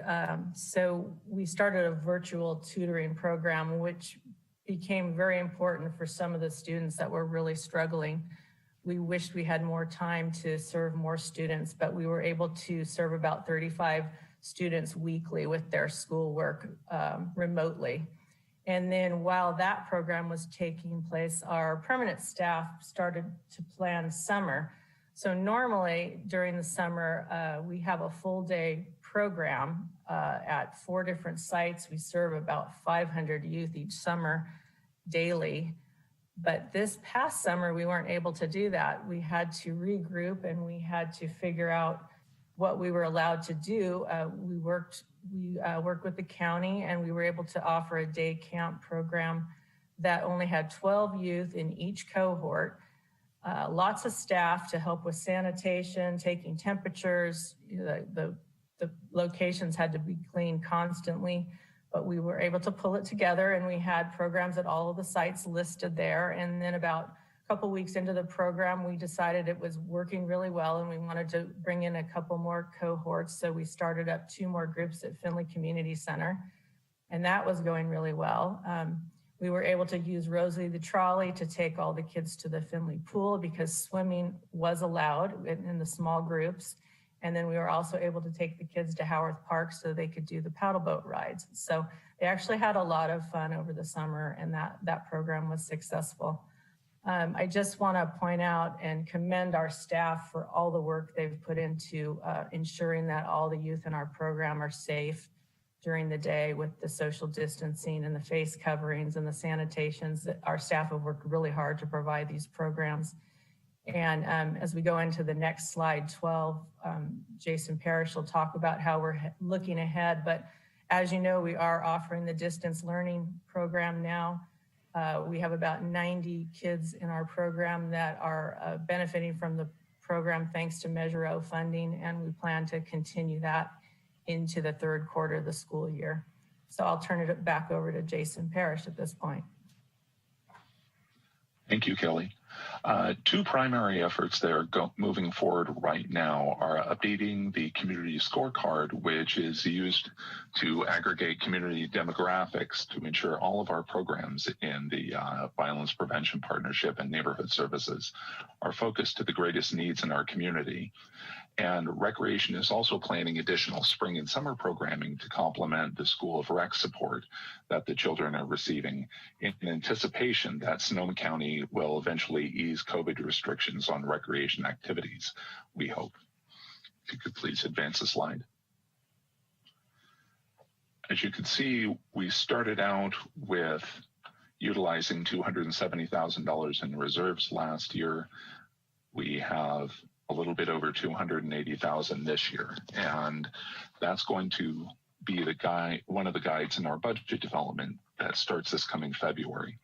Both community engagement and recreation have spent significant time evaluating their main programmatic components, and we'll be entering budget development in January with those in mind, including what the community safety scorecard will tell us, the choice grant programs, and how the School of Rec programs can also be supplemented. If you could advance the slide. Are there any questions or comments on our portion of the presentation? Thank you, Jason, and the rest of the staff for that presentation. Council, any questions on the violence prevention presentation? I'm not seeing any hands raised.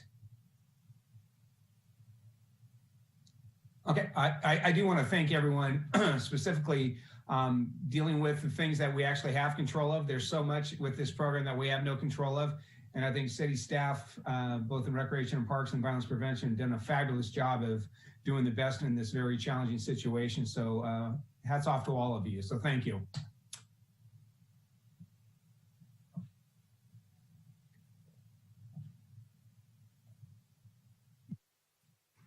Good evening, Mayor and Council members. Tony Gosner, Fire Chief for the City of Santa Rosa. I'll start off the presentation for the Fire Department on the first slide, and then we will work through our ASO Jim Arend, who will deal with the financials, and then Deputy Chief Scott Westrup will go into the operational. First, I just, before this slide kicks off, I'd just like to let everyone know Measure O is a very important program for us. It gives us the ability to do things that we just wouldn't be able to do otherwise. And that's provide a really good service, the best service possible in today's world moving forward. So without Measure O, we would definitely not be doing as well as we are. So with that, I would just like to say that Measure O is a very important part of the fire department and the city, in my belief. With that, when we go to the next slide, we'll turn it over to ASO Jim Arend. Thank you. This is Jim Arend calling, and I'll go over the first slide on number 16, and we're looking at a beginning fund balance of $3.1 million. Due to a drop in our sales tax revenue, our expenditures exceeded our revenues by about $24,000 this year, which brought our fund balance down to $3,097,545. And again, as I said before, that was principally due to the drop in sales tax reduction, or in sales tax revenues. You want to go to the next slide? And this one, you're seeing where we're at, where they're actuals and our salaries, and the major differences here. First thing to point out is up at the top with the pie chart, you'll notice that 84% of the expenditures we do in Measure O are salary and benefit driven. And we'll get into the details of that as we go further into the slides, but it's a pretty major chunk of our expenditures are people driven. Due to that, we had some major variances on our expenditures. Salaries were up about $60,000 due to multi-year contract settlement that happened during 19 and 20.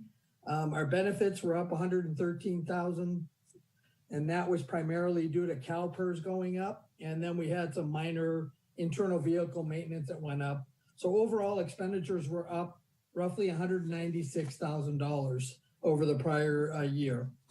The next slide. Here you're seeing our line graph where we've got our revenue and expenditure over time since Measure O began.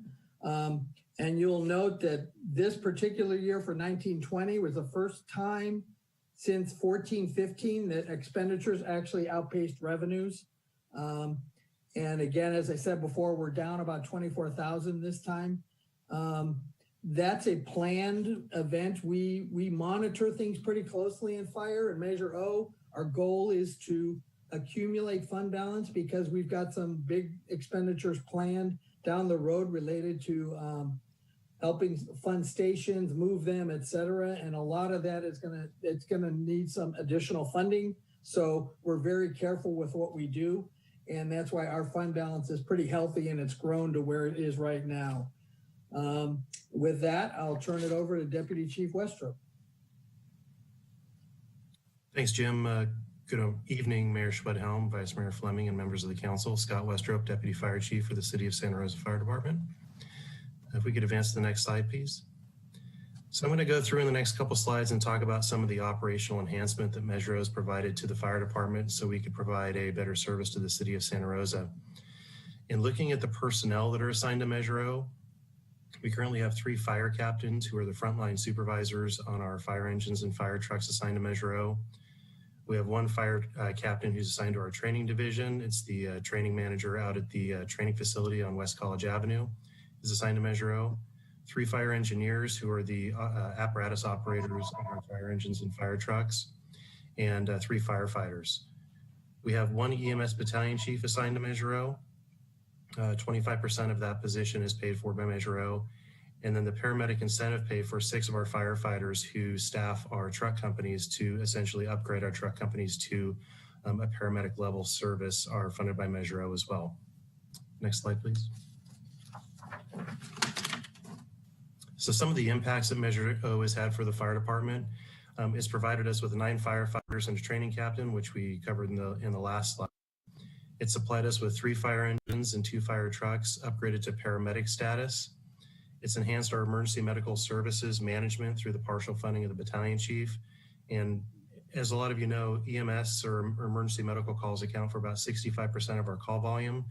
And so it's very important that we have that management and supervision in place for the EMS division. It improves our response times and the deployment of our resources by adding additional stations, by adding additional personnel and giving us the equipment to respond on. And then it reduces fire loss for those same reasons. It improves EMS patient outcomes by upgrading a lot of our equipment to paramedic status and providing that paramedic level of service to our community. It increases community outreach by giving us the ability to go out and engage the community and to be part of the greater good and greater community of Santa Rosa. And then it financed Station 5 construction. And we're talking about the Station 5 that was on that we lost in the Tubbs fire in 2017. Next slide, please. So the other stations that Measure O is funded are Station 10, which serves the Southwest community. That's also where our fire administration is at. It built Station 11, which opened in 2009, which serves the junior college neighborhood. It's on Lewis Road. And then, of course, like we were just talking about, Fire Station 5, which was completed in 2015 on Newgate Court, and then it was lost in the Tubbs fire, and we're currently working on rebuilding. Next slide, please. And some of the equipment or apparatus that Measure O has added to the organization, it's purchased 2 Type 1 fire engines, which are the big engines you see on the right there that you see on a daily basis. 1 Type 3 wildland fire engine, which is the first picture below the text. That's specifically made for wildland firefighting, and unfortunately, it's gotten a lot of work in the last couple of years. 4 command vehicles, which you see in the center there, the Tahoes that we drive to command and control incidents, and 1 swift water rescue trailer, which you see there on the right, that we hook up to one of our utilities and we bring with us to any swift water event we have during the rainy season, which hopefully we will see soon. With that, I will turn it back over to ASO Aaron and answer any questions at the end that you may have. Okay, you want to advance the next slide? Go one more while you're at it. This is our looking ahead slide where we're kind of taking a quick snapshot of the 2021 budget. As you can see, it's a repeat, except with a bigger number that we've got a negative in this case. Again, the department's strategy to recover from the use of reserves is we're going to, this was principally, again, due to sales tax revenues. They dropped about $611,000 this budget cycle. So we're looking at about a $476,000 loss for the year. Luckily, in this case, we have almost 3.1 million in fund balance. So that will bring us down to $2.6 million in positive fund balance. That's not ideal. We clearly wouldn't like to be doing that. We've worked hard to build that reserve up, but we're fortunate that we have it at this point. And we're hoping that the sales tax revenues will maybe come around a little better than projection. And that number won't be quite as dismal as it looks right now, but we are thankful that we at least have the fund balance to cover it. So we're not looking at any cuts per se, just a hit to our planned build up for cash so we can move stations and build build new stations. So that's a hit in itself. And with that, I'll open up any questions or comments. All right, thank you, Jim. Council, any questions on the fire presentation?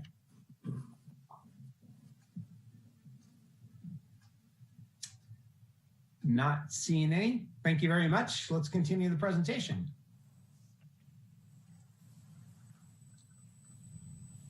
Good evening, Mayor Schwedhelm, Vice Mayor Fleming, and members of the City Council. Rainer Navarro, Chief of Police for the City of Santa Rosa.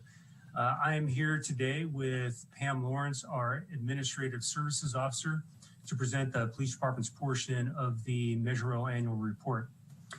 Pam's going to go over the budget slides, the first few slides that we have, and then I will provide an overview of the Measure O impacts and how it impacts our mission, which is to make our city a safe place to live, work, and play, and how it helps us reach our vision, which is to be the standard of excellence in policing. Measure O is vital to the work that we do in providing direct services on a daily level. We could not do what we do without Measure O right now, and how we provide many of the enhanced services that you're going to hear about to our community. So with that, I want to turn it over to Pam, and I'll be back in a few slides. Good evening, Mayor, Vice Mayor, and City Council members. I'm Pam Lawrence, ASO, so I'll be going over the financials, and then I'll hand it over to Chief Navarro, as he said. So on this slide, you can see that our beginning fund balance was about 1.1 million. Our sales tax revenues were down, as ASO Aaron said, so we had about 3.8 million in tax revenue, about $4,000 in interest or other revenue, and with expenditures of $4.2 million, making us use some of that reserve balance. About 382,000 we used out of reserves, leaving us with 756,000 remaining. Next slide, please, Dina. This slide just breaks it down to show you how we use those funds. As you can see, the majority of our funds, about 94%, were spent on salaries and benefits for the 19 positions that we have in Measure O. 135 was spent on services and supplies, which covers 3 vehicle maintenance, or maintenance on 3 vehicles, the downtown enforcement lease for that office, as well as insurance and various supplies. We spent 112,000 on general fund overhead or administration. Next slide, please. This is an overview showing you that since inception of the program, where our revenues and expenditures have been. As you can see over time, our revenues and expenditures have been pretty even. Every few years, or every couple of years, we've had to spend some money out of our reserves, which is just due to increased expenses and decreased revenues, mostly due again to staffing increases. You can see that spike in 9-10, that was one-time staffing for staff positions that we moved in during the downturn, and then were either later cut or moved back to the general fund. Next slide, please.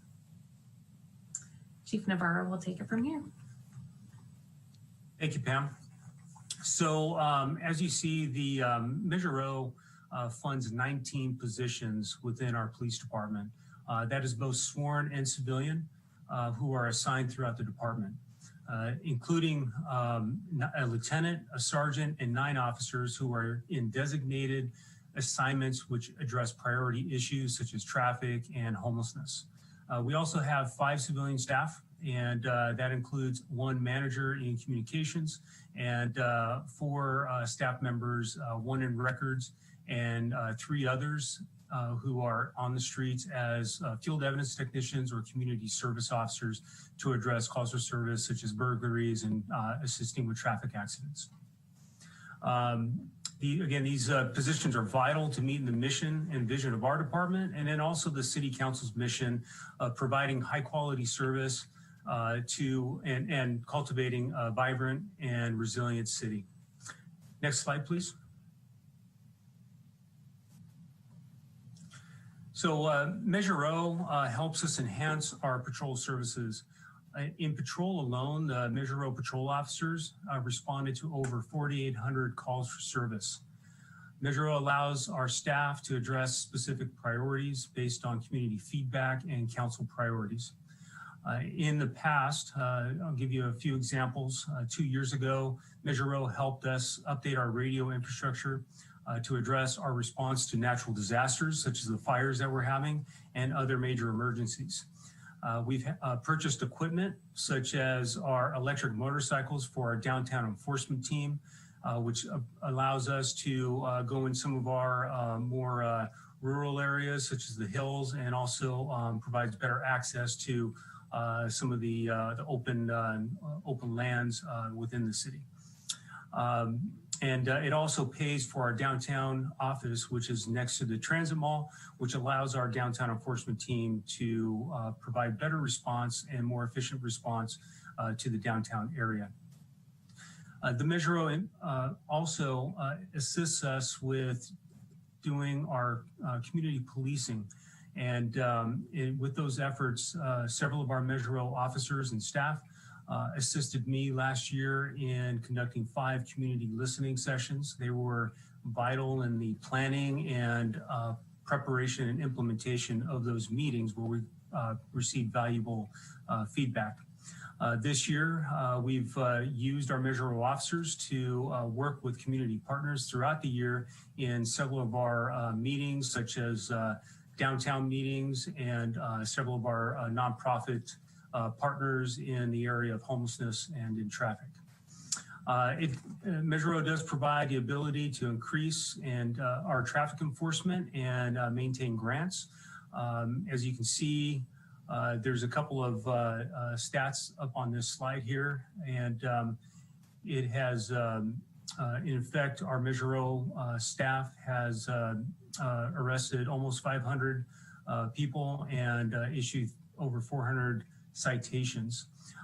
And this isn't just, when you look at this, it's not just enforcement of violations, criminal violations, but it's also a reflection on how we're impacting the community as far as helping out our victims. So Measure O has helped numerous people, such as victims of violent crimes, victims of domestic violence, and also prevents tragedies through DUI enforcement that DUI crashes can bring. Next slide, please. Measure O, again, has provided a huge benefit to addressing our local emergencies. Our Measure O staff has directly been involved in the evacuation efforts related to the Kincaid fire and the Glass fire this past fall. Measure O is also has been very valuable to us because our Measure O staff was directly involved in taking the lead at the onset of our COVID emergency. Our officers set protocols and maintained equipment for the safety of our staff and our community. Measure O has helped us develop strong partnerships with the Santa Rosa City Schools, Roseland School District, and several other smaller districts within Santa Rosa. We've been able to educate staff and students in a variety of topics and crisis issues. If you recall, back in October 2019, one of our SROs was able to quickly respond to a shooting that occurred in front of a local school and helped lock down the school for the student and staff safety.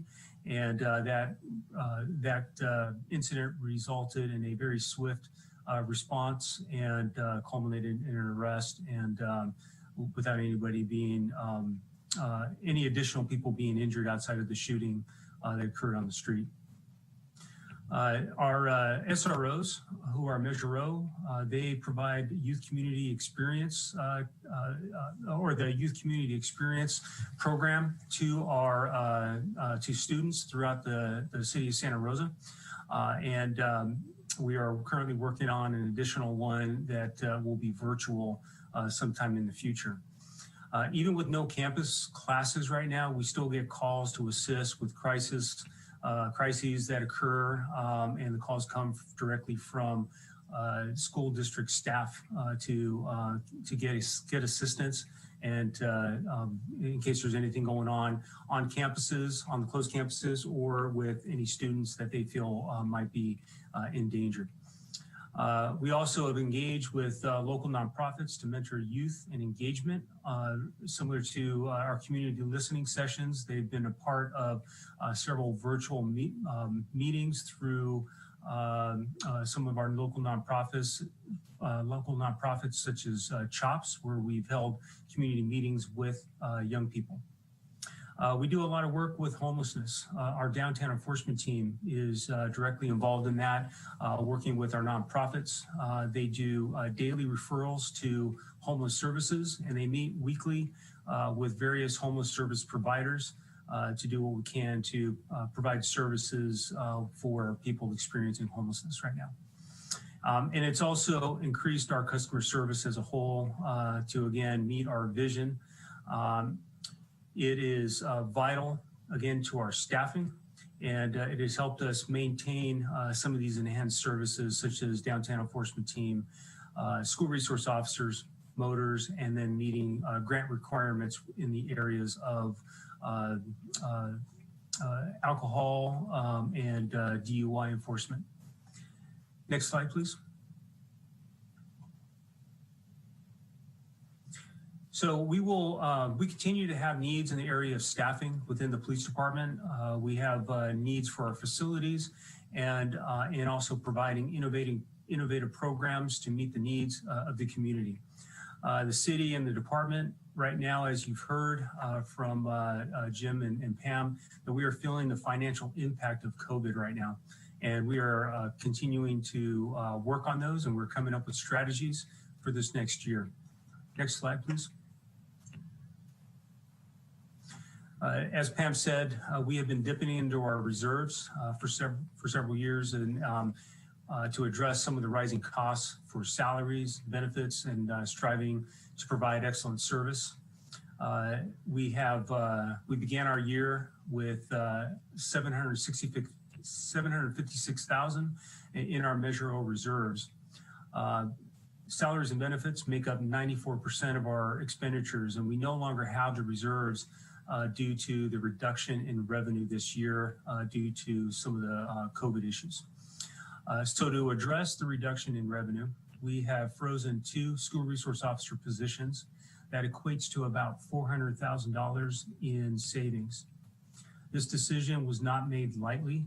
We thought a lot about this, and I made this decision based on the reduction in revenue, the current virtual state of our schools, which we have closed campuses right now, and also with the increasing staffing shortages that we have within our department. With that being said, we will continue to evaluate our priorities for Measure O revenue based on both the department and city priorities in the areas of public safety, emergency preparedness, traffic, homelessness, and violence. That concludes our portion of the presentation, and Pam and I are more than happy to answer any questions that you might have. Thank you.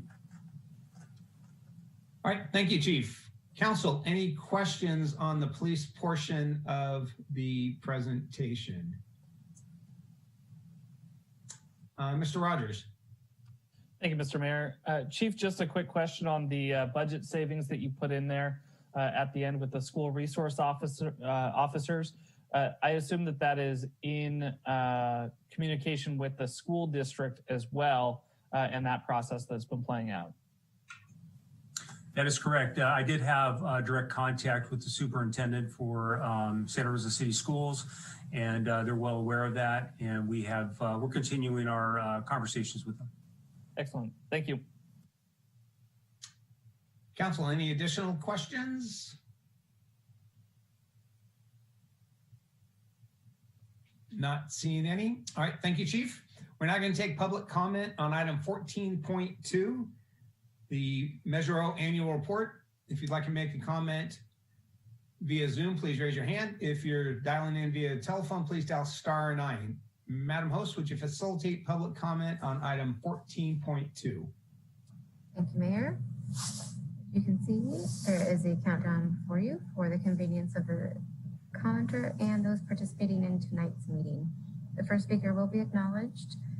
Please make sure to unmute your microphone when invited to do so, Your microphone will be muted at the conclusion of your comment or at the end of the countdown. This is for public comment on item 14.2, the Measure O annual report. The first public comment will be from Ellen. Ellen, I've enabled your speaking permissions. Can you please unmute your microphone and confirm you can see the timer on your screen? Thank you. Can you hear me? I can. Thank you very much. Please identify yourself for public record if you choose to do so, and your time begins now. Thank you. My name is Ellen Bailey, and I'm the chair for the Citizens Oversight Committee for Measure O, the public safety sales tax measure that you all have been just talking about. As stated by the staff, the COC met on November 2nd, and after this presentation by the police department, the fire department, and violence prevention partnership, the COC unanimously recommended the city council approval of the annual report for this fiscal year 2019-2020. I want you to know that the committee is impressed, and I am personally very impressed with the work that each one of the department continues to do to enhance the services that they provide for Santa Rosa, especially during this time of wildfires, social unrest, and a pandemic. I want to thank all of the staff for their hard work, their flexibility, and their creativity in the time of unprecedented crisis. And I want to thank them for their commitment to the safety of the community of Santa Rosa. In addition, I want to take this time to remind the public that this sales tax measure has a sunset date of 2025, which would mean the loss of some, or most likely all, of these services. If the public wants any more information about that, they're certainly welcome to contact me. And if I don't have the answers to their questions, I'm glad to find out the answers or send them on to the right staff person. And that's basically it. Thank you. Thank you, Ellen.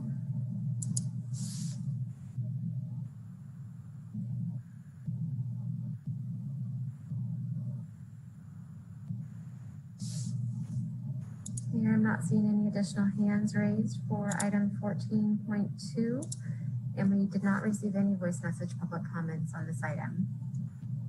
All right, thank you very much. We'll bring it back to council. Mr. Oliveras, I believe you have this item. Thank you, Mayor. I have this item. I don't believe I have a resolution for this either. I believe we're accepting this report, but I do want to take this opportunity to thank the Citizen Oversight Committee. I know they do a lot of work.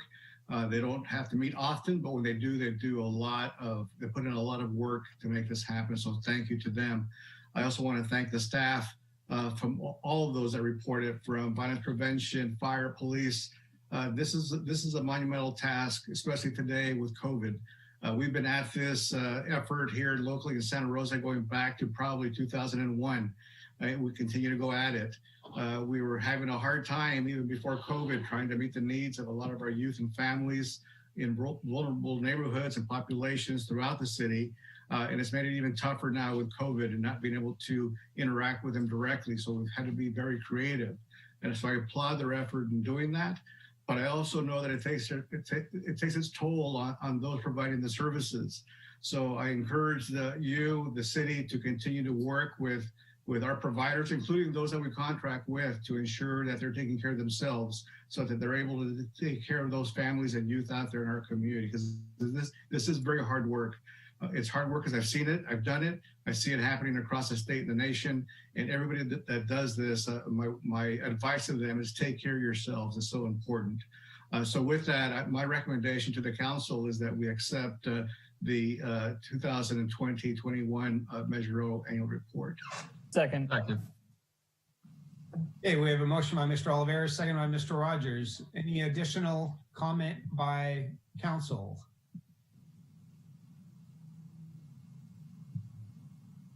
Not seeing any. I do want to echo Mr. Oliveras' comments and the chair of the Measure O Oversight, Ellen Bailey, who is spot on. It's very impressive the work that's done in these very challenging, unprecedented times. And I also want to thank the voters of Santa Rosa who, in their infinite wisdom, passed Measure O, because we're seeing the benefits and the fruits of that labor. So I look forward to ongoing conversations and providing fabulous services to the city, largely due to the efforts of Measure O and all the staff and the nonprofit providers that are also engaged. So thank you all for your efforts.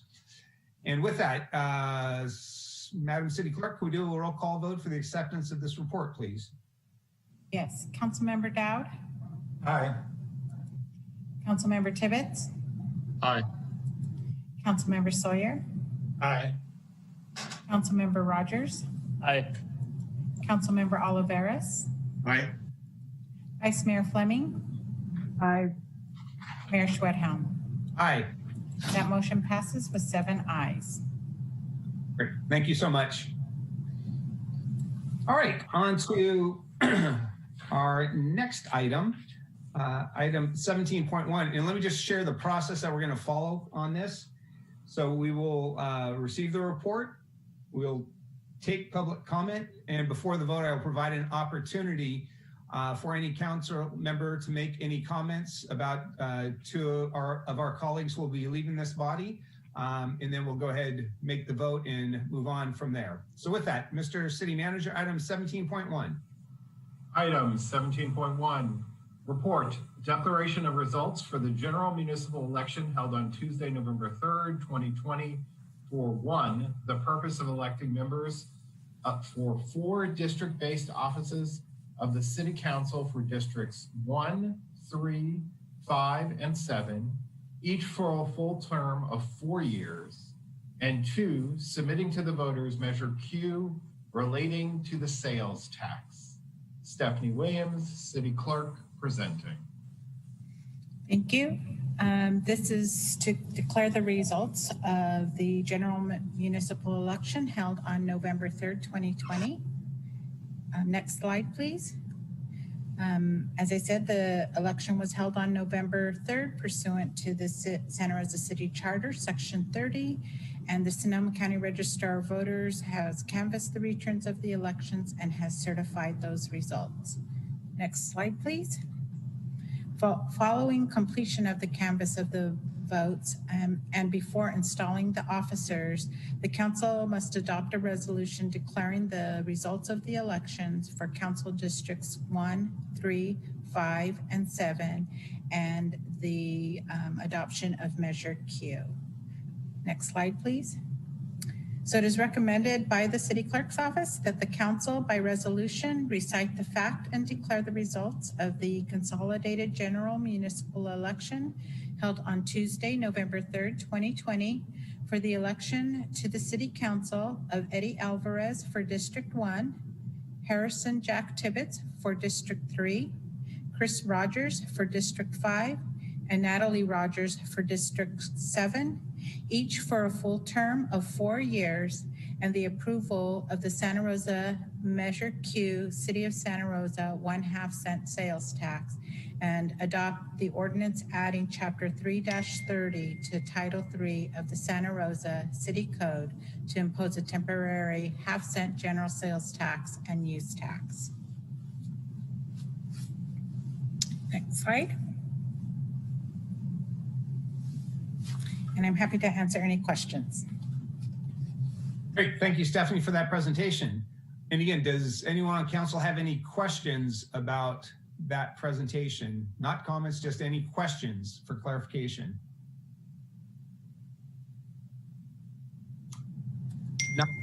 Not seeing any. I would then like to move to public comment on item 17.1. So if you'd like to make a comment on this item via Zoom, please raise your hand.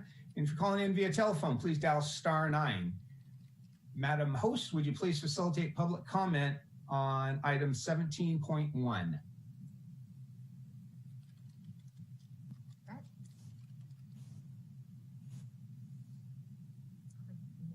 Okay. As you can see, there is a timer before you for the convenience of those participating in tonight's meeting. The first speaker will be acknowledged and invited to speak. Please make sure to unmute your microphone when invited to do so. Your microphone will be muted at the conclusion of your comment or at the end of the countdown. The first public comment will be from Brian. Brian, I've enabled your speaking permissions. Can you please unmute your mic and confirm you can see the timer on your screen? I can see the timer. Thank you. Thank you, Brian. Please identify yourself for public record if you choose to do so, and your time begins now. Brian Ling, I'm the Executive Director of Sonoma County Alliance, and I also am proud to say that after many years, I am back a Santa Rosa resident, official resident again for about the last month. So glad to be back in town. I want to say thank you to Dick Dowd and Ernesto Oliveras for their commitment to the city of Santa Rosa. Mr. Dowd for his 1 year on council, but probably more importantly for his multi-decade commitment to the BPU, which preceded this year's council participation. His reputation is outstanding, and thank you for serving this last year and all the years for the city of Santa Rosa. Mr. Oliveras, during his tenure, he's witnessed and led us through the deepest economic recession the city's ever seen, the worst disaster since the 1906 earthquake. He served as mayor. He shared the dais with, by my count, probably 20 other council members. He's always been open for all discussions. He's been calm in his demeanor. He's been fair and honest in his decisions. I wish we were in person and not Zooming, so I could lead Dick and Ernesto in a standing ovation that they well deserve. Thank you.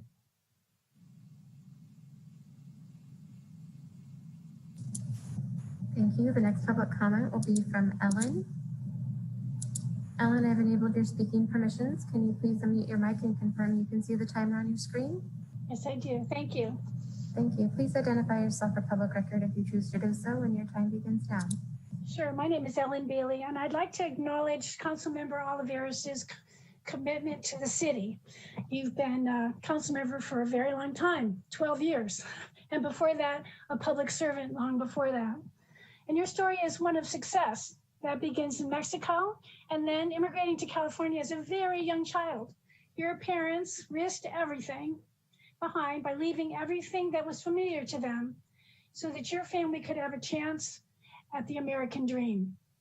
And you have brought honor to your parents and their sacrifice by becoming an exemplary citizen, hardworking, thoughtful, generous public servant, and of course, a loving father and husband at the same time. I remember clearly when your mother stood with you in city council chambers and gave you her blessing during the swearing in ceremony for the city council. Her pride in you was palpable, as was your pride in being her son and your pride in your own heritage. It was a beautiful moment for all of us to witness. You have had many accomplishments as a city council member and in all areas of your adult life. You advanced to become a lieutenant in the Santa Rosa Police Department. You became the manager of the newly formed gang prevention efforts, which is now called the Violence Prevention Partnership, and you really helped to catapult those efforts forward. And then you became a city council member and ultimately the mayor, and the first mayor, Latino mayor on the city council for the city of Santa Rosa. In addition, you have served on many boards and commissions, such as the Memorial Hospital Board of Trustees, the Luther Burbank Center for the Arts, the LifeWorks Advisory Board, and the United Way of the Wine Country, just to name a few. You are currently the executive director for the California Violence Prevention Network, which continues to be a heartfelt mission for you to support the youth of our community and across the state.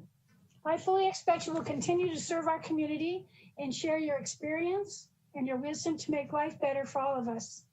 Thank you, Ernesto, for your leadership, your hard work, your big heart, and your generosity. Our community is better for it. Thank you. Thank you, Ellen.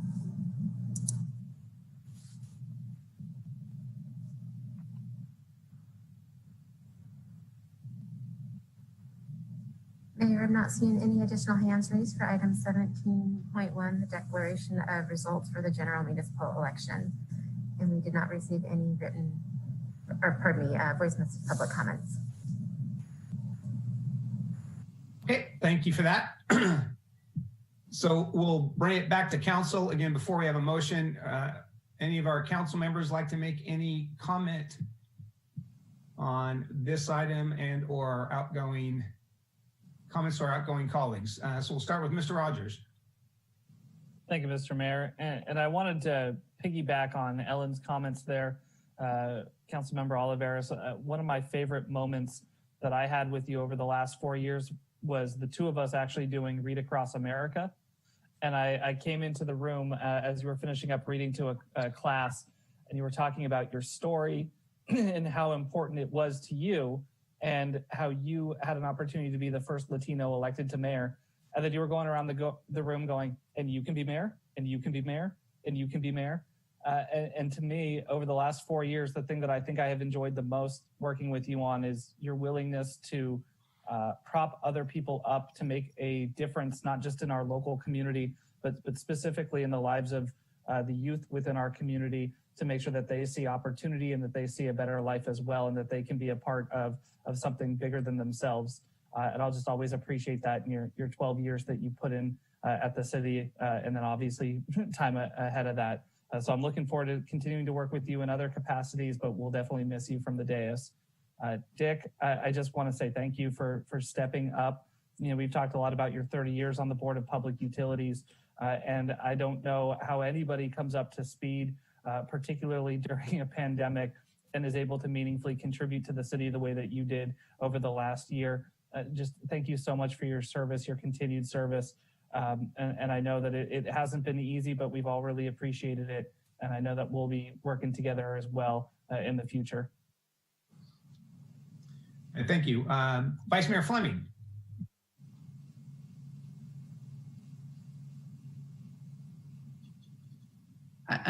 Thank you, Mr. Dowd, for stepping in and for both your exemplary attendance as well as your sincerity in your approach to all of our matters. It is greatly appreciated and not lost on any of us.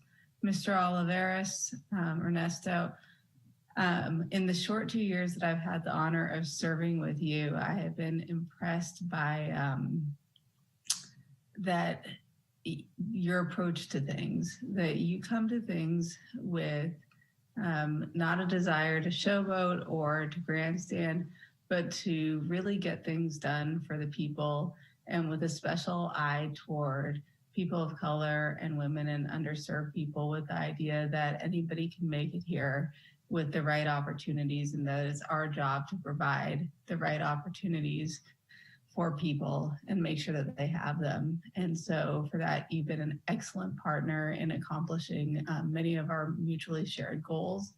But I think my favorite thing about working with you is your excellent sense of humor. I'll never forget that time that you drove me just a short across town. I hope you'll forgive me for telling this story. And I told you about this great job that the SRPD did in cracking this case of this guy who did a smash and grab in my car. And I showed you the picture of the apprehended suspect. You just turned, you're like, well, thank God he's white. And, and I was like, oh my gosh, this guy is hilarious and a great partner. And I'm really going to be sad to see you go.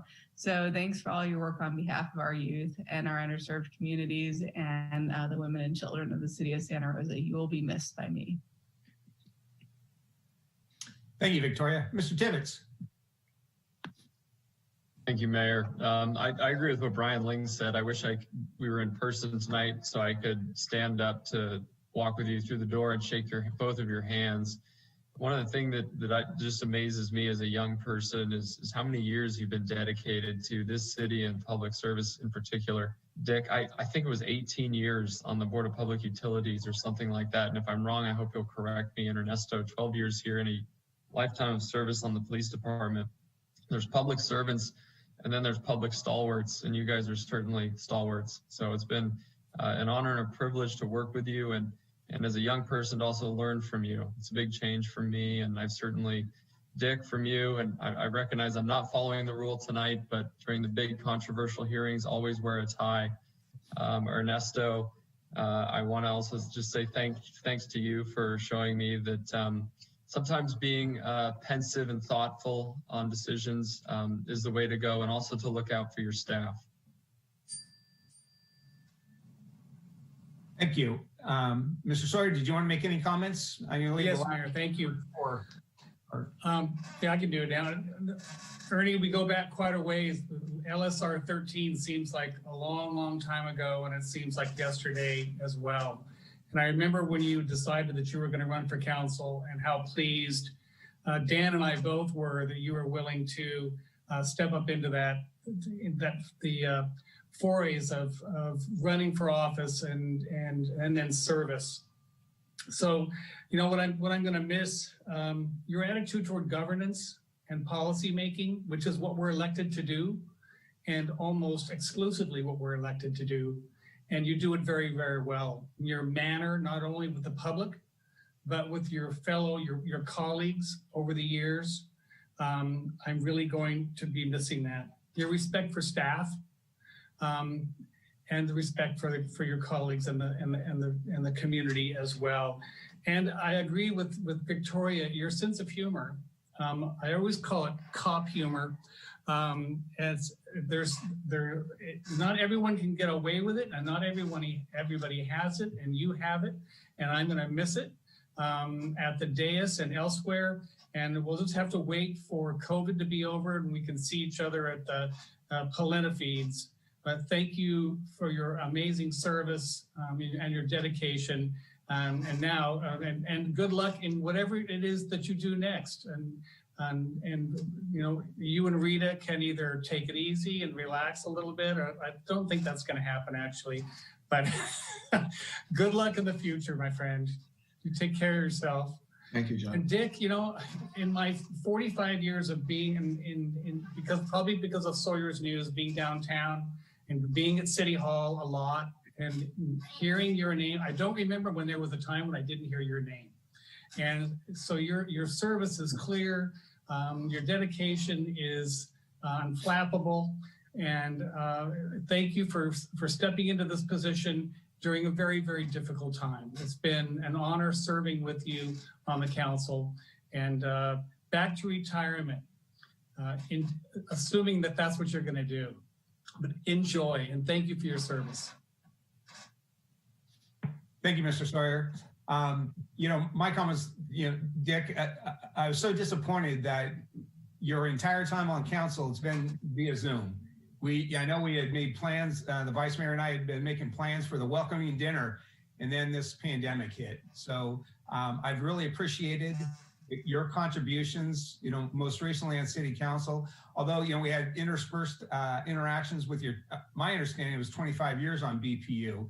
That is, I know Mr. Galvin is a little bit behind you, but I don't know if anyone's ever going to make that kind of commitment on the Board of Public Utilities. You've just done a stellar job, and you talk to community members from throughout our community, and it's nothing but admiration and positively about your contribution. So you've made Santa Rosa a much better place. For those of us that remember, you know, the Geysers project, and I know the challenges that the BPU was going on back in those times, and look at you, you're still here. And I can't thank you for your commitment to this community and organization. And for you, Ernesto, I heard you on the radio this morning, and although I'm not into the 40 years, you know, we first met in 1983 when I started with the police department, and I've learned so much from you. One of your most recent contributions to my repertoire, you've taught me how to fold t-shirts that I learned during a gang resistance education and training program. Just like others have mentioned, here's Ernesto, we're with, I think, a bunch of third graders, and he starts showing kids, here's the way to fold a t-shirt. And you were, I think, mayor at the time. It was just phenomenal. Your ability to connect with all members of this community is phenomenal. You really helped me at the police department in a variety of roles. You made me a better cop. When we started promoting through the ranks, you made me a better manager. You were one of the first people I reached out to when I was considering entering council. And I will say, you did not tell me everything that this would be about. You didn't tell me about pandemics, wildfires, or anything else. But I do appreciate your advice because I consider you a close friend. And most importantly, I think you've made me a better person because I've learned so much from you and your contributions over your 40-year career. You know, Ellen stole a lot of the words I was going to use, you know, because I've known you that long, and it's just heart to heart.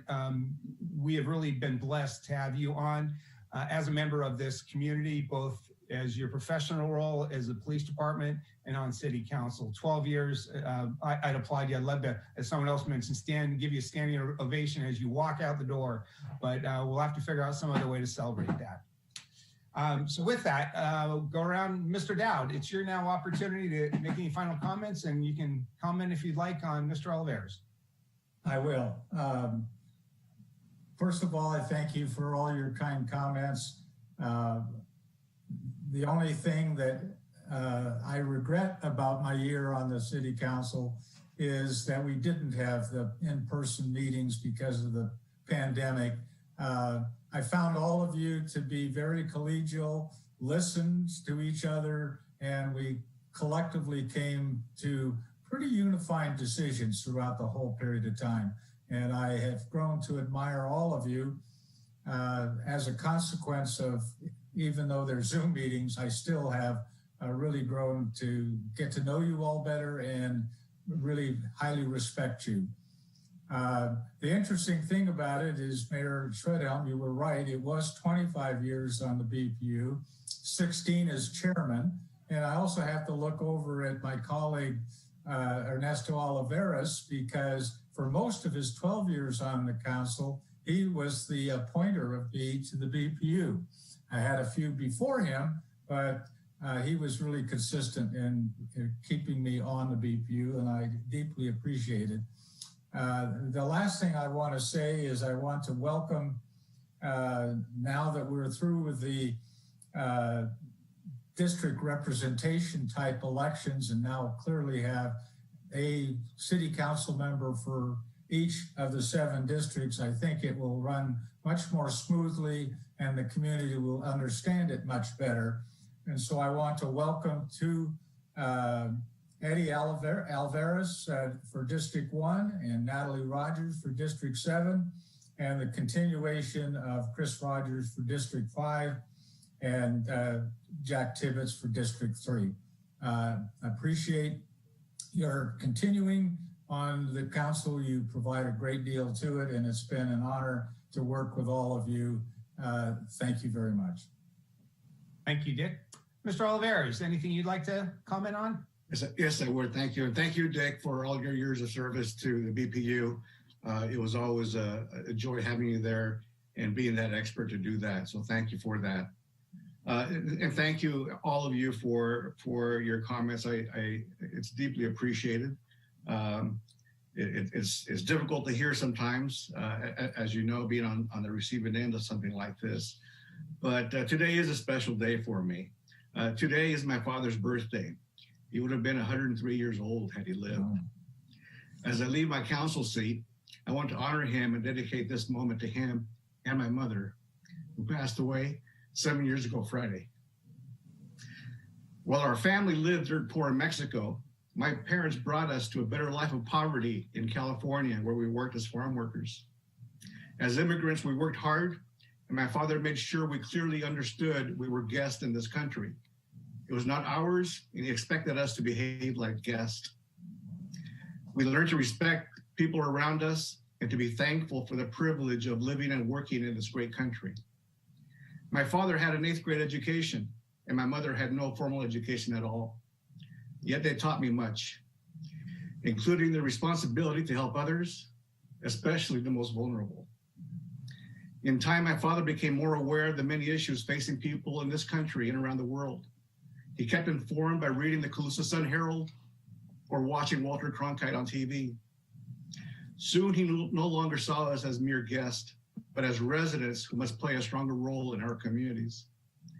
But playing a stronger role meant we needed a stronger voice as United States citizens. My father enrolled in night classes to prepare to become a US citizen and to obtain citizenship for those of us born in Mexico. As soon as he obtained citizenship, my father registered to vote, and he voted. Then as each of us turned 18, he guided us to the ballot box as well. His belief in the voting process was so strong that he took time off from work to volunteer at his polling place, checking people in as they came in to vote. He told us it was his civic duty. It was my father's values and his and my mother's commitment to helping others that guided me to a lifelong journey of public service. This was my civic duty. To them, I am most grateful today. I want to thank the residents and voters of Santa Rosa for the privilege and honor of serving them as a police officer and council member. I offer a special thank you to all my board and commission appointees. Being a council member is not easy, There are many technical and specialty areas that must be considered in making sound policy decisions. Being surrounded by such talented and passionate appointees made my job much easier. A big thank you and big hug to all my extended city family. It has been a pleasure working beside you for nearly 42 years. To my current council colleagues and those I have served, who I've served with over the past 12 years, thank you for the honor of serving beside you. We have faced many challenges, but together we've done some great things for our city. My heartfelt thanks to all the staff at the city manager's office and to Stephanie and Dean in the city clerk's office. Thank you for this special gift. I'll show this to you. This is a handcrafted bowl made by Rick Bundle from a California black oak destroyed in the 2017 Tubbs fire. I'm very thankful for this gift. Thank you all. To Sue Gallagher, thank you. To you and all your staff in the city attorney's office for keeping me out of trouble over the years. To three of the strongest women I know, my daughters, Mandy, Cassie, and Desiree. Thank you for taking this journey with me. Because of the work you do, I know our community's youth and their futures are in good hands. I love you all very much. To my grandchildren, James and Nora, I love you both. Above all, thank you, Rita, my wife and partner. Thank you for your support and for believing in me. You were always there to hold my hand, to let me vent and to rant, to cry and to laugh. Thank you for walking beside me. I love you. Mayor and council members, I have to show you that I got one of these as well from the city manager's staff, and I've deeply appreciated it. It's beautiful. Thank you. Cheers. Bye. Thank you. Sorry, Mr. Sawyer, you get to follow that. Okay. Item 17.1. I have a resolution first to read. I will introduce a resolution of the Council of the City of Santa Rosa reciting the fact of the general municipal election held on Tuesday, November 3rd, 2020, declaring the results of such other matters as provided by law and waive further reading of the text.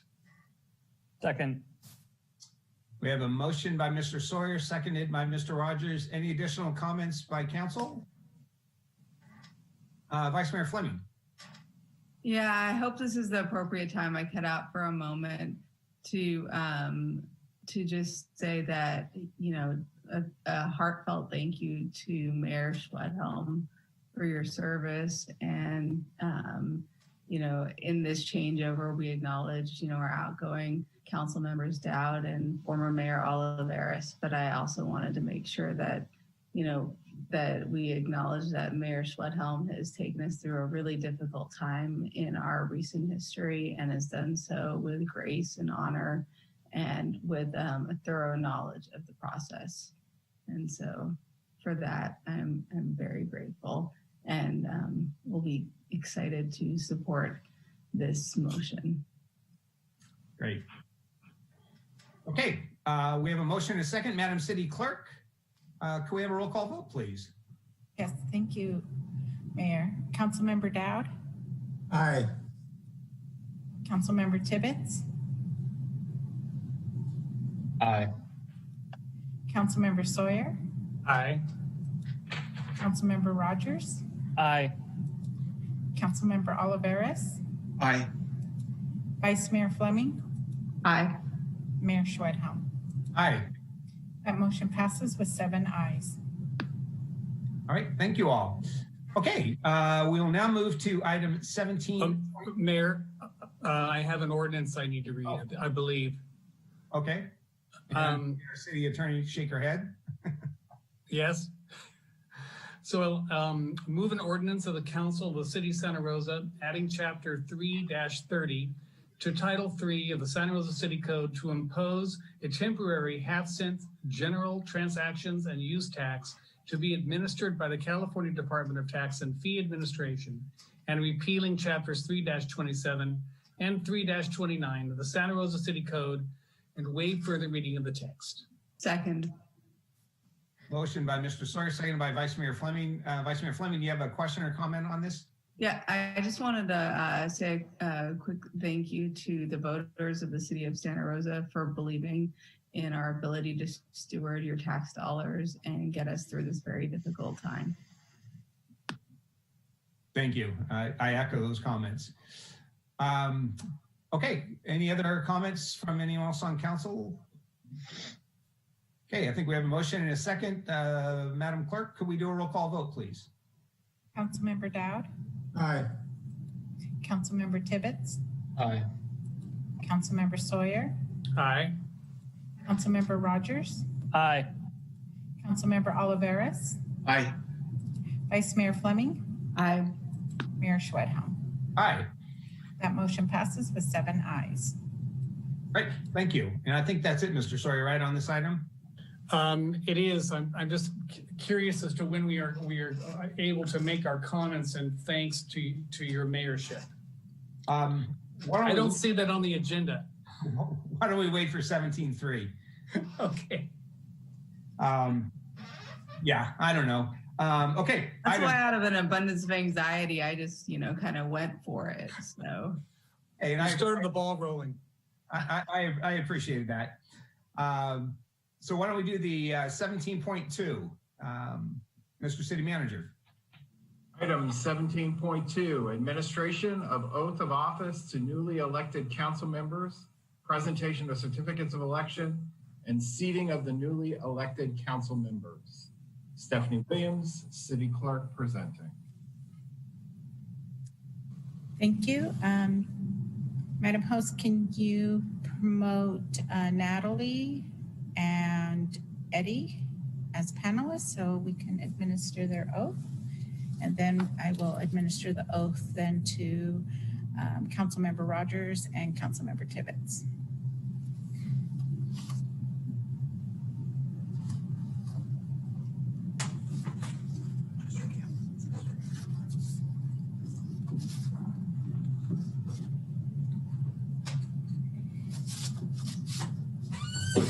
Mr. Alvarez, can you unmute your video?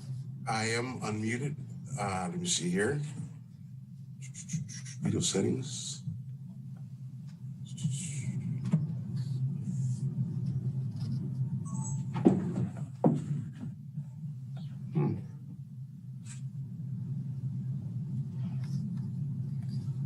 Well, I will start with Ms. Rogers first.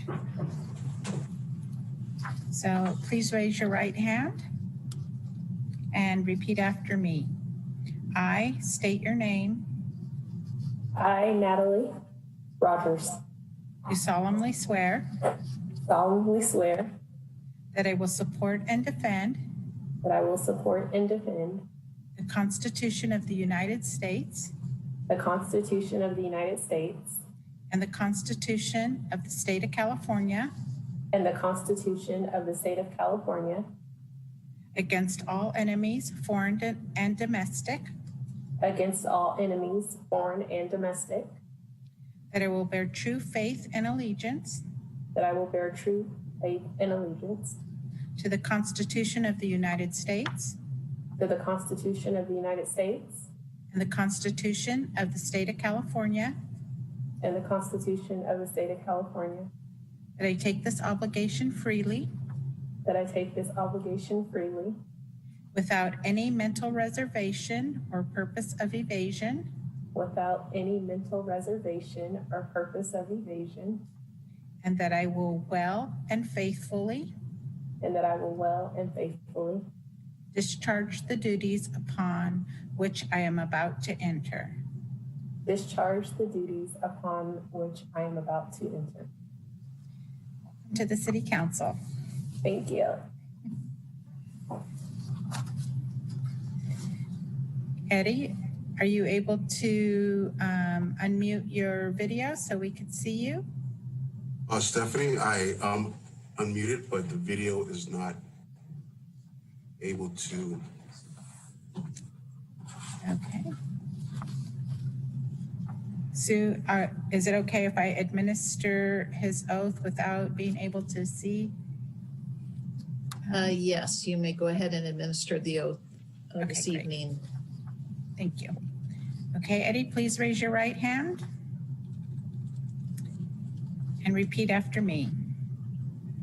I, Eddie Alvarez, do solemnly swear I, Eddie Alvarez, do solemnly swear that I will support and defend that I will support and defend the Constitution of the United States the Constitution of the United States and the Constitution of the State of California and the Constitution of the State of California against all enemies, foreign and domestic, against all enemies, foreign and domestic, that I will bear true faith and allegiance that I will bear true faith and allegiance to the Constitution of the United States to the Constitution of the United States and the Constitution of the State of California. Oh, you're muted, Eddie.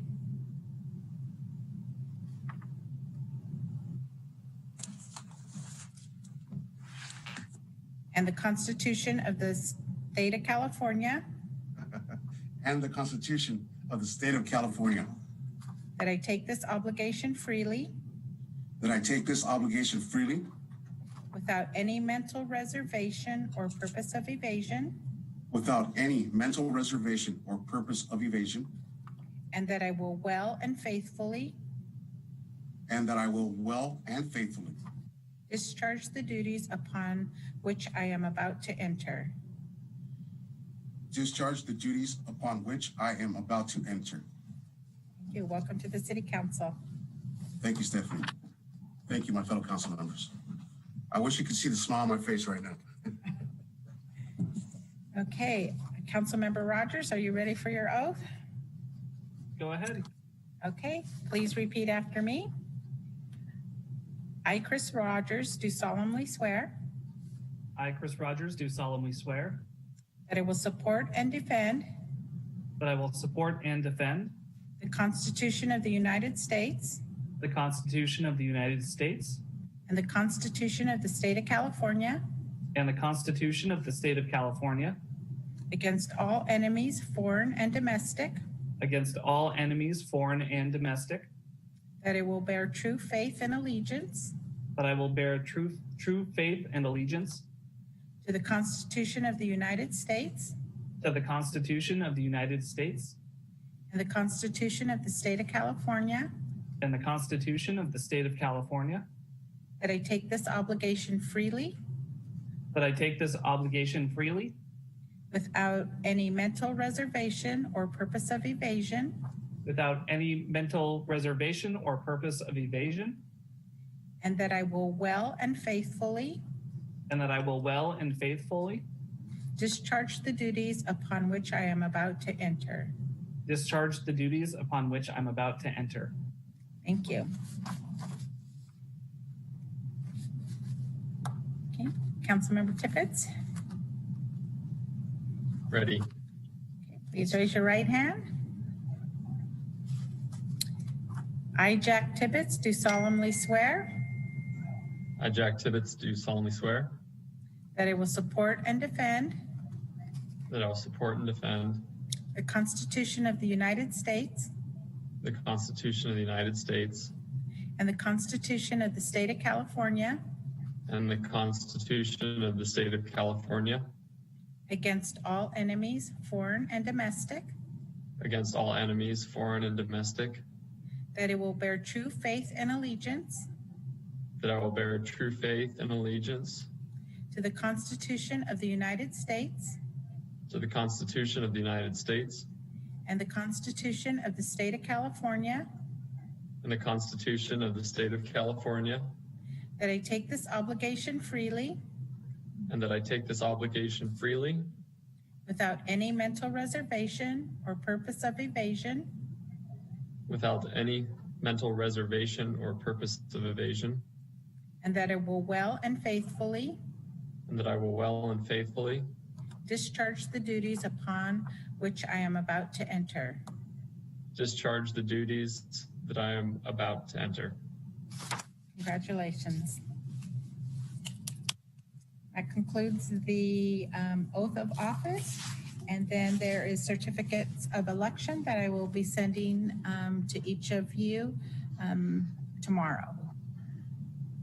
Thank you for that, Stephanie. So I'll offer an opportunity for any of the newly sworn in council members to make any comments, and I'll just go in the order that you were sworn in. Natalie, would you like to make any comments? Yes, Mayor, thank you. I am excited to serve on the Santa Rosa City Council, as you all can see. I would first like to thank God, my husband, my children, extended family, friends, my church family, the residents of Santa Rosa, and the constituents in District 7 for supporting me to be the first District 7 City Council member and the first African-American female to sit as an elected official on the council. Definitely want to thank Indie Politics for their guidance during my campaign. There were a lot of long nights and they were up with me and supporting me, and I would like to thank them for this opportunity. This is a historical moment for the city of Santa Rosa, and I am proud that the residents have trusted me to be a part of it. I have learned so much about the city and believe there is still so much to learn. Everyone who took the time out of their busy schedules to speak with me, to meet with me during my campaign, I would like to thank you. And I couldn't let the opportunity pass without thanking the current council for their support. I had the opportunity of meeting with each and every one of you, and I thank you for your willingness to be a resource during my campaign and also now that I am on the council. Oliveris gave me some good advice, and that was to stay prepared, and that Santa Rosa, if I were to be seated on the council, that I was the prize. Everything else that I brought with me was a bonus. So thank you for that. It actually really helped me to get through my campaign. My goal is to deliver for District 7's residents, the businesses, as well as the city of Santa Rosa. I look forward to working with the council staff, community leaders, business owners, and residents. And again, thank you so much, everyone, for your support. I am ready to get to work.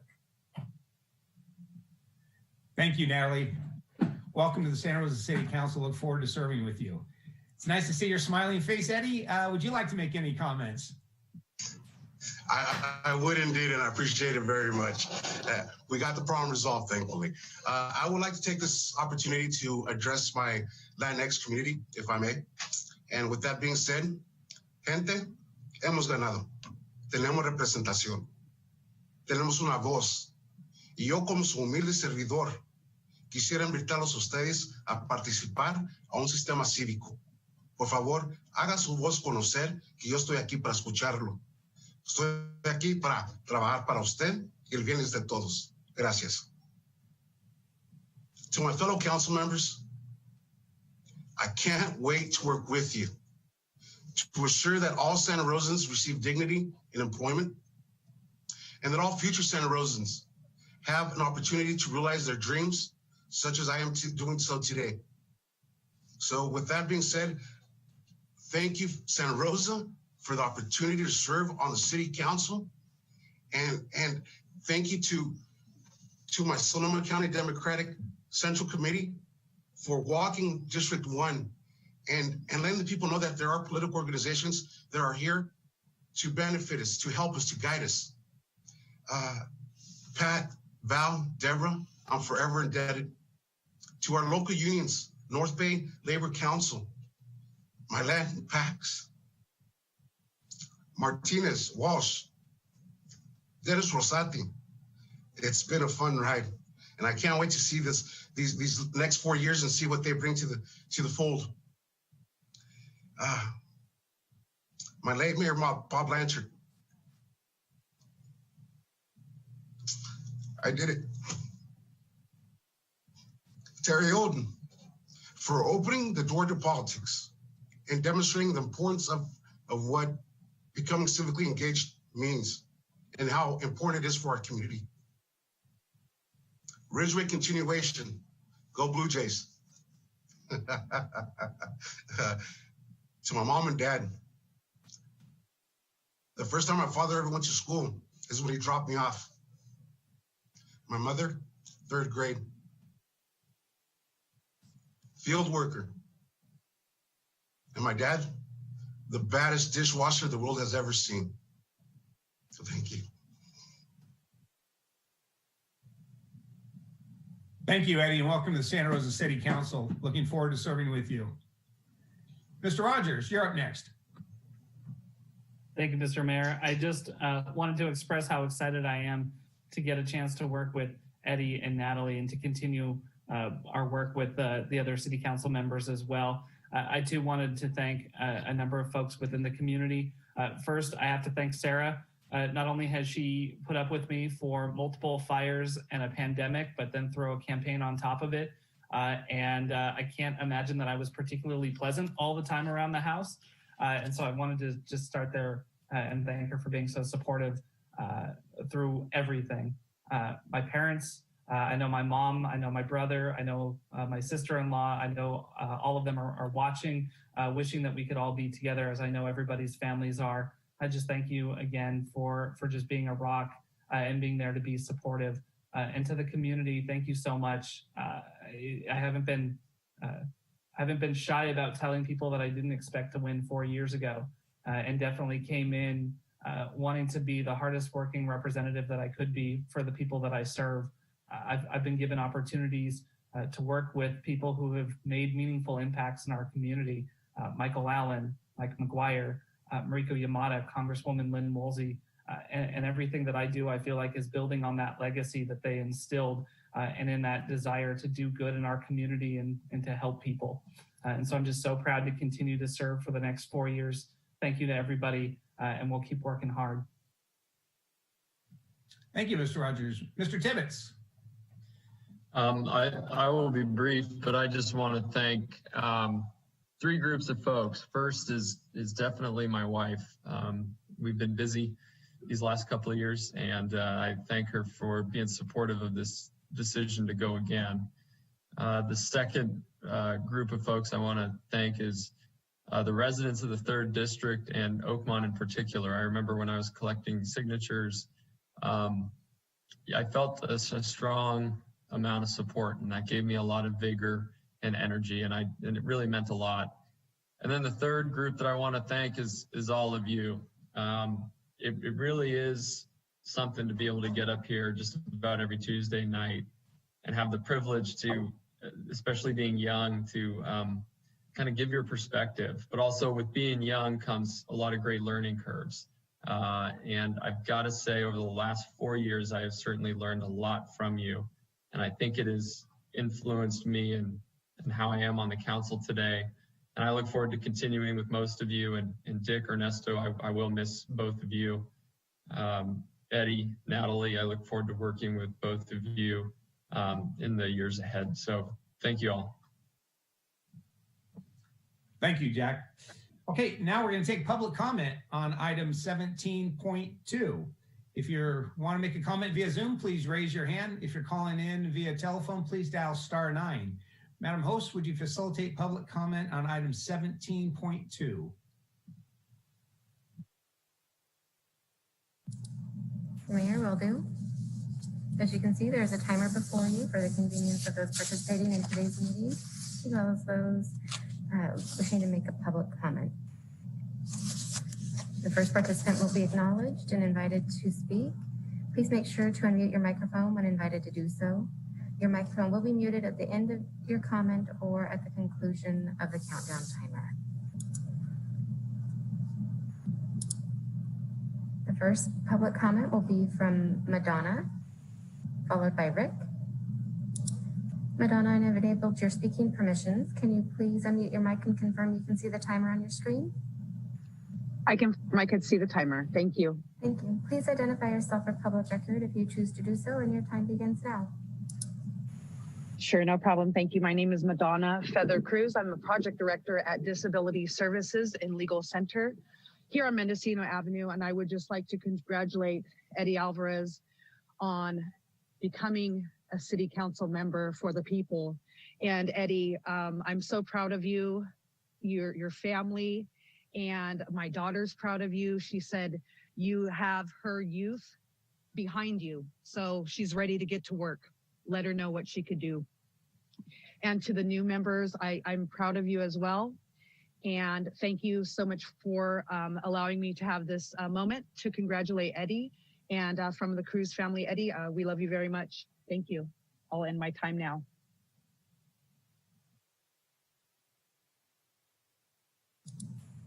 Thank you, Madonna. The next public comment will be from Ellen. Ellen, I've enabled your speaking permissions. Can you please unmute your mic and confirm you can see the timer? Sure. My name's Ellen Bailey, and I wanted to congratulate Natalie Rogers and Eddie Alvarez in your new positions on City Council. Welcome. You have big shoes to fill, but I have total faith in you that you will do that. Stay open and learn, and also share new things with us. New blood is always really, really needed in the community. So thank you for that. And I want to take the opportunity to thank Mayor Schwedhelm for his leadership. Tom, when you started as mayor, I don't think you expected to have to deal with more fires, a pandemic, social and political unrest. But you rose to the challenge for each one of those things, and you led us well, and I'm not surprised, but I'm truly grateful for that. So thank you for that. And for Jack Tibbetts and for Chris Rogers, thanks for hanging in there and wanting to continue. We need you, and we need the same kind of commitment that we've seen from the members on the committee that are leaving now, the council that are leaving now. We need that same kind of commitment from you, and I appreciate seeing that. So thank you very much.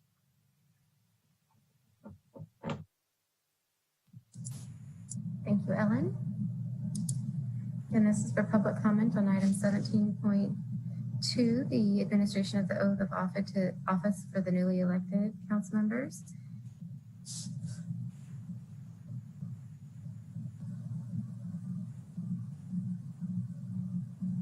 Mayor, I'm not, we've got one more hand up. The next public comment will be from Star.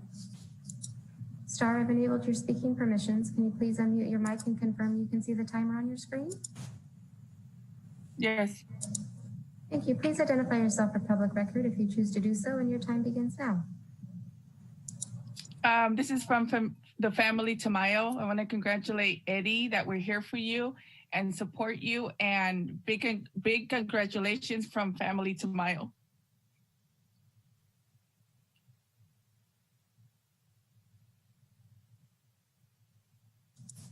Thank you, family Tamayo.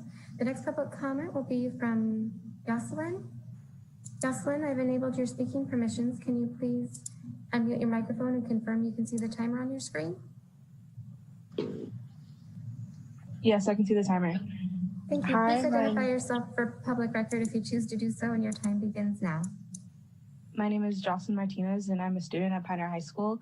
And I would just like to say congratulations to Eddie Alvarez. I walked with you around Roseland, and I saw how much you worked and how you were so dedicated to the people. And it was an honor to walk with you and work with you and be alongside you through your entire campaign process. And just a big congratulations. And this is truly a historic day for everyone who was sworn in today. So congratulations to everyone. And I would like to conclude my time now. Thank you, Jocelyn. The next public comment will be from Rick. Rick, I've enabled your speaking permissions. Can you please unmute your mic and confirm you can see the timer on your screen? I can see the timer on my screen. Thank you. Please identify yourself for public record if you choose to do so, and your time begins now. Yes, my name is Rick Cruz. I'm a longtime born and raised Santa Rosian. I just want to congratulate my brother, Eddie Alvarez, for his involvement in our community. It is a blessing to us as Chicanos, and I am so proud of him and just want to congratulate him. Eddie Alvarez, very proud of you, bro. Let's get to work, bro. That concludes my statement. Thank you, Rick. The next public comment will be from Stacy. Stacy, I've enabled your speaking permissions. Can you please unmute your mic and confirm you can see the timer on your screen?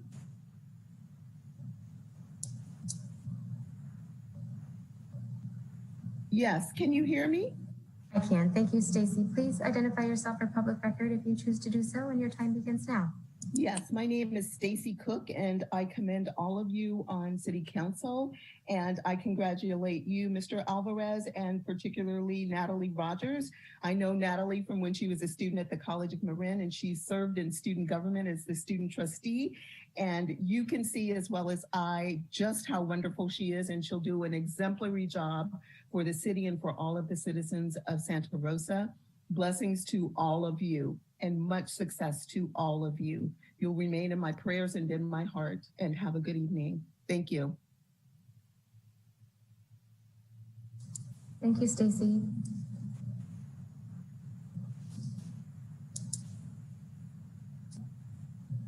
Again, this is for public comment on item 17.2.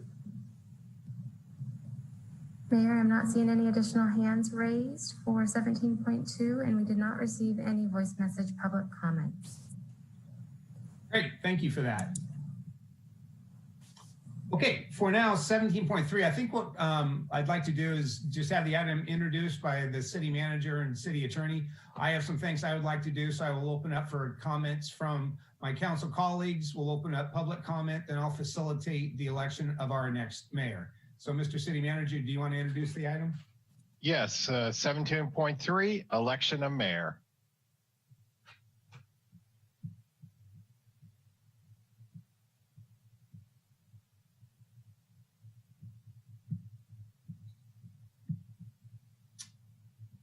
All right, so is there anything you needed to add or? I do not need to add anything. I don't know if there's a slideshow for the steps, but happy to walk through them if you would like. Stephanie, is there a slideshow? I know the process. I think all of us on council know the process. I'm more than happy to explain it once we get to that point. The presentation's up, but if we are not at that point, I can remove it for as you direct, Mayor. Yeah, it would be great if I could see, take that off so I can see everyone's face as we facilitate council comment before I do some thank yous. So does anyone, as I think Ernesto mentioned, it's somewhat difficult when you're facilitating a process for your removal.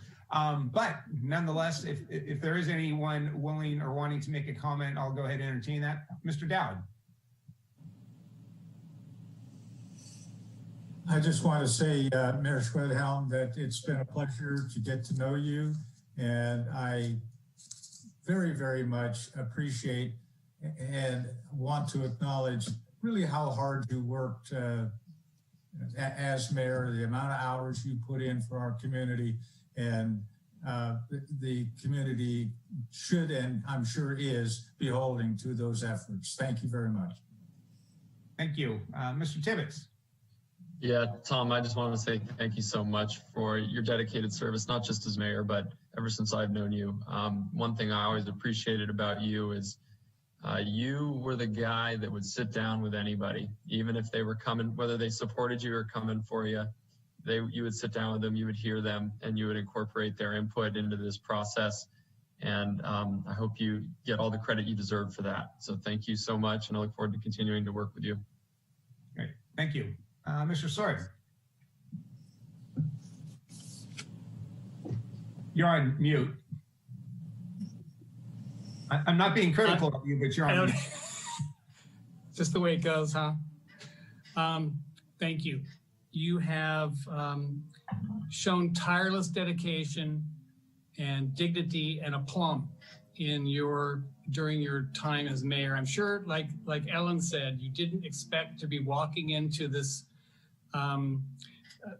very, very difficult time on the council. I don't think that we've been hit by so many challenges as we have during your reign as mayor.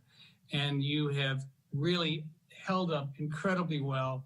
I'm not sure that just anyone could have done what you did during your term as mayor. So very much appreciated. You kept the council together, and I'm sure that Jackie is going to be really happy to have you back a little more than she has the last couple of years. Thank you for your service. Look forward to the next 2 years with the new council members and our ongoing council members. And so thank you. Thank you. Thank you. Pleasure. You, thank you. Mr. Rogers? Well, Tom, I'm going to pay you the biggest compliment that I can pay somebody who I know cares about public service. And that's that this city is undoubtedly better for having had your leadership the last 2 years. There has been one issue after another. You have worked your tail off. And quite frankly, I don't know that there's anybody in this community who could ever say that you have not put everything that you have into service for this community. Your leadership is going to be appreciated over the next 2 years, even if not in the mayor's seat. And I'm looking forward to continuing to work with you. You have been very open with all of us about trying to find common ground so that all of us are seeing results on the things that we care the most about throughout our community. And I think that you've done a really good job of helping steer us into a place where this council is able to not only do incredible things, but do it together and do it well. Thank you so much. Mr. Olivares. Tom, what did I tell you about that fire hose? Remember? As soon as you become mayor, the fire hose gets turned on. Well, congratulations to you, because you'll start coming down to a little bit of a trickle for you here over the course of the next week or so. So I know that you're looking forward to that. But thank you for your leadership these past 2 years as mayor. We are in a strange place in this world, but we couldn't ask for a better person to have led us through this, and who will continue to work for our citizens here in Santa Rosa and everybody that comes to visit us here. So thank you for your commitment and dedication to the city over the years. Thank you so much, all of you, for your comments. And I think all you know me, one of the things that I had said at the very beginning, I really consider city council a team sport. And I'm thankful for the team that we have. And I'm really looking forward to Eddie and Natalie joining the team, because we can accomplish so much more working together. And I think this council has demonstrated it. But just like that, it's not just the 7 of us on council. We are so fortunate to have the outstanding staff. And I know I could not have accomplished nearly as much as we accomplished without the support from some people behind the scenes. And so first I want to acknowledge the people in the city manager's office, from Liz to Julie to Callie, phenomenal. And again, I know Mr. Rogers made the comment that I think I've been the mayor that spent the least amount of time in the office. Wonderful line, that was great. I didn't have a comeback for that one. But when I was in the office, when we all could be in the office, Mr. City Manager, your staff is excellent, and they're totally supportive of me and I think all of my colleagues on council. And then, as I once called them, the wizard behind the screen that helps facilitate these meetings, City Clerk's office, Stephanie and Dina and Gretchen and Sandy, they do phenomenal work that this goes, and having been with some other meetings that don't go off as smoothly, I always come back to what, specifically Stephanie and Dina are able to do. It's just phenomenal work. So thank you, thank you, thank you.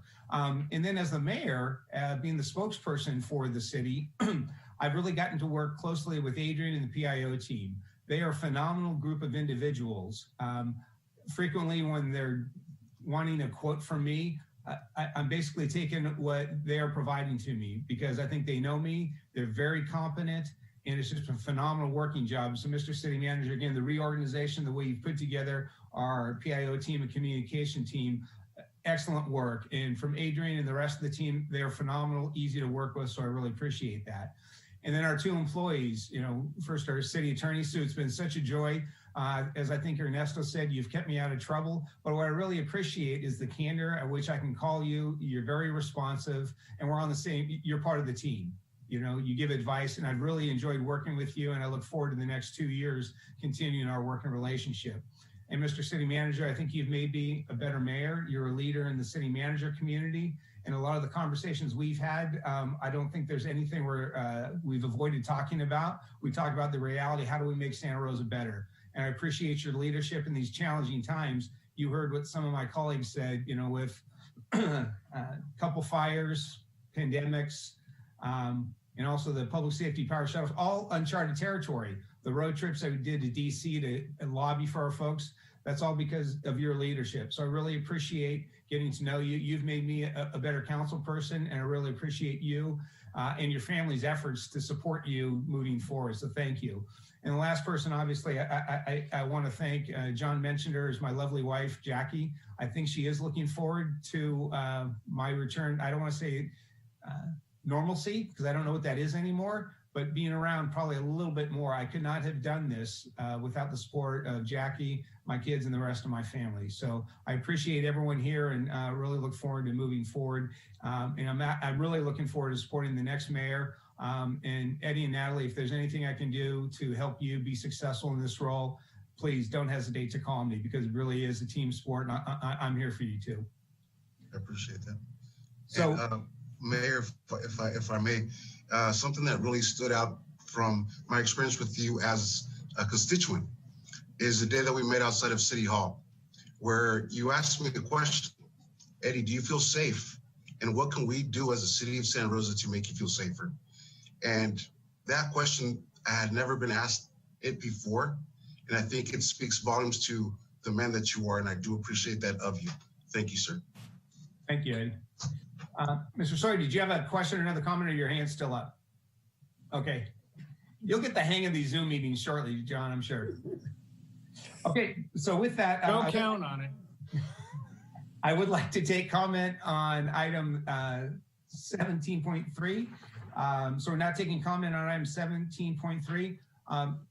Madam City Attorney, my notes have that we're taking public comment for 17.3 and 17.4. Is it okay to do that? Yes, and if you would like, I'm happy to walk through either before the public comment or after, to walk through the steps it will take to elect a new mayor. It may be helpful for the public to know that in advance. It's a short process if you would like me to do that. Yeah, I think that'd be great. Thank you so much. So we'll do the presentation, then take public comment for the mayor and vice mayor, and then we'll proceed with that. Correct. I'll go ahead and just walk through. I don't know if there's a PowerPoint, but I will also say it has been a great pleasure to work with you as mayor, and I certainly will look forward to the next mayor as well, but I will miss working with you on that daily basis. So thank you so much. Thank you. And in terms of the process for electing a new mayor, current mayor will preside over the process, and will call for nominations for the new mayor from the floor. Each nomination must receive a second and be accepted by the nominee to be able to be considered. If only one council member is nominated for mayor, then the presiding officer will declare that individual to be elected mayor by unanimous consent. If two or more council members have been nominated, then the election will be by a process of elimination. If two or more council members have been nominated, election of the mayor will be will go as follows. Again, this is, thank you for the slides there. Next slide, please. So each council member will vote. This is if we have two or more council members have been nominated, then each council member will vote by roll call for the number of nominees that equals one less than the total number of nominees. In other words, if there are two nominees, each council member will vote for one. And we'll go through the process, subsequent votes, each with one fewer vote per council member. And only nominees not eliminated may be voted upon. And then once a single nominee receives a majority vote, the presiding officer will declare the nominee the newly elected mayor, and then pass the gavel to the new mayor. And then we'll go through the same process to elect a new vice mayor. So yes, we can go ahead and take public comment. I will also note that now that we have our new council members, they've been given their oath of office, they've taken their oath of office, they may now, those two may take their seats on the dais.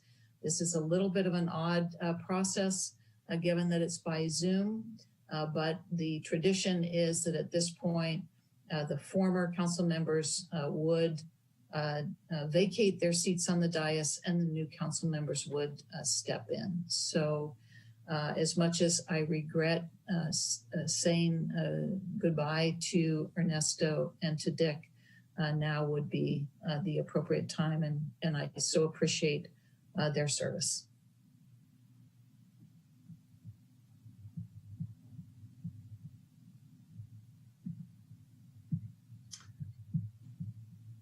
I'm a little. I'm not seeing the. I think we can close out the PowerPoint so we can see the people. Sue, Dina will make Dick and Ernesto attendees if they would like to stay on the meeting. That would be great. Okay.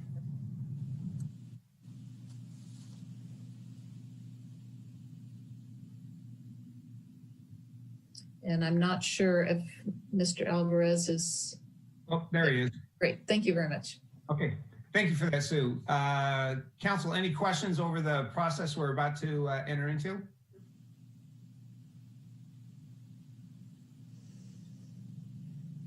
Not seeing any. Okay, we're now going to take public comment on items 17.3 and 17.4. If you'd like to make a comment on the election of the mayor and the vice mayor via Zoom, please raise your hand. If you're making a comment via telephone, please dial *9. Madam Host, would you please facilitate public comment on items 17.3 and 17.4? Mayor, as you can see, there is a timer before you for the convenience of the audience, as well as those wishing to make a public comment. If you wish to make a public comment via Zoom, please raise your hand now. If participating by telephone, dial *9. The first public commenter will be introduced. Your microphone will be unmuted. At the conclusion of your time, at the conclusion of your public comment, I will remove your speaking permissions.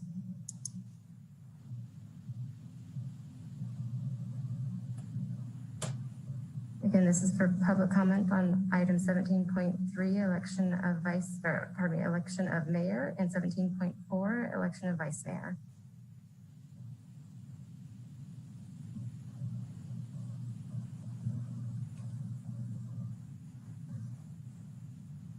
All right, Mayor, I'm not seeing any hands raised for this item or these items, and we did not receive any voice message public comments. Okay, thank you for that. All right, then I will entertain any nominations for mayor from any members of council. Oops, let me get to my right panel here. Vice Mayor Fleming. Yeah, I would like to introduce a motion that we make Chris Rogers the next mayor of the city of Santa Rosa. Second. So I think I heard Mr. Sawyer. There's the first, second. So a motion by Vice Mayor Fleming to elect Mr. Rogers as the mayor, seconded by Mr. Sawyer. Mr. Rogers, do you accept that nomination?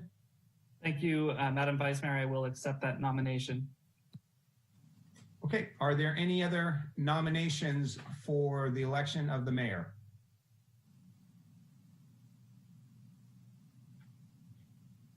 Very well.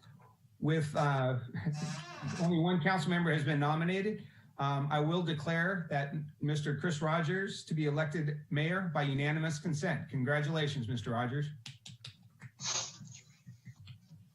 And I wish I had a gavel to hand over to you, but I wish I could even change your square so you could be in the center. But congratulations, Mr. Mayor. The meeting is now yours. Thank you, Tom. Before I go on to the election of the vice mayor, I did just want to take a quick minute and express my gratitude to the council and to this community. We've talked about it a lot tonight, but the issues that cities are asked to grapple with right now, and in particular Santa Rosa, are not common or normal issues. They take a lot of time, they take a lot of complex thinking, and it takes people who are willing to work really hard and with a strong desire to make government work for the public that we serve, to make it run. We have a fantastic city council here. We have a fantastic staff. Everybody has been working together for the last couple of years really well, trying to move our community forward. And I'm just really excited to work with all of you for another 4 years. I'm just so grateful and humbled by the opportunity to serve as mayor. Santa Rosa is where I was born, and It's my hometown, and for somebody like me who believes in public service and really believes that we can make people's lives better, I don't know that there's a better position out there than mayor. And I'm just so excited to work so hard for all of you, for this community, and for our future. With that, I will open up the nomination process for item 17.4, the election of the vice mayor. Would anybody like to make a motion? Councilmember Alvarez? Yes, please.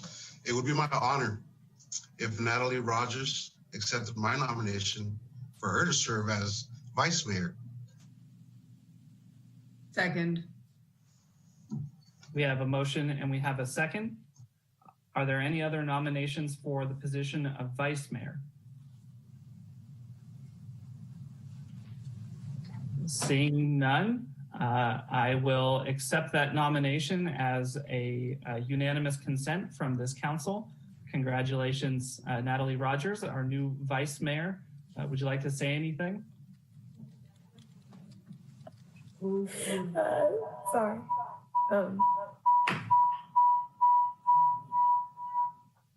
Yeah, asked my husband to turn down his phone. But thank you. I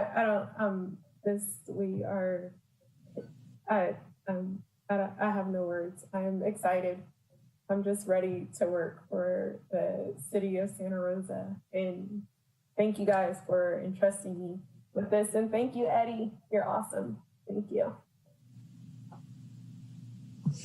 Well, welcome to the team, Vice Mayor. Welcome to the team, Councilmember Alvarez. I know we're going to have a fantastic couple of years here. With that, we will move on to item 18 on our agenda. It is our last public comment for non-agenda matters. Madam Clerk, do you want to facilitate? Certainly. One moment.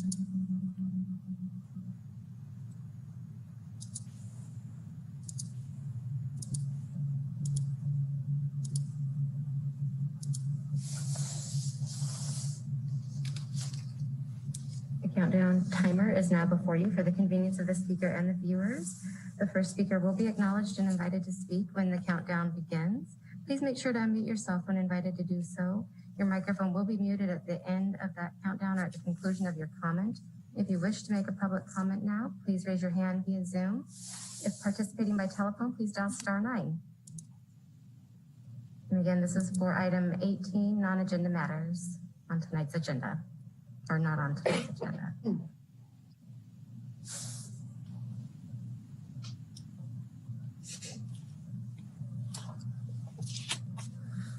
Mayor Rogers, I see no public comment or hands being raised for public comment under item 18, non-agenda matters. It looks like we have one that just popped up. Oh, thank you. The first public comment will be from Leslie. Leslie, I've enabled your speaking permissions. Can you please unmute your mic and confirm you can see the timer on your screen? Yes, I have unmuted and I can see the timer. Thank you. Please identify yourself for public record if you choose to do so, and your time begins now. Thank you so much. And my name is Leslie Graves, and I just wanted to say a big congratulations to our new Vice Mayor, Natalie Rogers, and our new Mayor, Chris Rogers. As this is non-agenda items, I realize that's a little bit out of place, but I wanted to be a person in the public saying congratulations and not to miss that moment. I also want to thank all of the council members for your service and look forward to our next 2 years, our next 4 years, and many years beyond that. Thank you so much for all of your service. Thanks for the history-making moment. That will be all my time.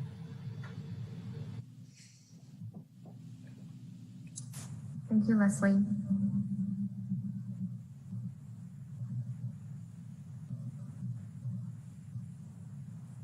All right, Mayor Rogers, I'm not seeing any additional hands raised for item 18 non-agenda matters, public comment. Okay. We have nothing for item 19. So we will go ahead and adjourn this meeting tonight. Thank you all for your participation, and we'll be back at it next week.